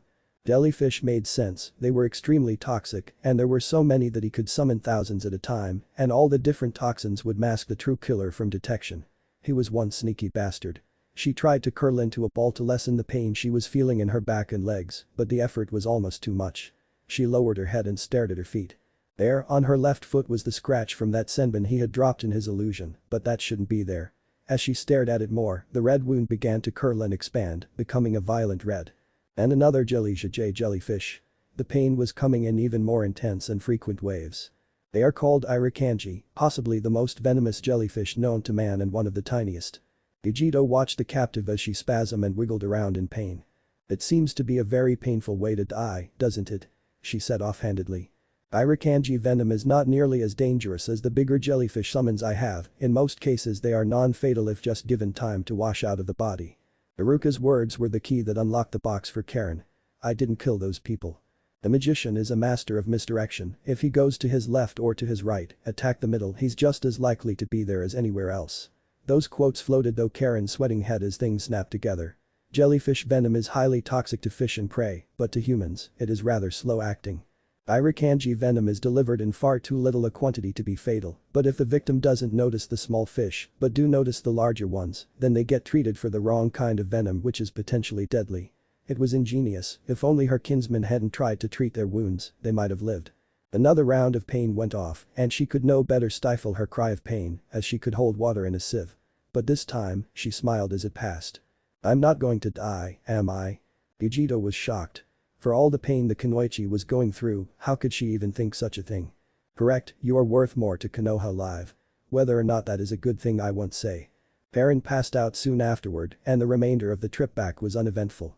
Naruto and Sasuke met up with Aruka and Yugito as they got back to the Konoha gates. After leaving Aruka to drop Karen off with a Biki before he would head off to report to Tsunade. The three younger ninja immediately headed for the Hokage's office. By the time they got there, Tsunade was just beginning to start on her paperwork as well as the new orders for the ninja of Konoha. When they entered, she blinked in surprise. That was fast. Aruka-sensei found her, he's taking this other girl to T&I. Tsunade put two and two together. "She's Akatsuki, isn't she?" "Yes, Okage-sama, she was partnered with a man named Zetsu. Haruka-san killed him before securing the girl." Yugito gave her own little report just as the aforementioned Chunin walked into the office. "That's enough for now, Haruka can fill me in on the rest later, but I would like to apologize for the actions of my council, you have permission to be here for as long as you like." "That's very generous Hokage-sama, I will take you up on your offer. It is standard procedure in Kumo to never leave an area alone. Since my teammates attempted to kill me earlier, I will have to wait for a Kumo team to escort me." Tsunade just nodded and dismissed the team. "Do you have somewhere to stay?" Naruto asked, knowing that no hotel would house her after what the council did. "I'm sure we could find something." "That's okay, I was offered a place to stay with your teammate Tenten before and I will just have to see if she can still house me." As it turned out, Tenten was more than happy to house the Kumagakure Kunoichi as Tenten wanted to find out what made them similar. When Tsunade had mentioned that the Akatsuki was after Naruto for the same reasons as Yugito, she began to plot a type of informal interrogation. She was going to find out as much as she could about Naruto by squeezing it from this blonde until she was as dry as sponge. "An. Okay, so I know this seems really short but it was meant to go with the previous one, so together they are 13 pages or something like that. Anyway, we get to see some of Aruka's moves. I wanted to make him kind of a Kaiser Soze because he is without a doubt the coolest criminal ever portrayed. For those of you who have never seen The Usual Suspects, do rent it. Whenever you are able, it is an amazing movie. Thanks to everyone who reviewed the last chapter, I got a lot of positive reviews and a few that weren't so great. That's why I disabled anonymous reviews lately.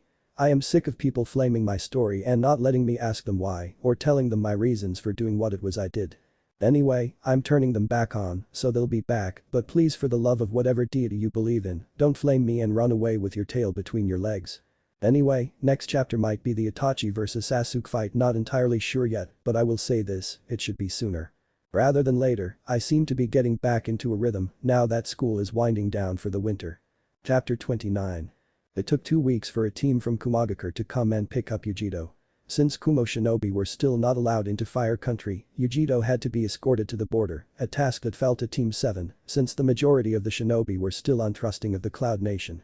In the time that the blonde Kunoichi had been staying with Tenten, she had formed a bond and was performing the same advisory role for Tenten that Haku was doing for Hinata. Yugito had no real hatred for the Hyuga heiress, but she saw Tenten as more worthy of Naruto's affection. Since Tenten had lightning nature chakra, the two had trained together and Yugito had to admit, her protege had taken to the techniques and teachings she had given, like she had been training that way all her life.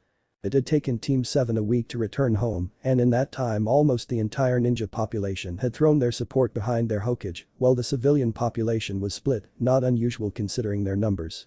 Despite the schism that was threatening the village, everyone was surprisingly cooperative, and some of the council members, who had not expected the shinobi population to back the Hokage as they did, resigned their posts or in one extreme case, took his life in shame of their actions. There were still a large number of troublemaking members left, but they had gone from just over half the council to somewhere between a quarter and 30%. Things were far from resolved, but things were going smoothly in this interregnum period, and if things continued to go this way, the council might find itself obsolete. The one area where things hadn't gone the Hokage's way was the interrogation of Karen. It wasn't a blemish on Ibiki's record, he hadn't even gotten a chance to interrogate her, she was still suffering from the effects of the Irakanji poison, 2 weeks after the sting. It wasn't unheard of, and even Tsunade's skill wasn't able to remove such a tiny amount of poison from the redhead system. She was under Anbu's supervision, though it was unnecessary as the unbelievable amount of pain she was experiencing had kept her immobile except for spasms and rolling around on her bed, trying to lessen the pain. According to Aruka, this would be a relative short interrogation, she was not overly loyal to Orochimaru or the Akatsuki, and with her sole reason to live having been removed with Aruka's admission, he felt she would not only break quickly, but might even be convinced to join Konoha's side in this fight. How much she would help was still in question however. In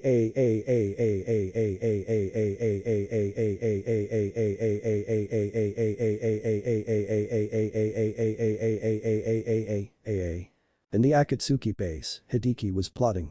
He couldn't feel the connection he had to Zetsu, and the connection with Karen was weak and would splinter any day. It didn't matter, they were just pawns. As long as there were 3 members left then he had enough manpower to seal the remaining demons. Speaking of the Jinchuriki, he would need to separate them. By now Kumagakure should have removed the Nibi container from Konoha, but that did not make her an easy mark to capture. He allowed himself a rare smile. Things had gone exactly how he had anticipated, with Tsunade out of the village for so long, the council would have made their power grab by now, and if the Godin was half the Hokage that she was said to be, then they would have been squashed by now as well. If that break was allowed to widen, then Konoha would find itself immersed in a civil war. That alone would invite other nations to attack, with Itagakure leading the way. Even though Orochimaru was leading their forces he wouldn't have the skill to defeat the entire Fire Nation, and Konoha would retaliate. Sound would be pushed back, though not before Konoha suffered some losses, but this is where phase 2 would commence. Hideki was never given the recognition that his teammate Namikaze Minato received, but living in the shadow of the Yondaime did have its advantages, and silently Hideki had grown in power to where he was today, and while he might not be able to recreate the Hiraishin, he did have a substitute that would be more than enough to fool Iwagakure. From there it was a small task to frame the Kyuubi Jinchuriki, after all, he was the only one who could replicate the technique that brought the once powerful nation to its knees. Once Iwa was out for the boy's head, the council would see it as their chance to usurp power from the Hokage by avoiding war. This would divide the village even more, making abducting the Jinchuriki all too easy. Normally this would have taken years to accomplish, but with a number of people inside Konoha in high places, and with Orochimaru back in the organization, things would reach ahead in far less time. He stepped into the fresh fall air. It was cool and getting colder. Yes, by the end of the year, the world would be his.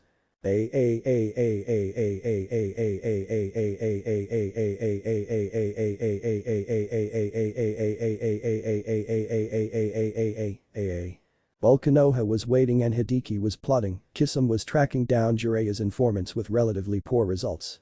The first person he had found easily enough and dispatched of with his usual ease and destructive strength. Kisame knew that to convince someone to spy for him, Jiraiya must have offered him some kind of protection. If he could prove, even to just a few people, that Jiraiya couldn't save them, then his informant net would crumble or collapse. On its own with no help necessary.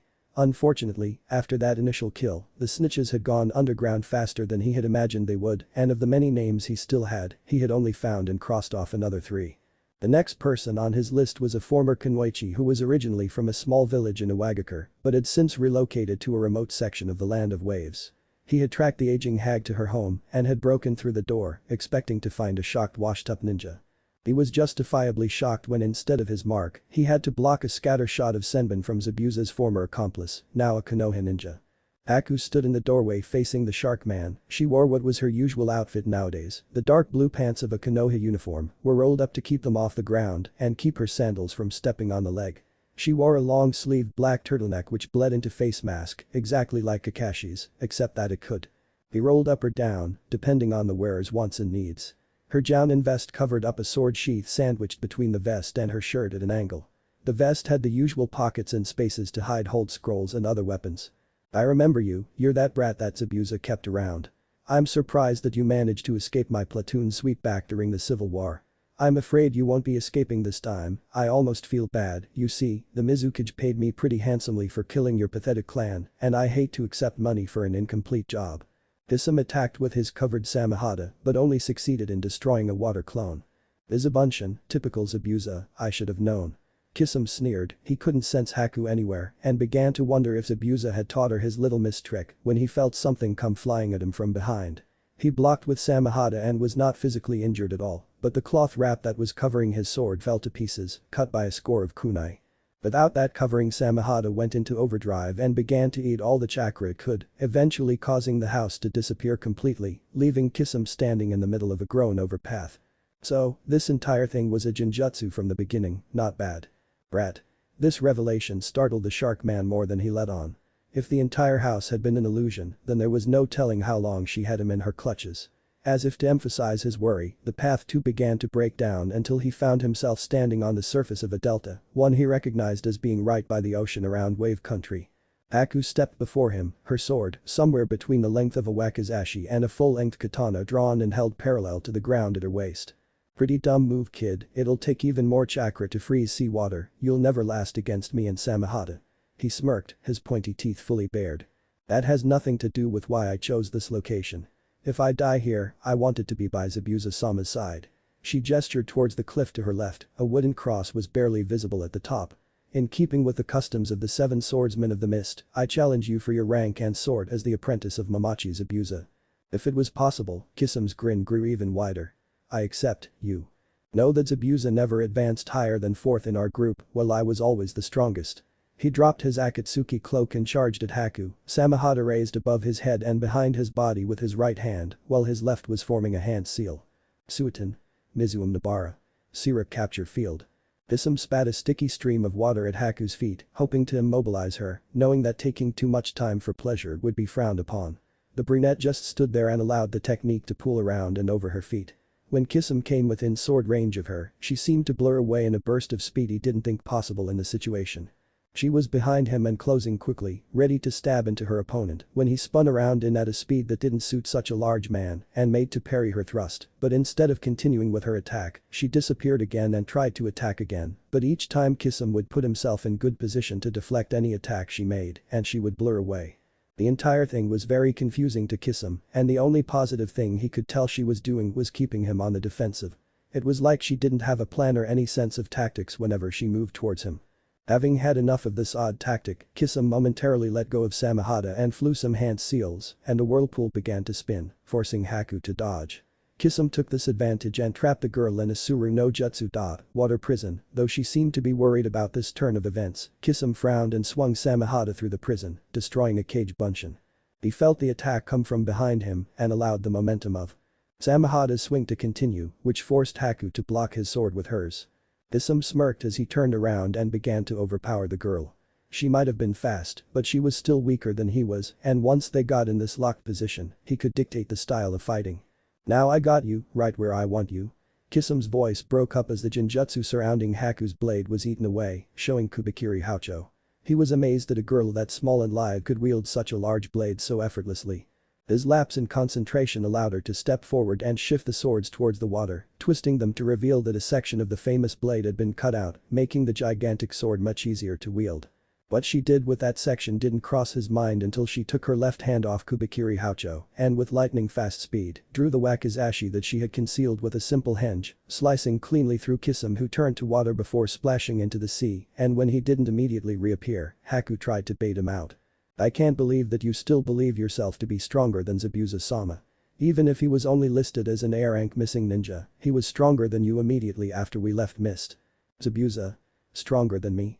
You must be reliving your hero-worshipping days if you think that. Your life must be flashing before your eyes. Kisame's deep voice seemed to come from everywhere at once. Besides, he got himself killed by Hada Kakashi, even with your help. Haku didn't move except to sheathe her wakizashi, so that the only weapon she had access to was Kubikiri Houcho. She closed her eyes, heightening the abilities of her ears. Zabuza was nothing and will never be anything, even in death. All he had was his little mist trick, which never worked on me, nor will it ever work. Kisame, along with 3 water clones, rose silently from the water. Each Kisame rushed the motionless girl without a moment's hesitation only for her to effortlessly destroy the 3 clones and focus on the real target, all without opening her eyes. The 2 great swords locked together again, and Kisame tried to use his strength advantage once more, only to be countered by Haku almost effortlessly. Despite this new skill she was showing, it was still a bit sloppy, and a veteran swordsman like Kisame knew to exploit a weakness when presented with one, with Kubikiri Houcho locking up Samehada, and with the flat of the metallic blade facing upward, Kisame placed his hand on the flat and used it to lift himself up and land a roundhouse to Haku's temple, throwing the much smaller girl away. I don't care how much you try and counter me, I know every trick that Zabuza knew, and there is nothing you could have learned from him that will help you. Haku just stood up, Kubikiri Houcho was still grasped tightly in her right hand. That kick had disoriented her, and she felt like she might have a concussion, but she had achieved what she wanted to. Zabuza-sama taught me the true abilities of Kubikiri Houcho, which is all I need to be able to kill you. You don't even know what this sword is capable of, do you? I wouldn't expect you to. Zabuza-sama kept the secrets of his sword very close to his chest. The name comes from the fact that just like those knives you see on late-night television, it will never need to be sharpened, it is kept constantly honed by the wielder's chakra, making it always sharp enough to separate someone's head from their body. Kisame might not have known that, but Samehada sure did, though they were tiny and hidden in between its teeth. The sharkskin sword had been cut every time it had come in contact with its opponent. The true strength of this sword is what made Zabuza-sama so great as an assassin. Once it comes in contact with a person's skin, it immediately imprints the electrical pulses that the target's nervous system gives off. In that way, Zabuza and I can find your position. Even if you are hidden or blinded by a thick fog of mist. But I've taken this one step farther. I've gotten to a level where I can tell what your actions will be from where the electrical pulses in your body originate and where they end up. This had Kisame worried. It was almost like fighting a Sharingan. If what she said was true, there was the operative word, she could be telling the truth, or, more than likely, she was lying. Deciding to test out the validity of that statement, Kisame decided to use a high-level water attack. Before he had even started, Haku was moving towards him. You don't have time for ninjutsu. She cried as she rushed forward. Kubikiri Houcho held behind her, ready to swing in a deadly arc, right at waist level. Kisame made to block his left side with Samehada, but suddenly Haku spun on her heels and began to run backwards. Now her sword would swing to his right side, where he had just moved Samehada from. He tried to make a water clone, but Kubikiri Houcho got there first, and the only thing he could do was try and move. It wasn't enough, and Haku's blade neatly severed Kisame's right hand. He howled in pain but didn't drop Samehada or his guard.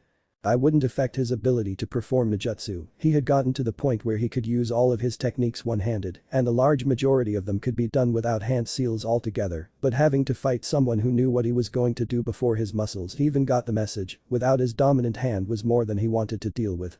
He tried to create a diversion with a water technique, but once more Haku responded before the thought had even left his mind and punched him square in the face with impressive strength for her stature. He was forced backward, though not very far, and just stood there, trying to think of a way to counter her. She reacts to my nerve impulses, which means she knows what I'm going to do as I do it, damn. Every time I go to use a jutsu, she attacks my hands, and if I use taijutsu, she can read and counter it easily. That's when a thought struck the older man. all she's been using is taijutsu and kinjutsu. The most effective way to prevent ninjutsu use is with another ninjutsu, so why isn't she? His mouth split into an insane grin and he actually began to laugh. I've got you figured out now, girl. You might be able to tell what part of my body I'm going to use, but you can't tell what I'm going to do with it, so you automatically get closer so that you can stop me from doing anything. Haku would have frowned. It was true, she could only tell what part of his body he was going to use, arm, hand, knee, leg, but she couldn't tell what action they would be performing. Now the odds were good that if his body went to move his hand, it was ninjutsu, and if he moved his leg it would be taijutsu, but there wasn't any assurance of that. She would have to be careful from here on out, before if she made a mistake, he would probably be too surprised to capitalize on it, but now he wouldn't waste an opportunity, so it would all depend on her ability to read his movements. She couldn't afford to make a mistake, and that meant that she would have to delay her reactions to him. Right off the bat he exploited her cautiousness and leapt backwards to get more space between the two of them. Haku didn't move. Another step backwards and again, the kunoichi didn't move. Kisum was now far enough away to finish the seals for some of the shorter techniques he knew, another step backwards, and now he was in intermediate range. On the next step backwards, Haku took a step forward, not allowing him to increase the gap between them. The next move Kisum made was offensive, running forward in an attempt to catch his opponent off guard. He was partially successful. Haku was slow to react out of caution and was caught flat-footed, but between her speed and the fact that Kisum was using his left hand, she was able to escape with little more than a scratch. Of course when that scratch comes from a sword like Samehada, it's not exactly something to laugh at. Kubikiri Houcho was a large and heavy blade. Despite having grown up around it, Haku had been forced to use some chakra to wield it at their current level. When it rains, it pours, and she had the extreme displeasure of having one of the scales from Kisum's sword break off and embed itself just under her skin, where it began to eat its fill of her chakra. Kisum might only have one hand, but he had just gotten the advantage in the fight again.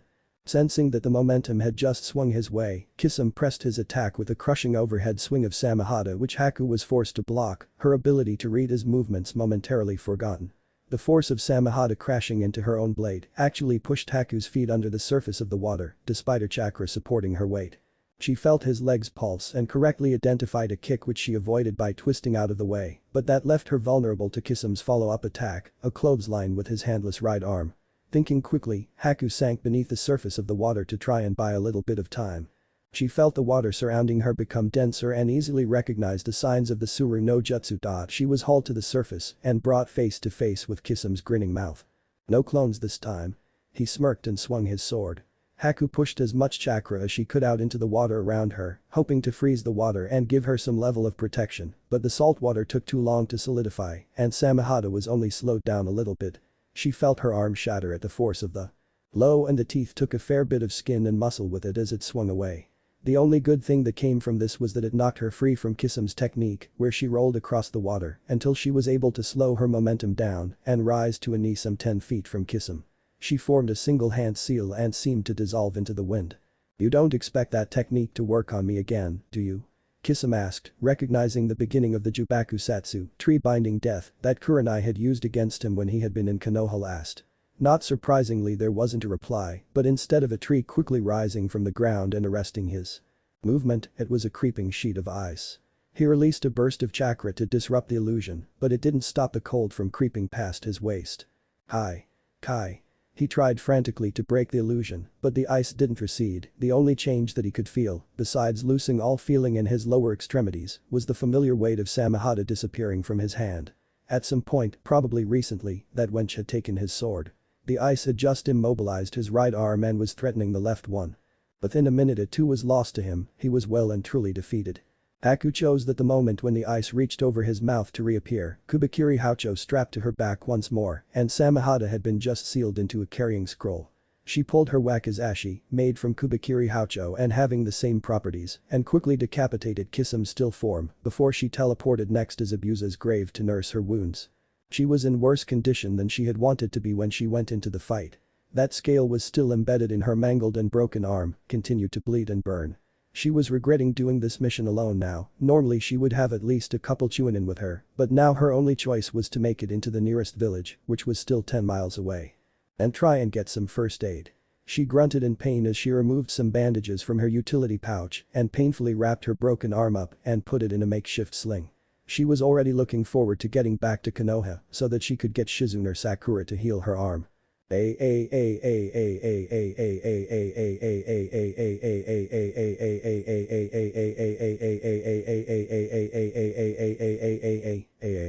Sasuke had been walking around Konoha, not really doing anything in particular.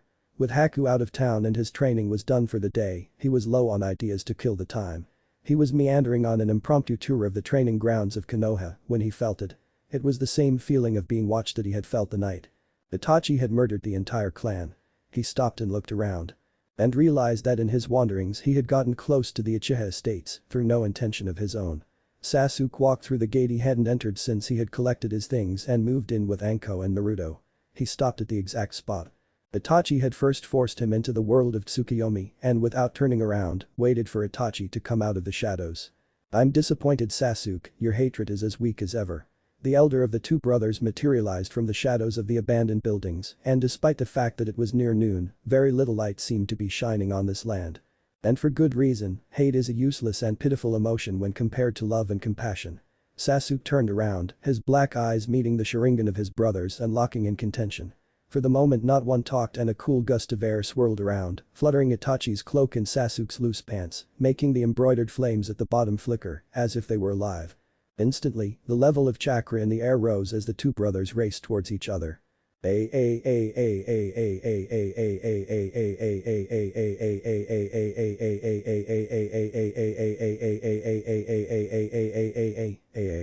Naruto had taken his day off to sleep in and was just waking up around this time. He stepped into the shower and began the long and somewhat complicated process known as waking up, while, across the village, a small foot race was being held. The day was the day, Tenten had told herself, after a parting pep talk from Yugito, and then with Naruto's late arrival the night before, this was the first chance she was going to get to ask him out, and she would be damned if she passed it up. She would go over to his house and wait all day and all night if she had to, but today, she would talk to him and get him to see that it was she, not that stalker of a Hyuga, that deserved his undivided and unwavering attention. She knew that he preferred Kunoichi that cared more about their skills than their appearance, but decided that it wouldn't hurt if she dressed up a little. Of course, as long as it is a woman's prerogative to change her mind, the word little will always be flexible.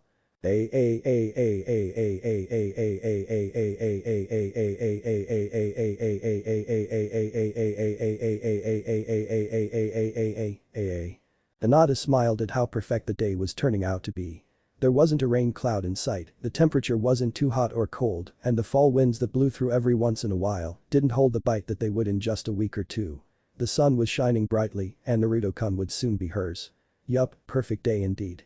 Before Haku had left earlier that week, she had imposed upon Hinata the urgency that she must ask Naruto out before she returned, or Tenten would probably get him, and Hinata would be damned if some fangirl would get what was rightfully hers without a fight.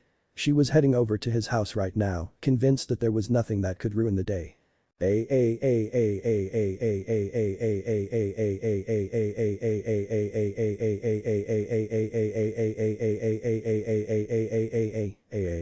By whatever force of nature you wish to attribute it to, the two women found themselves at the exact same point on converging trails at exactly the same time. Basically, both Hinata and Tenten walked up to Naruto's front door at the exact same time and promptly began to fight about who got there first, and none too quietly either. "You cannot be thinking about asking Naruto-kun out, it's obvious that he chose me, we are on the same team after all." Tenten yelled, the two girls' foreheads were pressed against each other and arms were flying around in wild gestures. "You were on his team, were. If I remember correctly, Sakura-sen is the Kunoichi assigned to his team, not you." Hinata fired back. "Yeah, but he customized my swords for me, he obviously cares more about me than you." Tenten retaliated. "He only did that because he didn't want you to die in the final round." Ooh, Hinata was in fine form today. "So what? Even if that's true, it just means that he values my life more than yours."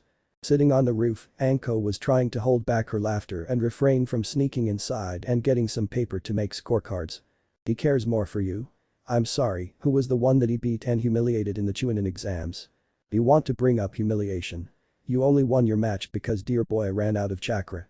That was it, the gloves had come off. You can insult a Kunoichi's fashion sense, you can insult their cooking, you can even insult their family, but the two things you didn't insult, their crushes and their fighting abilities." Hinata reeled her head back and delivered a hard head, but to Tenten, who didn't see the sneak attack coming. The weapon's mistress returned fire by punching the air straight in her stomach. It would have been Powerful enough to knock the wind from Hinata, but she had been training against Jaiken strikes, so it just really hurt. Tenten had used a bit of lightning chakra in her punch. Hinata tried to knee Tenten in the face while she was still low to the ground, but missed. Tenten managed to wrap her arms around Hinata's midsection and tried to bear hug the life out of her rival. It was at this point in the scuffle that Naruto, still partially half asleep, walked out of the front door. There was Tenten, in her usual loose clothing, but with a large bruise forming on her forehead, bear-hugging Hinata, who was delivering strong blows to the brunette's back, coincidentally knocking Tenten's head perilously close to the heiress's chest. The first thing that crossed Naruto's mind was, "I'm not sure what's going on, but let him continue." The second thing, and luckily for him, the thought that actually got spoken was, what are you doing?" Instantly the two girls turned to their dream boy and realized the position they were in and jumped away from each other. "Naruto-kun, would you like to go out for some ramen?" both asked simultaneously. "I was just heading over there, but that didn't answer my question. Why are you two fighting? Were you fighting over me?" Despite the fact that Sasuke knew that Hinata liked him, and despite the fact that Anko knew Tenten had a crush on him, Naruto was still oblivious. Neither woman answered vocally, but both nodded their heads, embarrassed at being found out finally, after years of underground crushing. They were staring at him.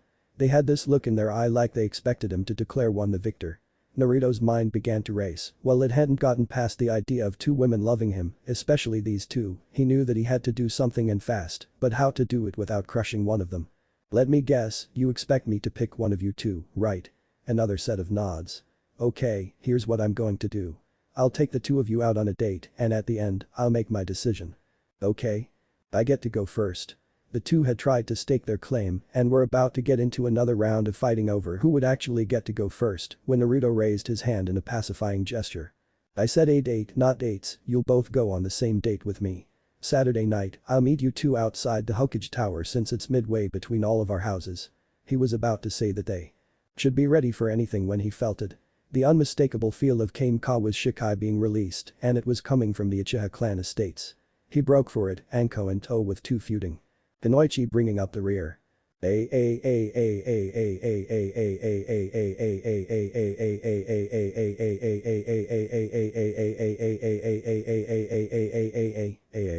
While not expecting this to be easy by any means, Sasuke was struck by just how powerful Itachi was. True, he hadn't used any high-level techniques and he hadn't transformed, but despite all of his taijutsu training, he was hard-pressed to land any solid blows. There had been a sweep and a knee to the stomach that had been partially blocked, a couple punches that had landed on Itachi's biceps and were bruising as they fought, but they were few and very far between. Likewise, Itachi was pleased with how strong Sasuke had gotten, even if he had forgone the hatred that he truly needed to defeat him, as long as Sasuke didn't hate and draw on that hatred, Itachi would always have the upper hand. But despite that, the taijutsu style that Sasuke was using was very impressive.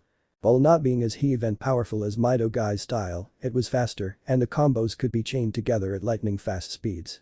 He had to stop his musing and drop to evade a high spinning kick, only for Sasuke to bleed his momentum and spin into a sweeping kick that knocked Itachi's feet out from under him.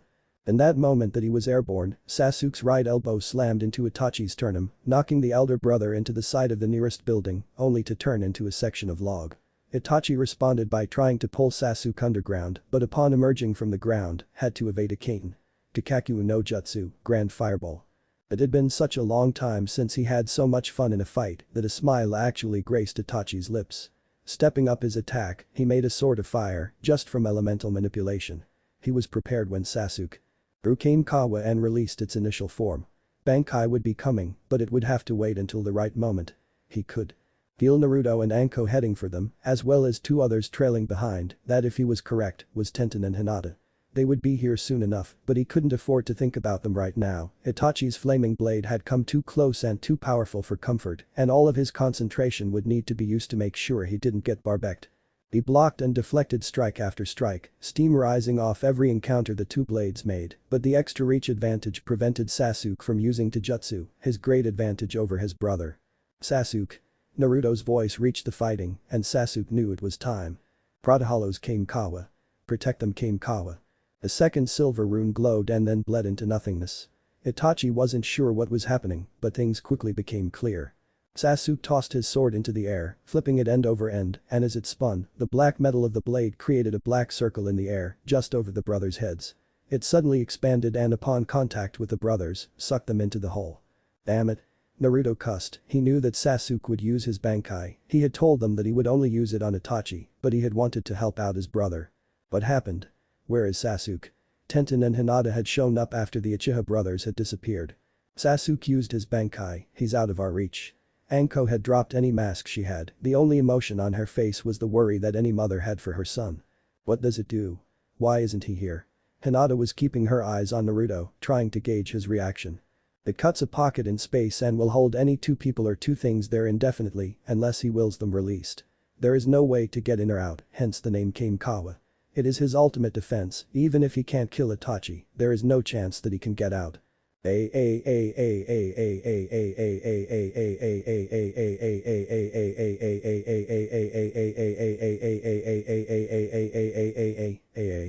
At first, Itachi was confused at where he was.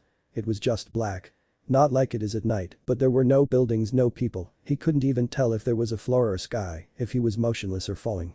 Sasuke was standing before him, or at least an outline of him, his little brother's Sharingan seemed to be in greater detail.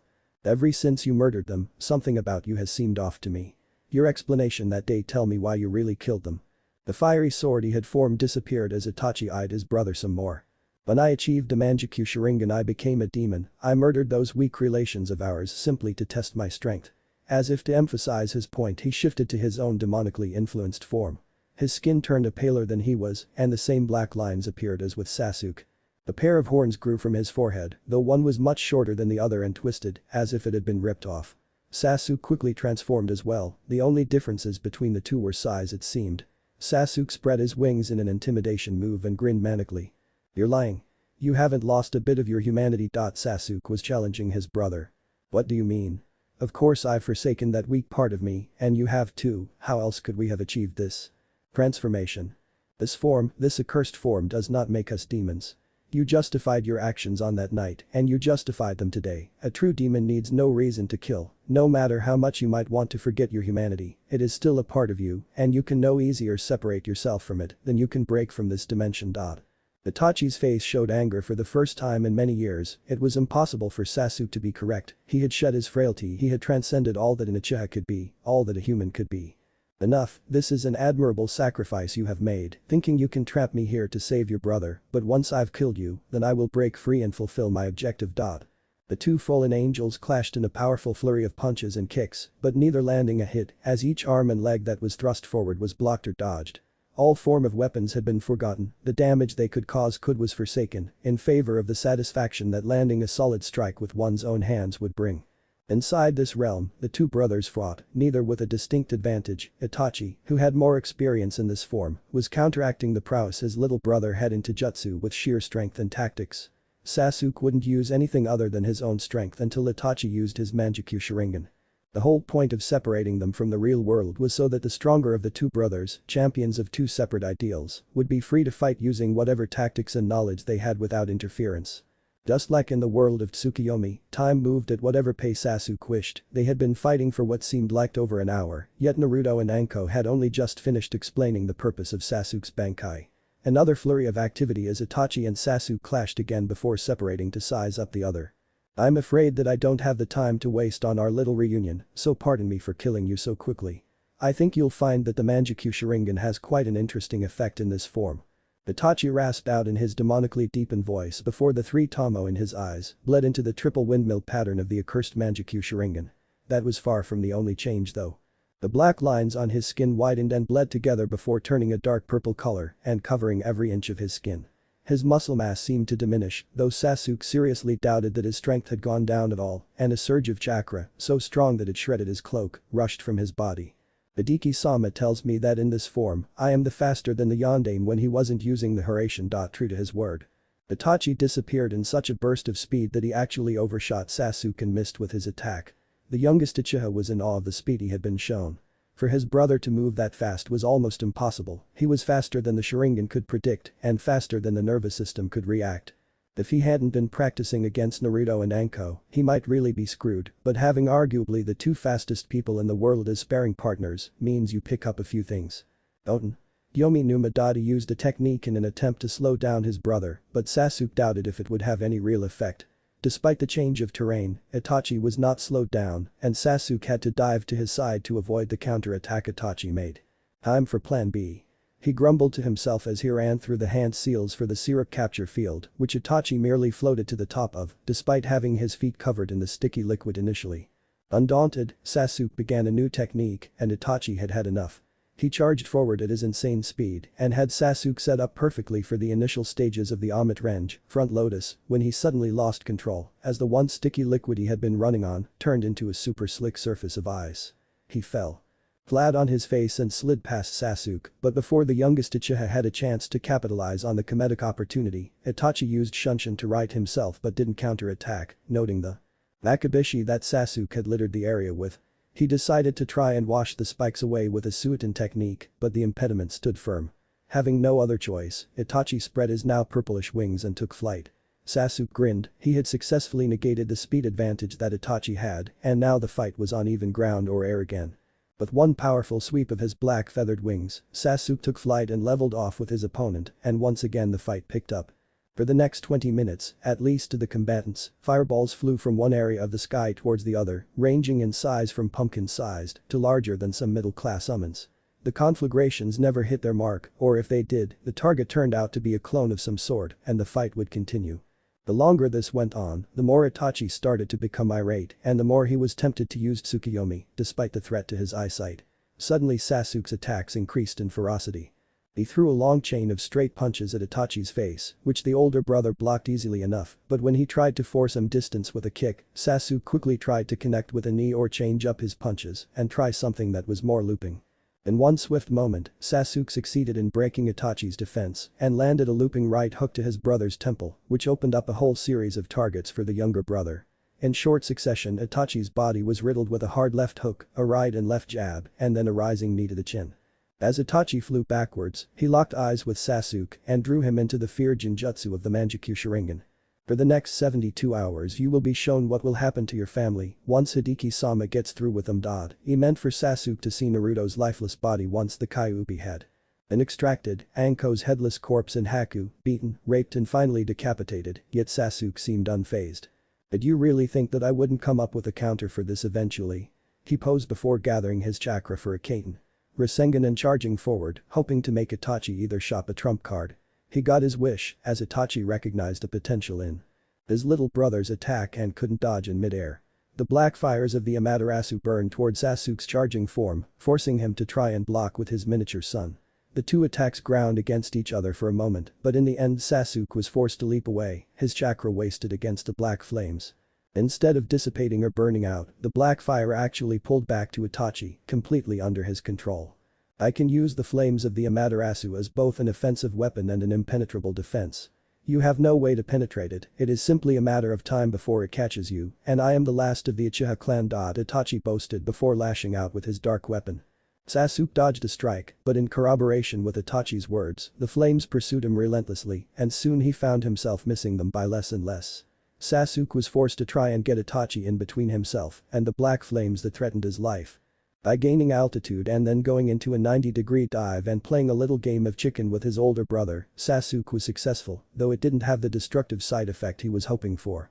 The flames just danced around his body, not doing any damage or burning their summoner in any way. Foolish little brother, these fires are loyal completely to me, they will not hurt me, no matter what you do. Sasuke wasn't upset, Itachi noticed, instead he was smirking. Is that so? Because I happen to know for a fact that if two flames of the sun god are summoned and neither is stronger than the other, then they will turn on their summoners and destroy them for being so weak. As he spoke, Sasuke cut his hand on his razor-sharp horns and flew through the short series of hand seals for a summoning. Guchiois. Amaterasu. As blood dripped from his wound, it became consumed by identical black flames and spread. Itachi cursed himself for his oversight. Sasuke had proven to be full of surprises, so of course he would have somehow found a way to counter every advantage that the Manjutsu Sharingan gave him, including replicating the Amaterasu. Finding it prudent to strike while Sasuke's attack was weakest, Itachi's flames flew forward, trying to overpower his brothers. It was too late, and Sasuke's Amaterasu was on even par with Itachi's. For the next 5 minutes the two pushed against each other, neither gaining any ground nor giving any up, it was a dead heat. That's when it happened, there was an ominous change to the atmosphere, and suddenly the two fires twisted upwards and spun together before breaking apart and heading back to their summoner. Itachi noted with a sense of glee that Sasuke's face showed a great deal of fear. He had been gambling on that technique and now it would kill him. Itachi was in no danger as he dismissed his own conflagration with a simple wave of his hand and had enough time to watch Sasuke struck down by the black flames. But instead of the screaming and pain that should have been coming from Sasuke, there was no noise or complaining. In fact, the fire seemed to be disappearing into his body. As the volume of flames diminished, so did Sasuke's demonic features. His body shrank back to its normal proportions and his horns shrank back into his head. The only change from Sasuke before he activated his devil mode and now was that his skin was darker now, like he had instantly gotten a deep tan, and his eyes were completely black. No Sharingan was present. I have taken this technique farther than you or anyone in the history of our world ever has, and in doing so have forced myself past the level of even our greatest ancestor. The combination of the holy flames of the sun god and my demonic body has produced the closest thing to a god that can be found on this earth. The war between their otherworldly flames had melted all the ice on the ground and both fighters had landed. Knowing that he had the advantage in speed, no matter what Sasuke said, Itachi pushed his attack, speeding to his brother, who didn't seem to be interested or even acknowledge that he was being attacked. Itachi formed his fiery sword and was thrusting it at Sasuke's eyeball, while his prey was still staring at his previous location. But as the blade came in contact with Sasuke, it began to dissipate and dissolve until all that was left was the handle in Itachi's hand. The older brother made to back away, but Sasuke grabbed his outstretched arm with never-before-seen speed and strength, squeezing on Itachi's wrist until it snapped. He let go and Itachi leapt backwards, holding his right arm gingerly. Before he could speak or counter-attack, Sasuke blurred from view and appeared behind his brother before landing a devastating snap kick to the back of Itachi's skull, staggering the older brother forward. Again, Sasuke appeared before his brother and began to clinically land punches to his brother. Everywhere he touched, black flame would erupt and slowly begin to spread, licking away at clothing and skin with no discrimination. The pain of a broken wrist and a fire hotter than the sun eating away at his flesh made Itachi cry out in pain. With one final strike, Sasuke stopped fighting and stopped the spread of his fire momentarily. For what you have done, not just to me and the clan, but for what you have done to my true brother, I can never forgive you, but you won't die. I will keep you imprisoned here in this desolate wasteland of a dimension, surrounded by my flames until the day I die. From now on, your life, however worthless it may be, is linked to mine. He yawned as if he hadn't slept in days. Taking one last look at his trapped brother, Sasuke stepped backwards and did a single hand sign before a small hole opened up, showing the path back to reality. Itachi tried to do anything, but any movement resulted in his body coming in contact with the intense fire that formed his prison. He watched as Sasuke walked through the portal and closed up the only window back to reality without looking back. The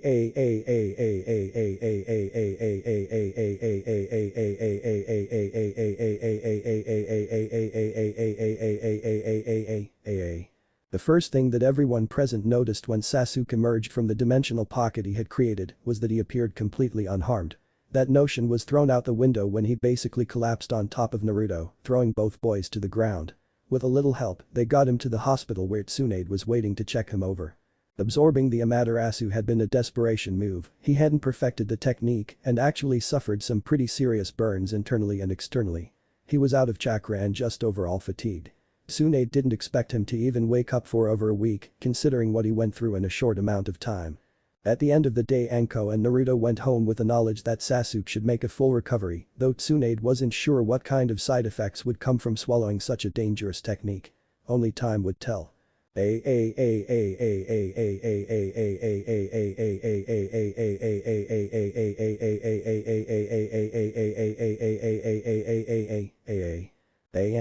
Wow, that blew up on me. It turned out about twice as long as I had intended, but I really like the fights and how I wrote them, so I hope everyone enjoys them. I finally threw some Tenten and Hinata stuff in there. I think I've been saying I'd do that for like the past 5 chapters or something. Anyway, thanks to all who reviewed the last couple chapters. Please let me know what you think about this one. It's pretty huge, I know, but I like it that way. Chapter 30. Ever since Sasuke's battle with his brother, Naruto hadn't been sleeping well. True, Sasuke hadn't woken up even after a couple days of rest, and sure, there was the double date with Hinata and Tenten that was less than 24 hours away, but somehow Naruto knew that his unease had nothing to do with those things. His dreams were plagued by nightmares, ones he had never had before, and that frankly confused him as to why he woke up frightened and sweating at their conclusion. It always started the same, an inky black space, that's all it was, just black. No figures, no noises, no buildings, no anything. Then, suddenly, something appeared. It wasn't anything definite, just a white blob that twisted and turned until it split into 3 smaller pieces. Eventually those 3 split and divided and some bled into one another until all that blackness was covered over in white. Eventually, some of the white figures seemed to grow color. Some of them were brown, some green, every color of the rainbow was represented, and some remained white. But despite the flurry of activity and movement, Naruto never lost sight of the original blob. It hadn't moved since it split, it hadn't shrunk in size or changed its color. Time passed and some of the shapes and colors grew, some shrunk, a few even disappeared, only to show up again in a minute's time. Suddenly, and for no reason, the main blob suddenly pulsed and grew, wiping everything else off the map though it had no detail. It was back to inky blackness, but soon color and shape returned to the barren wasteland. The first shape began to quake and grow again, but suddenly it stopped and actually began to shrink. As this was happening, some of the smaller shapes of various colors began to grow in size until all that was left of the original mass was a circular outline. Time passed and the color began to return to the mass, but it was a painfully slow process. Just as it was about to refill, the dream would end and Naruto would wake in a cold sweat. His heart racing as if he had just run 1,000 laps around Konoha. Tonight was no exception, and right on cue he leapt up in shock, his sheet soaked in sweat and thrown all over the room. He got up to get a drink of water and try to calm down, but sleep was escaping him. Usually if he couldn't sleep he'd go outside and train, but it was raining outside and he didn't feel it would be a good idea to catch pneumonia before his big date. The dream didn't make any sense to him, and thinking about it was only driving him crazy with frustration. He sat down and tried to meditate a little, or at least try and still his heartbeat. He had no intention of winding up in front of the Kyuubi's cage, but that's precisely what happened. "So, you've finally come back, have you the mighty?" Demon asked, red eyes showing no emotion or interest at Naruto's sudden appearance. "Believe me, you're the last thing I wanted to see right now, I don't need more stress on my mind as it is." Naruto grumbled before slouching against the wall farthest from the bars. "Actually, I believe I'm exactly the thing you need to see. I've been sending you that dream for the past couple of days and you are just now coming to see me about it. You mean that fucked up dream I've been having is your fault?" Naruto yelled. "It was all just to get me to come here. What the hell, you could have just asked me to come instead of making my dreams look like some kind of kaleidoscope.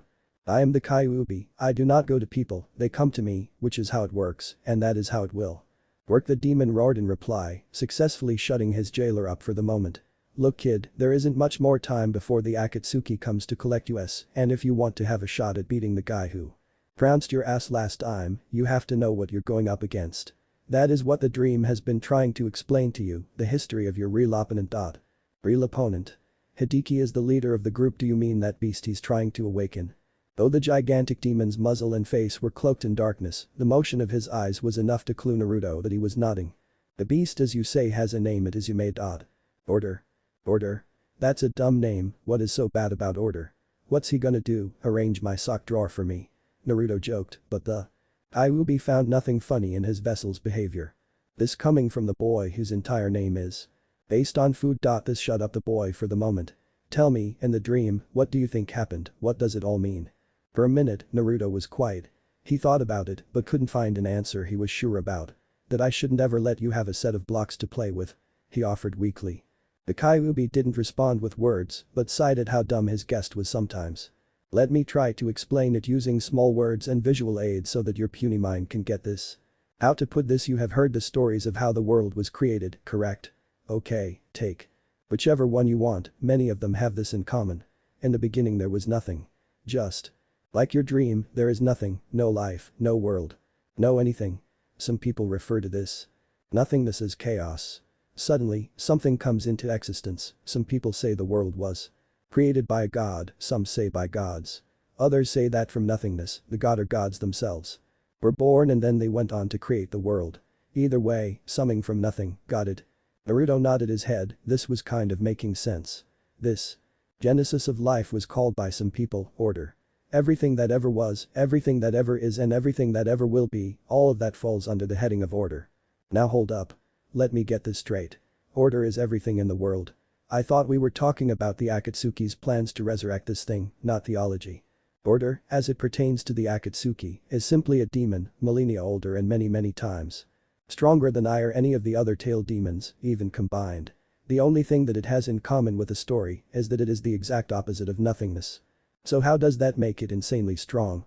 If it's old then why weren't you able to kill it, the thing must have been way old and decrepit. If I throw two identical rocks together, does either one get destroyed? If two lightning bolts hit each other, is either one halted?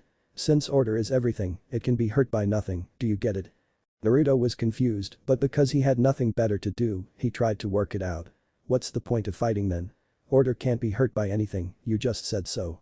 His speech was stopped by the toothy grin of the Kyuubi. That's not what I said.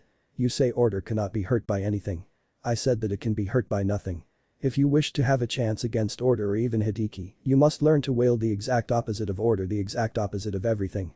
Sunrise found Naruto out on a training ground near his house, attempting to do what had never been done before.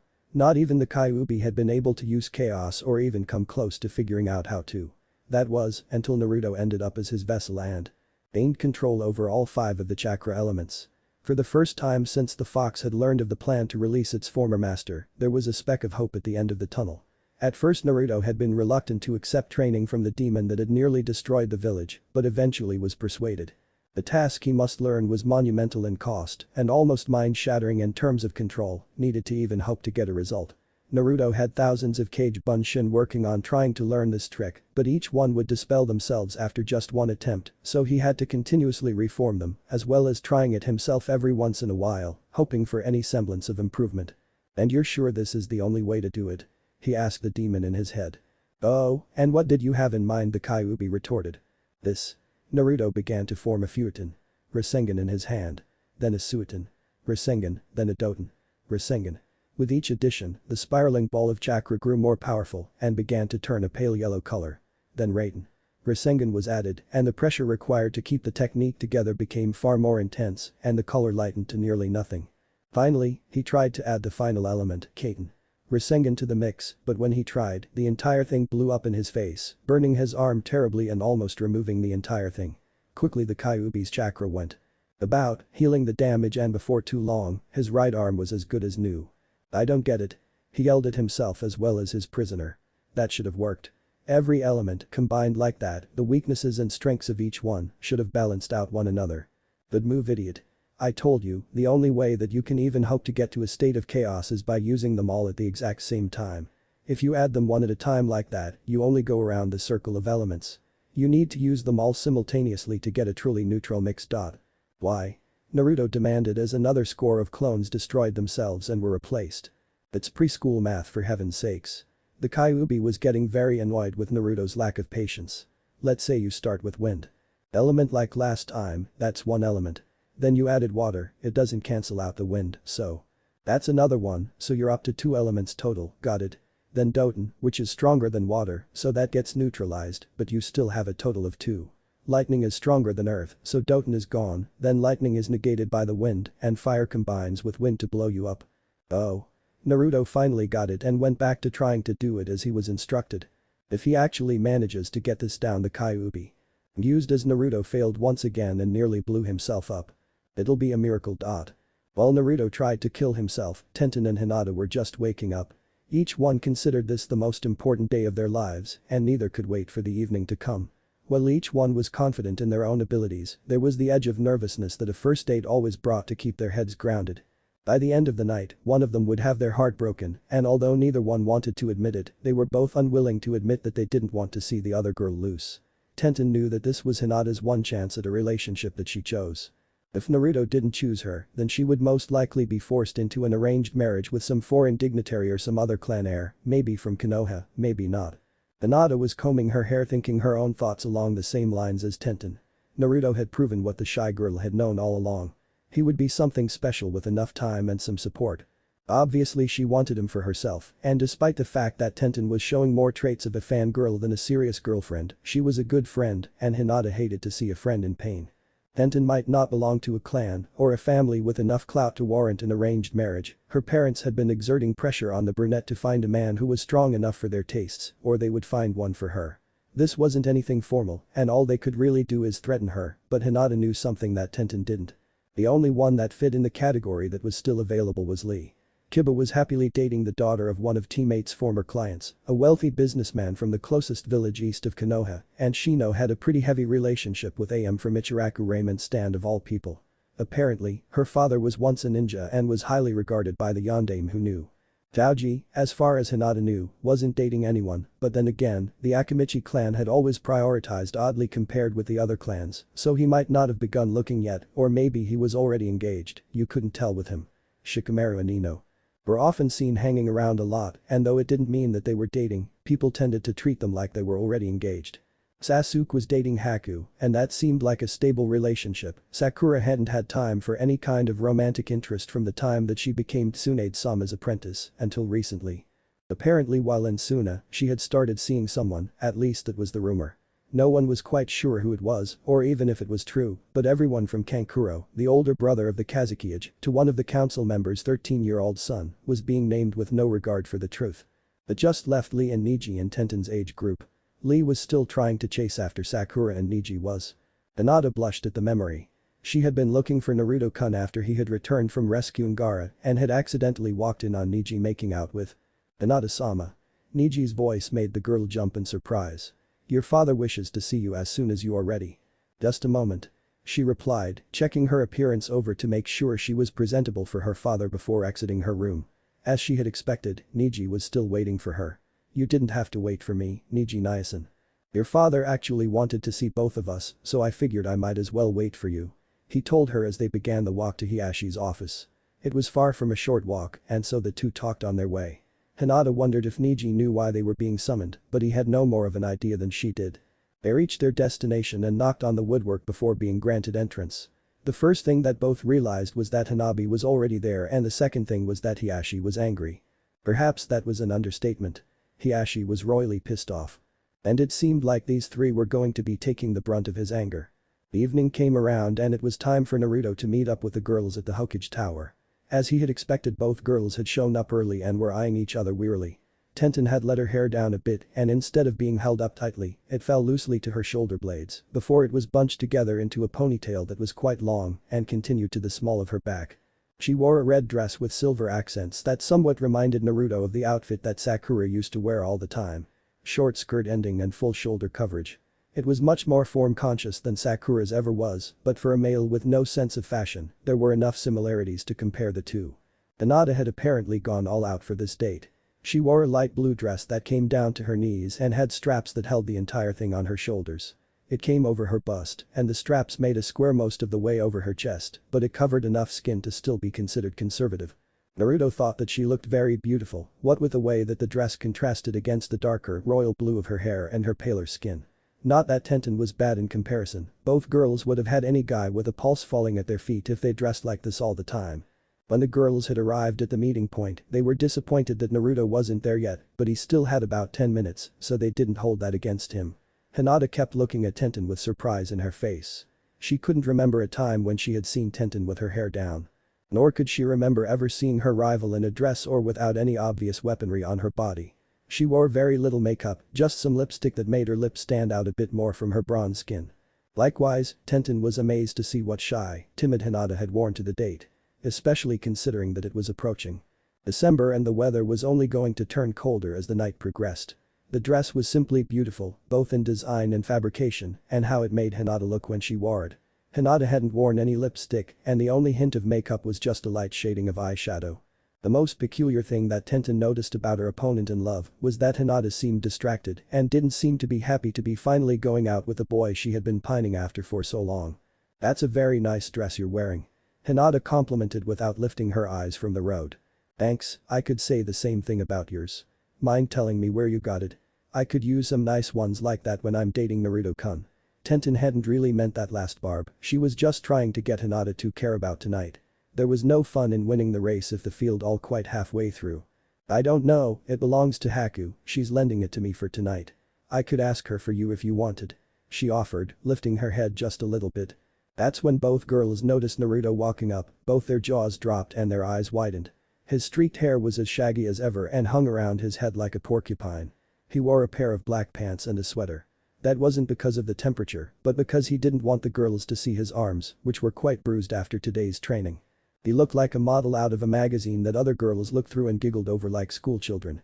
Wow, Naruto-kun, you look nice. Tenten beamed at the boy who got confirmation on his wardrobe by Hinata.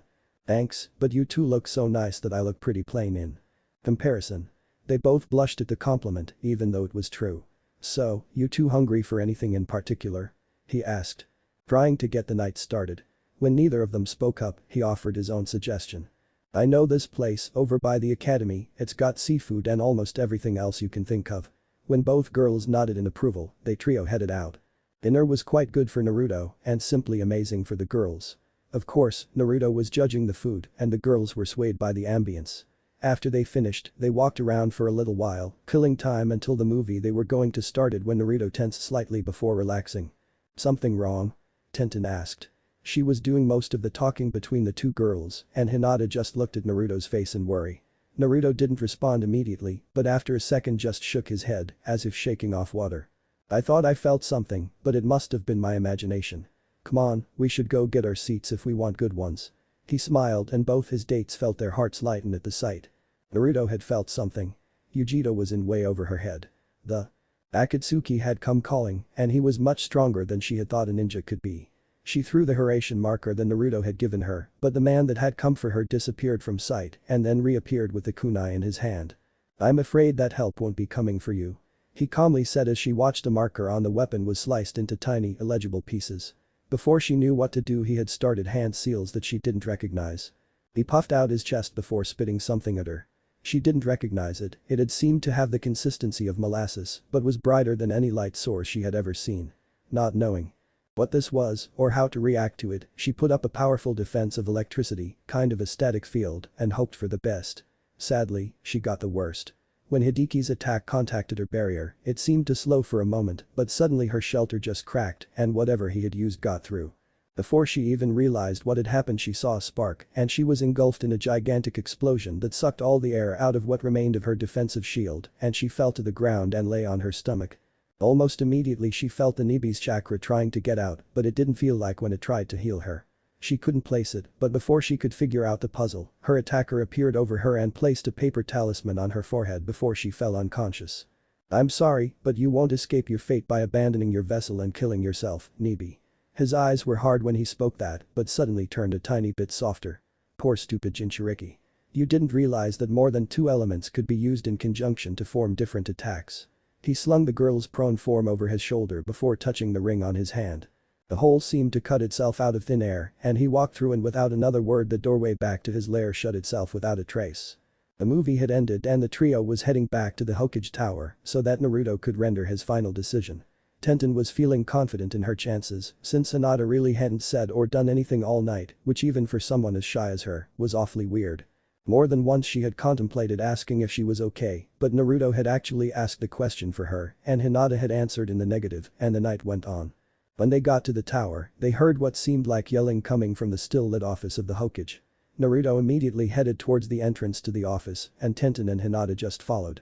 As they got closer and the voices became clearer, Hinata recognized the voice arguing with the Hokage as her father's. What he was doing here at such a late hour, she had no clue, but the conversation quickly revealed the truth. Never in the history of the Hyuga clan has such a thing been done. Arranging a marriage between the heirs has never been done and I'll be damned if they'll do it to my daughters. Tenten heard that part and looked at Hinata who had gone paler than usual and froze in the middle of the hallway. When Naruto turned to look at her, she snapped out of her little episode and tried to run away from the two of them now that they knew the truth. There had been an arrangement made while the entire clan was vacationing in Sunna. She was to be married to either the Kazekage or his brother. That wasn't the least of it either. There was another provision, much less detailed than her arrangement that forced either Hanabi or Niji to wed a Sand citizen as well. She had only taken a couple of steps before Naruto grabbed her arm and swung her around into a hug and tried to get her to stay. Hinata continued to struggle and remove herself from Naruto's embrace, but he proved too strong and she eventually just broke down and began crying. Tenten on the other hand, was confused. Sure she had won Naruto, but by apparent default and one of her best friends was going to have to marry someone she had no feelings for. It was a victory overshadowed by grief for sure. Hinata, come on, I'm sure it'll be okay, let's go inside and find out what they're talking about, your dad seems pretty pissed, maybe he's getting the whole thing annulled. That brightened Hinata up a bit. If anyone in the village could save her from this fate, it was her father and he had promised all three of them that morning that he would fight tooth and nail so that they would have the choice to do what they wish with their lives. She nodded her head, tears pooling in her eyes, but not falling. Come on in you three, you might as well hear this. Tsunade's voice came from the open doors of her office where Hiashi and Niji were sitting already. When all three were seated, the Hokage began again. If you haven't figured it out already, the Hyuga Council went over Hiashi's head and arranged the marriage of his Hinata and either Niji or Hanabi to Sand Ninja. In Hinata's case it is to either Gaara or Kankuro. Tenten gasped in shock and bit back some tears. This was definitely not how she wanted the night to end. The other marriages between, and I quote, a member of the main branch of the Hyuga clan or close relative thereof and a citizen of Sunagakure of the Sand Council's choosing, so long as that person is from an established clan or family. So that's why Niji's involved in this. Tenten thought, watching her teammate's face for any reaction. He didn't have one, which either meant he didn't care or he had heard this before. How can they just go over your head like that? Tenten found herself asking the head of the most prominent clan in Konoha. You're the leader of the clan, can't you do anything? Unfortunately the Hyuga clan politics differs from those of Konoha greatly. Unlike the Hokage, who is without a doubt the strongest ninja in Konoha with the possible exception of Jiraiya-sama, I am not guaranteed to be the strongest Hyuga. In fact, I am fairly certain that I am not, so I cannot forcibly override the wishes of the council like Hokage-sama did some time ago. As for a diplomatic means of resolution, my hands are tied. Suffice it to say that my great-great-grandfather had a reputation for abusing his power, and so upon his death, the council used a tiny period between his death and my great-grandfather's appointment to increase their power exponentially. So there's nothing you can do about this? Naruto asked. Hiashi just nodded. That's why he came to me. Tsunade answered for the man. He needed to know if I could overrule him on this, but alas, even with my new political powers, this is a purely internal affair of the Hyuga clan, thus the only thing I could do would be to declare war on Sunna and void the contract that way, something I am obviously not going to do. For a while, no one spoke up. They just sat there in silence until Tenten spoke up. What is the wording on Hinata's part of the contract? I mean the exact wording, that second part was so vague, maybe we can find a loophole or something. Hinata lifted her head from her hands to look over at the girl she had been competing against all night. Was she just giving up her winnings? Let's see here, the following arrangements are made for the future of both the villages of Konohagakure and Sunagakure. There shall be 2 marriages to be arranged between the Hyuga clan, acting on their own volition as representatives of Konohagakure and Sunagakure. The first shall be a marriage between the heiress of the Hyuga clan, Hyuga Hinata, and any of the houses that have held the title of Kazekage. Then there's a list of the houses and the current members there. The Shodai Kazekage has a great-great-niece, but no male descendants. The Nidame had no offspring, and the Sandame's house was dissolved following his death. I don't know why that was done, but it usually means that he had no descendants. That just leaves the Yondame and his sons, Gaara and Kankuro. Tsunade read off the contract for all to hear, and by the end of it, Hinata was crying again, and even Tenten was choking back sobs. That was pretty tight, not a lot of wiggle room at all. The only other choice even was 2 other girls, Tamari and this descendant of the first Kazekage. So unless Hinata secretly had a thing for girls, she was kind of stuck. There's another provision, it wasn't specific as to which marriage it went to, but if Hinata were to marry Kankuro, since she wouldn't have to become a Sunna citizen, the second marriage would have to become one. It's basically a swap, one person to another. Tsunade hated to be the bearer of bad news, but when it rains it pours, and if Tenten was set upon helping Hinata out of this predicament, she needed to know all of the facts. What if I told you I can fix this entire thing? Naruto spoke up, holding in a laugh so as not to anger anyone. Hinata can marry me. What? Everyone in the room yelled at Naruto except for Niji, who just stared at him. Sunagakure has officially recognized me as the biological son of the Sandame Kazekage. That is where I got the ability to use the Setetsu, it is actually my bloodline, more than anything else is. The house was folded upon his death because he didn't have any children alive at that time. Orochimaru didn't steal his DNA from Akasuna no Sasori for another couple years, and I wasn't born until much later. But the council has recognized that I am his son, so if you were to put my name on that contract, it would be as valid as if you wrote Gaara's or Makeup Boy's name there. He turned his Konoha headband around 180 degrees to show that he had tied it together with the red fabric of the one that Gaara had given him. I am a citizen of Sunagakure by order of the Kazekage and have the right to come and go from the village and the land of wind as I please. Needless to say, everyone was shocked at that revelation. Tsunade was the first one to get her mind back on track. It'll take some checking, but that could work I suppose, but what about the second marriage? You're not a member of the Hyuga clan too, are you? Suddenly, Hinata let out a loud squeal of glee and accomplishment. I know how to fix that one. She smiled, despite the tears still in her red eyes. Niji Nyasen is dating Tamari-san. If he were to propose marriage to her, that should fulfill that part of the contract. Since Naruto-kun's a citizen of Sunna and Temari is the ambassador to Konoha, they both have dual citizenship. Even that last clause if taken care of. She was over the moon with joy. She could still marry Naruto-kun and Neji would even get to be with the person he had chosen. She had forgotten about one person however, and Tenten was far from pleased with this situation. She wasn't paying attention when Hiashi and Neji approved of this plan and didn't even register when they stood up to leave. It wasn't until Hinata was called to accompany them back to the compound that the weapons mistress stood up. "Am I that bad that you choose an arranged marriage over free choice?" she asked Naruto crying where she stood. "Tenten-chan, that's not it. Since this would still be arranged, I would still be free to marry someone that I choose to." He tried to soothe her, but apparently he said the wrong thing. Tenten ran crying from the office.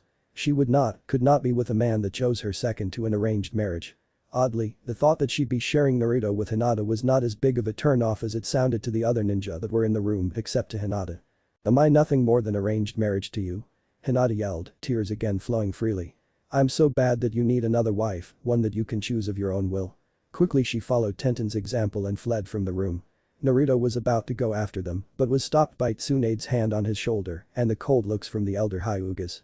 Hinata followed Tenten to an empty training ground where she pulled a small scroll from a hidden pocket in the hem of her dress and summoned a bunch of throwing weapons and began to take out her frustrations on a defenseless tree. "Want to join me?" the weapons mistress asked the heiress without turning her back, her voice still wavering with emotional pain. Hinata didn't respond but walked over and picked up a kunai and hurled it with surprising force for someone her size.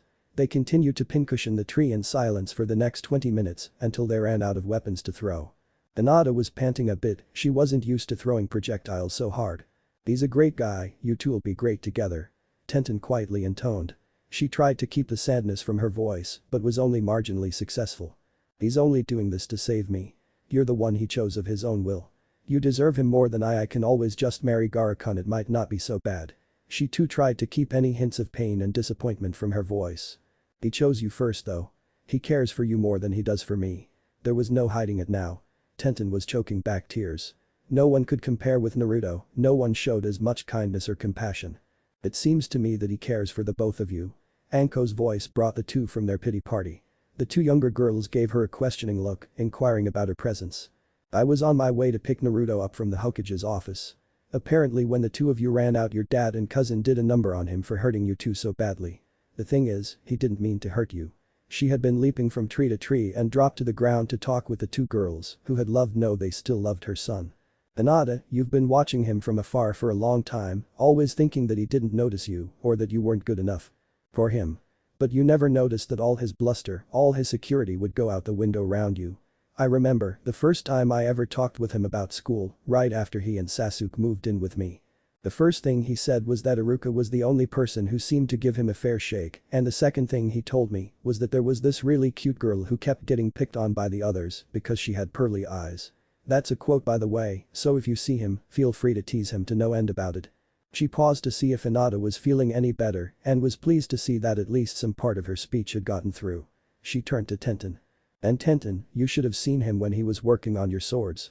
He had this look in his eyes that showed just how determined he was to make sure that you couldn't be beaten as long as you had them with you. Sasuke made fun of him for weeks because of it. I know you were here when we rescued the Kazekage, but here's a recap. When Sasuke and I got there, he had been knocked around by the leader of Akatsuki and was still unconscious.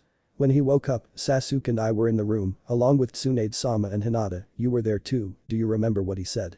Hinata thought about it for a second, going over all the memories she had of that trip to Sunna before she admitted that she didn't know what had occurred. So Anko filled in the blank. "The first thing he did when he woke up was look for Sasuke and me.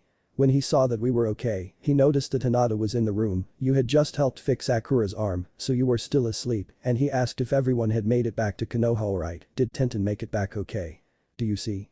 He cares for both of you deeply, and although it might look like he picked Hinata because of some marriage contract or that he picked you, Tenten of his own will, think of what he could have done. Hinata, you could be engaged to a man who dresses like a cat, wears more makeup than you do and plays with dolls, or a man who used to kill for pleasure, as the youngest Kage in the history of the world as we know it and still enjoys staying up all night doing paperwork.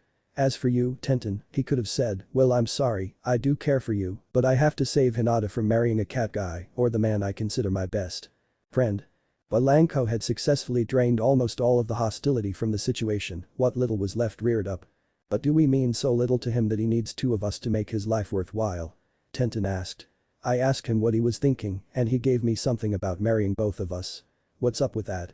Look, as for the marriage thing, it's an assumption that an arranged marriage is one where neither party is in love with the other. Some time, not all that long ago, maybe 27 years or so ago, the council passed a law that said that any person entering into an arranged marriage between shinobi nations, as a form of peacekeeping, would be allowed to marry one person of their own choosing as well. It was the assumption that not only was the marriage one without love, but love would never develop between the two people, hence the law. As for his reaction, what can I say, this is the first time he's ever been in a situation like this. Sure, put him in a hopelessly inescapable situation and he'll get out every time, but put if before you two look, just understand that everything outside of ninja arts are new to him. She walked away, fairly certain that her son would get another chance with the two women he had fallen for. A.N. Hooray. Chapter 30 is here and it exists, what more can I say? I've been on exactly one date in my life and it consisted of me making jokes at my own expense for around 8 straight hours. Hopefully that explains my lack of details when it comes to romantic stuff. Anyway, the marriage contract was the secret that Gaara showed Naruto back in like, chapter 24 or something. Naruto now has a way to date marry both Hinata and Tenten, and it didn't involve some kind of clan restoration act which I always thought was kin to thin. Let's see, what else happened? We figured out what the Akatsuki is up to. Yugito got napped. Hideki shows off a bit, I think that's about it. Oh yeah. Most important part, beginnings of the chaos training that Naruto has to go through. Anyway, I updated Aiko on Monday I think, and I've got to say, I was hoping for more responses than I got. Maybe this will persuade a few of you guys and gals to give that a shot or read up on the new chapter if you haven't done so already. As always, thanks to all who reviewed last and all chapters of this story. I have this theory that if absolutely nobody reviewed this chapter, not only would the earth stop spinning, I might actually get out of my room and shave, but since I hope that's not gonna happen, let my beard continue to grow. Please review, it'll kinda make up for the lack of Aiko feedback, as well as support the ego of your local starving writer. Thanks, and have a great week. PS I think I might need a beta for this story again. We're starting to get into stuff and I'm afraid that not everyone will get it, so if you're interested, let me know. Chapter 31. Tsunade read over Ibiki's report from his interrogation of the former Oto Akatsuki member Karen. Like Aruka had predicted, she seemed to have given up the ghost and was very forthcoming with her information. As it turned out, Orochimaru had been hit hard by the death of his former right-hand man, Kabuto, and had been using progressively weaker and weaker vessels, each deteriorating faster than the last. That was where the scientist had come in. She was responsible for researching and experimenting on prisoners in an attempt to lengthen the snake Sannin's lifespan. She had been partially successful. This current body was holding up far better than his previous one and seemed to have shortened the time between when he could transfer hosts to mere months instead of years. One of his objectives when he re-entered Akatsuki was to try once again to get the Sharingan by using Itachi to lure Sasuke or Naruto out to him. While the information she provided on Orochimaru's activities was helpful, it was the insight she was able to shed on the Akatsuki's plans that truly helped Tsunade, yet at the same time it frightened her the most. Hideki had taken the trouncing his organization took during the Gaara rescue too well for Tsunade's liking, and though she couldn't put her hand on it, it did seem that despite the recent decimation the group had taken, there had been no change in the leader's demeanor or plans. The Hokage was only stirred from her musings by Shizune, who had brought news from Jiraiya. The missive was short but to the point and confirmed another bit of Karen's inside information. Atogakure was amassing troops near the border of Fire Country.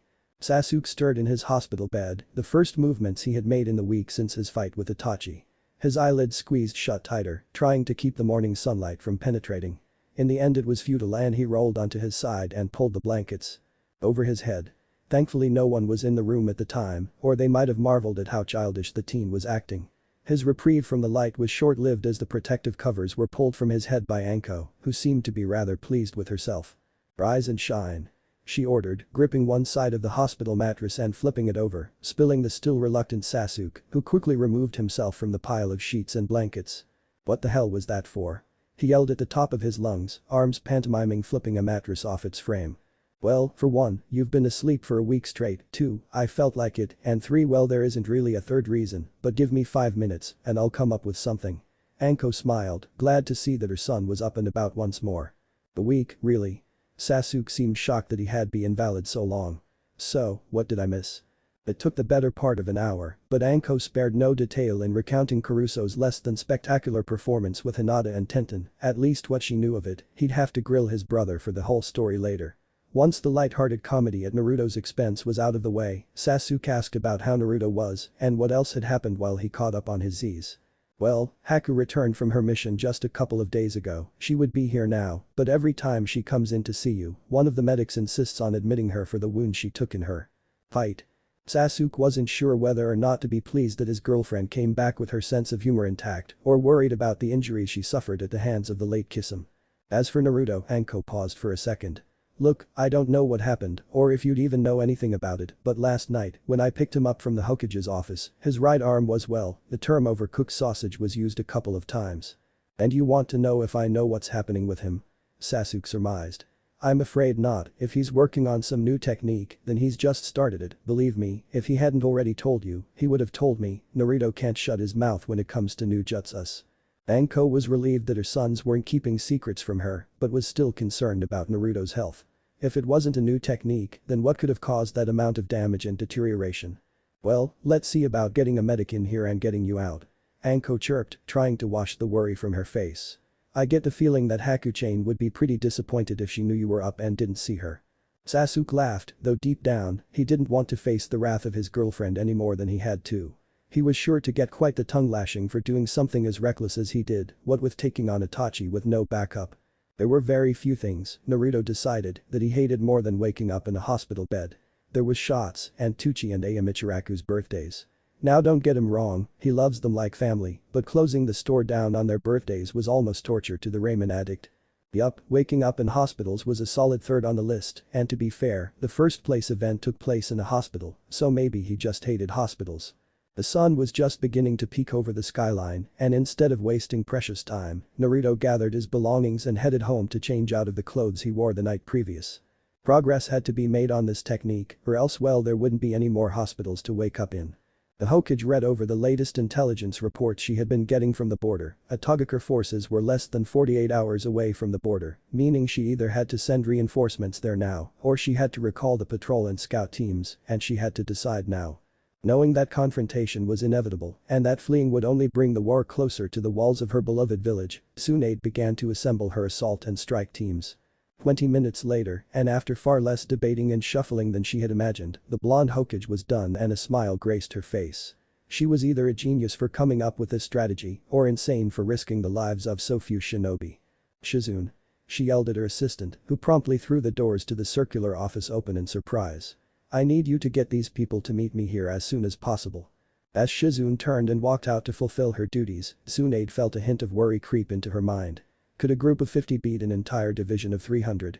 It took a while, but eventually all the members of the strike team were assembled, though it had taken some threatening and bribery to convince Naruto to drop whatever training he was doing and come to the briefing. The group was diverse, encompassing 2 generations of Ino Shikacho trios, the entire Mitarashi family, and the final member of their Genin team, Sakura, 4 members of the Aburam clan including Shino and his father, Shibi, Aruka, Yuhis Kurenai and Haku, Sarutobi Asuma, Kakashi, Mido Gai and what used to be his Genin team, Rock Lee, Hyuga Niji and Tenten, and a 7-person squad of Anbu. The Hokage's office was quite cramped, so as soon as Kakashi arrived, only 30 minutes later than everyone else, Tsunade quickly began to brief the group. For the past couple of days, Atogakure has been amassing military forces outside our borders in preparation for an invasion. I need this group to stop them. She gave the statement a bit of time to sink in. With the exception of the older Jounin, none of the ninja in her presence had experienced war on the scale that they would soon be facing. From the intelligence reports that Jiraiya and the scouts at the borders are sending us, you will be facing something on the order of 300 ninja of varying rank, though most are expected to be no better than Chunin. Less than 30 are reported to be of Jounin quality, and unless Orochimaru makes an appearance himself, those 30 are the toughest resistance you will be encountering. Shizune had just finished passing out the last of the information that had been hastily assembled for the 30 men and women on this mission. Now that everyone has their briefing booklet, I'll start to outline what I know and what needs to happen. Shikaku and Shikamaru, start game planning how we can do this with the least risk of casualties as possible. Now, here's what we know. In the Akatsuki lair, Hideki was waiting on the arrival of Orochimaru so they could begin the sealing of the Nibi. A smile had been plastered to his face lately and only his teammate and partner knew why. Every single one of his plans, from assembling Akatsuki to capturing the Bijuu and Jinchuriki to the blitz attack on Iwa that would be taking place in the coming days, everything was going as planned. Orochimaru's astral projection lit up the dark cave with its hazy light, illuminating Yugito's injured and unconscious body. Without a word, the 3 remaining members of this masterfully organization began their work. It was ironic that this extraction would take much less time than the extraction of the Ichibi, despite the Tanuki being weaker and the seal less stable. The seal that held the feline demon was actually too strong. It had chained the demon's soul not just to Yugito's body, but to her soul as well. Where one went, the other had to follow. 7 eyes slowly opened, and the process of sealing the chakra and soul of both container and demon began. Soon. Hideki thought. Soon all will witness the fruit of my labor. It had been a tense 3 days since Konoha had assembled its strike team. The 30 ninja had left Konoha roughly 36 hours before the invasion was to begin. They would meet up with the scout and patrol groups from the border, and together, they would make up the strike force. Roughly 50 ninja in total, against what accounted for the entirety of the Atogakure army. Some had voiced their opinion that this was a suicide mission, while others relished in the chance for a good fight. The plan was straightforward and simple. The most devastating techniques that Oda could use would be ones that would stun and disorient, allowing the larger force to move through with ease, so strike team had to be prepared. Most of those techniques would be illusions, and so dispelling them would be paramount if the Leaf Ninja wanted to minimize injuries. Kurenai and Haku would be in charge of dispelling those illusions, while Aruka was to help them if needed, otherwise he would be up to his usual magic tricks. The first actual attack would come from Tenten, Sakura, and the Anbu. Sakura, who had spent many hours training with her newfound explosive abilities, would set off seemingly random explosions designed to separate and scatter the main group of shinobi, while Tenten and the Anbu would rain steel down upon the shocked masses. The next wave would be a blitz attack while the enemy was still trying to figure out what was going on. Naruto, Guy, Lee and Anko would attack and try and collapse the surviving ninja inward, where the airframes and Naras could envelop them at their leisure. The Yamanakas and Akimichis would be working as one unit, confusing their opponents and driving them into the physical powerhouses that were the gentle giants of Konoha. While all of this was going on, Kakashi, Sasuke, Asuma and Neji would be keeping an eye on the battle. The 2 Sharingan wielders would be looking for unknown techniques that might prove deadly if left encountered. Asuma, not a bad strategist in his own right, would be making sure no unforeseen complications arose, and Neji would be reporting in to the son of the Sandaime. According to Shikamaru, this plan, if done correctly and without any unforeseen complications, should allow for a Leaf victory with less than 25% casualties, of which less than 10% might be fatalities. The sun was creeping down lower and lower in the sky, lengthening the shadows for the Naras, just as been planned when the bulk of the Atogakure formation moved into fire country. All of the Konoha ninja were well hidden and waiting for the signal. Time slowed to a crawl, and the sounds of birds and running water filled the air. A wolf howled off in the distance. Ninja, unlike samurai or bodyguards, don't move in large masses. It defeats the purpose of the ninja to be in large groups, as their best asset is stealth. Even in war, where ninja would meet on the battlefield in hundreds and thousands, they traveled to the skirmish. In smaller groups. If one unit were ambushed and killed, better only 3 or 4 ninja be lost than if a platoon or squad were decimated. The Atogakure had shown up as one biomass. One force of 314.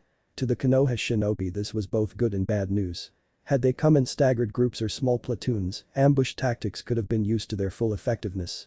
But because they were 50 against a force 6 times their size, they would have to settle for being the mosquito to Atogakure's elephant. The good news was that this force was all that could be mustered against a fire nation. They traveled in numbers because it was safest for their remaining fighters. That inlet had been sent back to Konoha through coded message and would be on the Hokage's desk by the end of the day. The 300 troops were entering battle in a circular formation, whilst its defenders were spread out in a bow shape, with the convex side meeting the enemy first. The wolf call was the signal that would begin Konoha's second defense of its homeland against the forces of Orochimaru. The first wave of explosives hit near the rear of the sound forces, exactly as planned. Shock waves sent bodies flying, driving the injured forward into their comrades. Pushing the foremost edge of the enemy formation into the apex of the defenders' lines. The might of Atogakure was met initially by Chaoji and his father Chaoza, as well as the scout and border patrol. They erected barriers of earth so as to slow the forced shove of Atogakure, but against the sheer mass of the invaders, spurred on by more and more explosions and the screams of wounded and dying ninja, each wall eventually crumbled. Before any of the Konoha ninja were badly wounded, the small force retreated, giving the sound ninja the momentary feeling of victory. And like a firework, it was a fleeting flash as Shikamaru's master plan went into its next phase. As the convex bow of defense retreated from the center backwards, it turned into a U-shape hand. The farther that Odo chased, the deeper they dug their own graves. The invading hordes were being bottlenecked into a column 5 or 6 wide and about 40 deep. What had once been the rear of their force was now broken into small groups of dead or dying men and the occasional kunoichi. Those that weren't already wounded from Sakura's bombardment and the explosive notes of Tenten were cut down by kunai and shuriken that seemed to have no end. As soon as a gap appeared between the force pushing inward and the destroyed rear guard, the blitzkrieg part of the plan went into action. Guy and Lee teamed up to spear through the front of the onrushing ninja, splitting the column right down the middle. They reached the center before the invading ninja realized what had happened, and before any retaliation could happen, the two Taijutsu experts opened the first 3 gates. Initial gate, second gate, third gate, open. They yelled simultaneously. The shockwave of chakra that was released blew the center of the advancing column apart more effectively than any wind jutsu or exploding tag. Those closest to the youthful pair were lifted off their feet and flung with enough force to break bone upon impact with anything harder than another human. Those ninja far enough away to be spared the explosion of youth still had to cover their faces as the wind and pressure washed over them, kicking up dirt and leaves. The moment their heads were bowed or otherwise protected, Anko and Naruto hit like whirling dervishes. Anko's sei stabbed and sliced through any ninja that came too close. Her weapons were similar to Sasuke's only in that she could wield any chakra element that she chose. Unlike every other weapon in her family, her zanpakutos had multiple names, and not simply because there were 2 of them. Tsunami and Rejeki were merely the incarnate of water and lightning, each element had its own impressive appearance. Now, she used Kamikaze and Burning Land to simultaneously separate and cauterize in 2 moves that came so fast it seemed to be one stroke. Naruto had foregone the use of his zanpakuto, opting instead to use magnetism to suppress the metallic weapons that were primarily used by the sound forces. Bells for crippling jinjutsu were rendered useless, and melody arms were silenced as the moving parts needed to generate their paralyzing sound waves were magnetized together. So as not to be slowed by his own force, Naruto used his ice abilities as well as those of the corpse bone pulse to further separate the surprised invaders. By now, the one-time impressive force was now split into 6 smaller groups, not counting the smoldering section that had been their rear guard. Each of these sections had less than 25 soldiers in it.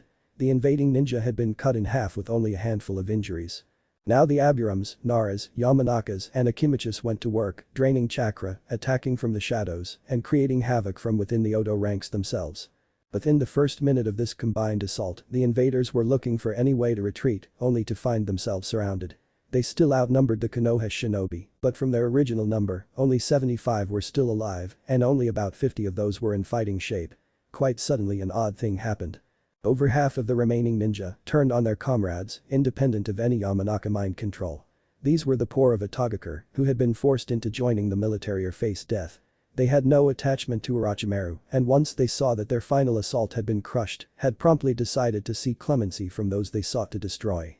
Caught unawares by the sudden mutiny, the handful of faithful followers were quickly put down, and the remaining combatants surrendered. It took a moment for this to sink into the Konoha ninja, but quickly the fog of war was lifted and the skirmish came to an end. The Konoha forces quickly took measures to restrain the defeated and treat their wounds. There had been only a handful of fatalities on the Konoha side, almost all of them were from the scouting group that had re-engaged after their initial diversion was over and had encountered a concentration of enemy jounin. But as group after group continued to check in via shortwave radio and injuries were documented and healed by Sakura and an Anbu medic, the victors began to unwind from their battle-ready state. Once their own were healed, Konoha turned to the aid of their prisoners. The survivors were mostly unharmed due to the fact that the majority of the fighting was done hand-to-hand, allowing each ninja a greater ability to identify their target and focus on one objective at a time. Water was handed out and the most grievous of the injuries were treated. By this time, the sun had completely sunk beneath the horizon and so fires were built for a well-deserved hot meal. And it was at this moment, just as the last of the stew and soup was passed out, that the counter-attack came. Throughout the Odo ninja, screams and moans of pain began to ring out. In the flickering firelight it was difficult to see what exactly was occurring, but when the first POW staggered into the main camp with a horrid mixture of blood and green pus oozing from every orifice, everyone knew that something terrible was happening. The closest medic from the scout group rushed forward to examine the man who couldn't be more than 13. The medic began the signs for a basic healing technique and his hands began to glow a bright green, but the moment his hands made contact with the suffering man, the glow died. He tried again with identical results. On the third try, he used a stronger jutsu and this time upon contact, the teen let out a scream of agony. His back arched and the medic grabbed the paining boy to lay him down, but before anyone could do anything, the boy screamed in both pain and without warning, released all the chakra in his body, bathing the onlookers in a blue glow, before something gave and the boy exploded, killing the medic and 2 others close by. Before anyone could lift their heads again, there was another explosive inside the refugee camp. The prisoners are absorbing any chakra they come in contact with. Neji yelled over the radio. Stop. All medics, stop using chakra. Sakura ordered, hoping to prevent another explosion. However, instead of stopping, the explosions suddenly increased in number. Everyone frantically surveyed the area and calls for status went out. Even with his Byakugan, Neji was having a tough time making anything out in the dark, even with the light from the campfires. At first he just saw a movement at the edge of his peripheral vision, and when he looked more carefully, couldn't find anything to indicate that it hadn't just been a leash shinobi crossing behind him. But then his impressive eyesight caught another flicker of movement just before another victim exploded. Again, there was a whisper of movement. Perhaps the flutter of a leaf or coat. Again, a poor drafted soldier exploded, taking other with him. Leaf Ninja began to scatter to investigate, giving constant radio reports on their location. Then, one by one, each radio began to fall silent. Something was spicing off the scouting unit and Anbu that had gone out. Another explosion emanated from the camp along with a scream, this time of terror before its maker was killed. This time, Neji caught a full look at the ambusher. "It's Akatsuki," he yelled, sounding the alarm. It was Akatsuki, but only two of them. Orochimaru and Gyoko strolled towards the well-list camp. Behind them, not a single refugee was moving, likely they were all dead. Everyone steeled for the fight that was inevitable, but they waited for the notorious criminals to make the first move. Needless to say, the two attackers trying to make small talk wasn't the move most had in mind. "Sorry to intrude, Oro-san here seems to have misplaced his test subjects for a chakra detonation virus. Have you seen them?" No one thought Chioko's attempt at humor was very good, nor was it the time for such a thing, but besides some growls rising from those who had been on the Gar retrieval mission, no one made a move. The staring contest continued until the Chiyoko made a move to the ring on her right middle finger. Everyone tensed but didn't know what to do. They simply watched as she removed the clair ring with a small black sphere made of onyx and palmed it. On some unknown signal, she tossed the ring high into the air above the heads of the remaining Konoha ninja. Those with good eyesight, like Neji, Sasuke, Kakashi, and Naruto, watched as the onyx stone pulsed with chakra and began to expand. It flattened out and grew until it covered the entirety of the camp. From the black hole in the sky, rocks began to fall. It as if a landslide had just appeared in the sky. The Leaf Ninja were caught completely by surprise and would have been crushed had it not been for Anko and Kakashi hastily erecting a very sturdy barrier of earth. But more rock continued to fall and pile on top of the already crushing mountain. Naruto and Sasuke, along with Choji and his father, rushed to help hold up the dome that was protecting them from being crushed. Eventually the sounds of falling rock stopped echoing through the dark cavern, and those ninja without earth affinities began to worry about how to escape. It was Sasuke that actually noticed his mother and Kakashi melding into the rock and disappearing. Before he could voice his protest, the others who were contributing to the strength of the dome noticed the absence of the two ninja. Having to now concentrate much harder on holding up the life-saving earth barrier, no one noticed Aruka escaping the crushing earth in the same fashion as Anko and Kakashi. Kyoko had just placed her ring back on her hand when Kakashi and Anko burst forth from the ground, right under her feet. Neither she nor Orochimaru were surprised that these two had survived or that they were the first to come up and fight. Having had enough staring and waiting, Kakashi rushed towards his sensei's old teammate, while Anko began her latest attempt at ending her teacher's life. Her fists were thundering against the pale guard of Orochimaru, and although she was pushing him back, she hadn't landed a solid blow. He grabbed her latest offering, a straight right punch, and attempted to use his tongue to latch onto Anko's neck, but was unable to, as she broke his grapple and ducked to her right. From her crouched position, Anko delivered a sliding kick right to her teacher's left leg, pulling the rug from under his feet. Before he could hit the ground though, Anko followed up by planting her left foot into his stomach and knocking him into the air and backwards. As Orochimaru hit the ground, he turned into mud, revealing the last attack to have been in vain.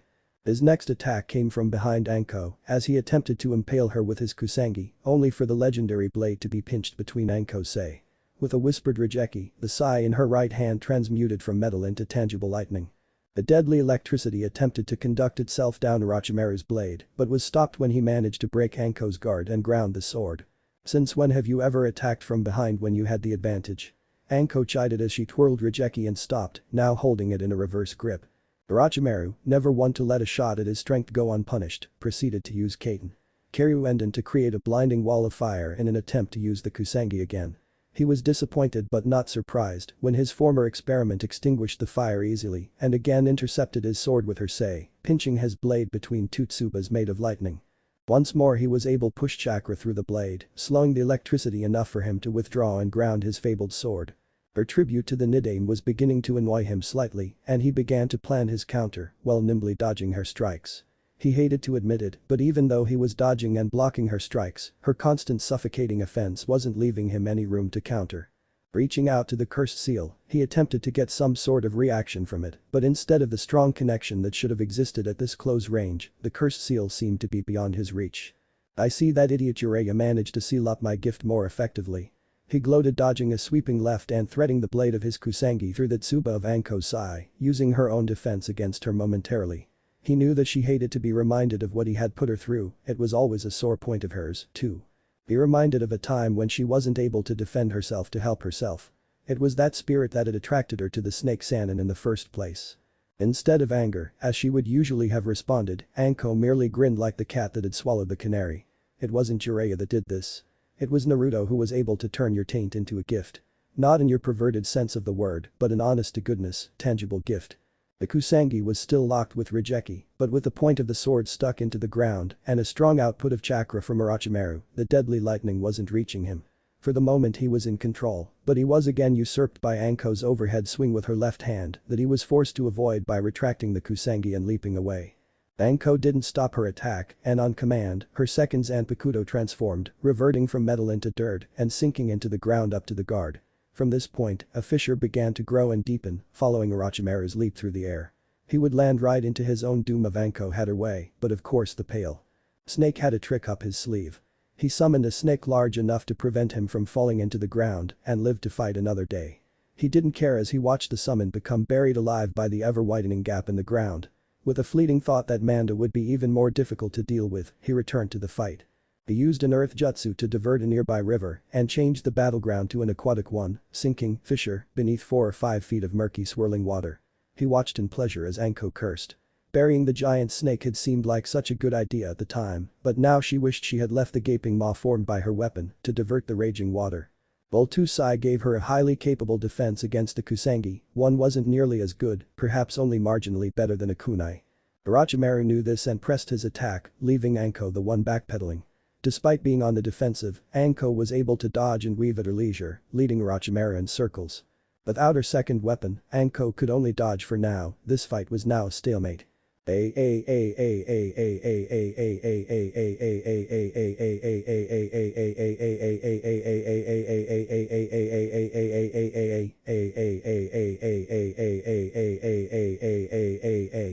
Kakashi couldn't believe it. He was being completely outclassed in every way by his sensei's old teammate. He sported cuts from a weapon he couldn't even see and hadn't been able to so much as touch Chiyoko, despite his Sharingan. She wasn't moving faster than he was and she wasn't using any clone technique that Kakashi knew. But whenever he seemed to corner her or attempted to land a blow to her body, his arm would pass through what seemed like an afterimage. Whatever she was using, the Sharingan couldn't counter it. It wasn't ninjutsu or jinjutsu. It didn't even seem to use chakra at all, and even though his wounds were superficial, Kakashi was losing stamina and strength rather quickly. He felt her next attack as she separated the tendon behind his knee and his right leg. The pain was intolerable and Kakashi collapsed on his ruined leg. A sense of hopelessness dawned upon him, unequaled in his life except for the death of Obito. In a blur of black and red, Chiyoko appeared over Kakashi and scared in disappointment. Kakashi-kun, you're not good enough to beat me now, and you never have been. Kakashi suddenly felt himself lifted off the ground by Aruka and moved to a nearby tree branch, just as a small but sharp protrusion of rock shot skyward, exactly where Kakashi had lay a moment before. The copy ninja was again shocked that his Sharingan had failed to pick up on the chakra Chiyoko was using. Aruka first used his limited medical knowledge to numb the pain of Kakashi's severed tendon before he covered the Sharingan to preserve what chakra Kakashi had left. You need to save your energy, your Sharingan won't help in this fight, misdirection isn't the same as Jinjutsu. Kyoko's voice seemed to come from everywhere around them, making it impossible for Kakashi to pinpoint, but Aruka seemed to have no problem. Oh, Aruka-kun, is that you? It's been so long since I've seen you. From Kakashi's vantage point, there seemed to be 5 points of black that suddenly blurred to form the Akatsuki member, standing in the middle of the clearing that served as the battlefield. Aruka could sense the confusion emanating from his comrade and preempted his question. Ninjutsu is the art of illusion. In it, the user overtakes the victim's senses and uses them to make the victim sense whatever the caster chooses. The flaw is that the caster must consciously and constantly Control a flow of chakra to continue the illusion. Misdirection is the next evolution in illusion, where there is no chakra flow and the user doesn't have to impose their will on the victim. In misdirection, the user's own senses give off false signals without being prompted or controlled. It is a skill only the two of us have really taken to its full potential. Now it made sense to Kakashi, the Sharingan countered Jinjutsu by seeing through the flow of chakra used in Jinjutsu, making its hypnotizing effects useless or allowing the ninja to counter the technique. Without that chakra, the Sharingan was no better than his regular eye. He suddenly heard the sounds of fighting, which made no sense because Aruka was still crouched next to him. As he turned to look at the Chunin, he found that Aruka wasn't there. The sensation of Aruka's hand on Kakashi's knee, administering first aid, had lasted for 5 seconds after the magician had left his side. Amazing. Down below, Aruka was fighting the second in command of Akatsuki to a draw. Both had mastered the art of illusion to levels not before seen in the ninja world, and while it may have seemed that the two combatants were using steel blades, in actuality, they were trading fists and elbows.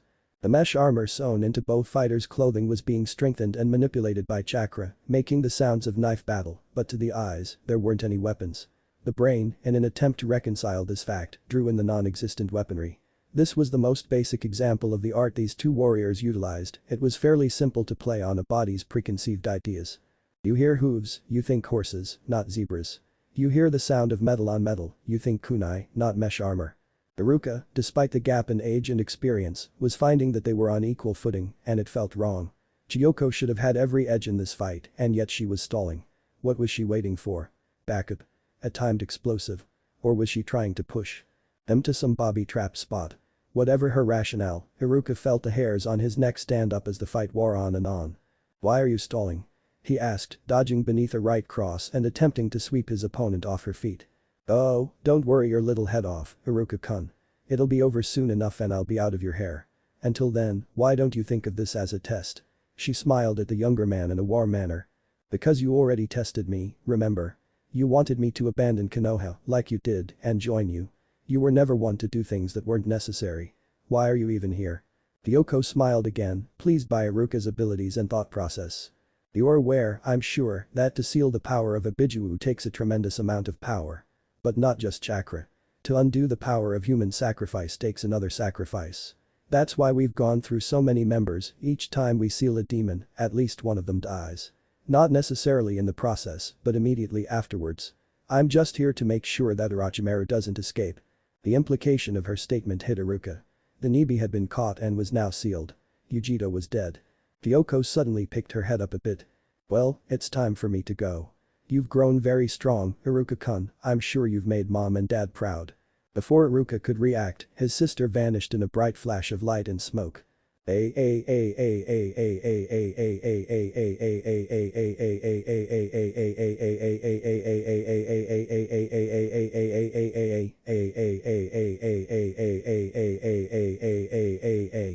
Anko let out a grunt of pain as the kusangi bit into her side. The poison that coated the blade burned like liquid fire as it entered her bloodstream and began to spread.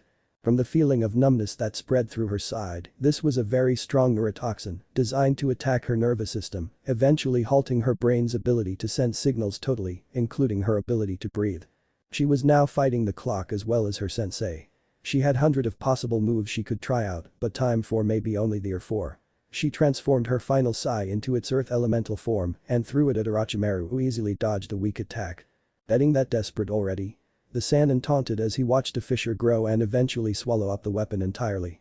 "Is your control slipping that much already? I trained you better, Anko-chan, I'm disappointed." "So you keep telling me." She growled out, clasping her hands together in the ram seal and drawing on her chakra. "I told you that I've turned your curse into a gift and this is it." Orochimaru didn't hear her whispered bankai as he felt her chakra explode outward. He watched as her skin toughened and turned dark and the form she had taken after he completed her cursed seal reappeared before him. Everything was the same, the purple and yellow scale-like skin, sharp blades that extended from her forearms and a slightly upturned nose and slit golden eyes. The only difference was that Anko retained total control of her actions this time and Orochimaru couldn't do a thing to stop it. In one movement, she moved with speed untraceable by Orochimaru's eyes and bit him on the neck just like he had done to her many years previous. She stepped away and allowed her transformed state to recede, watching her teacher suffer the effects of her bite. It's a combination of a hemotoxin and a coagulant venom. As we speak, the hematoxin is breaking down your red blood cells, destroying your ability to transport oxygen to your body, slowly suffocating you. As that is happening, your blood is clotting and turning hard.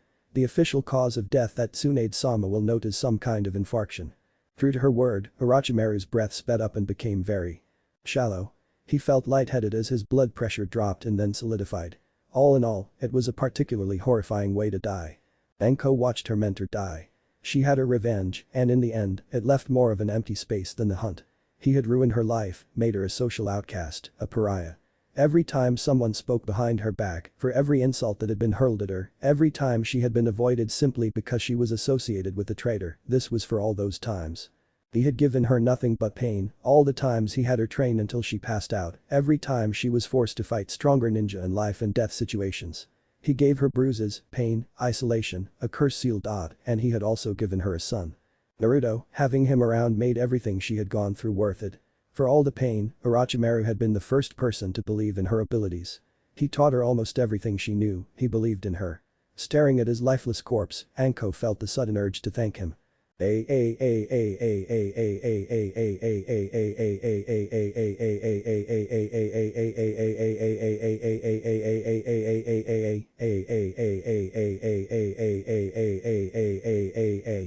Tsunade looked over the returning ninja.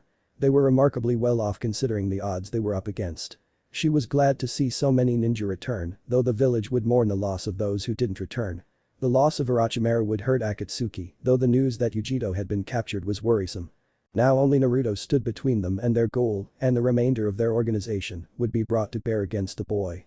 A shiver ran through her body, and something deep within her told her that it wasn't the oncoming winter weather.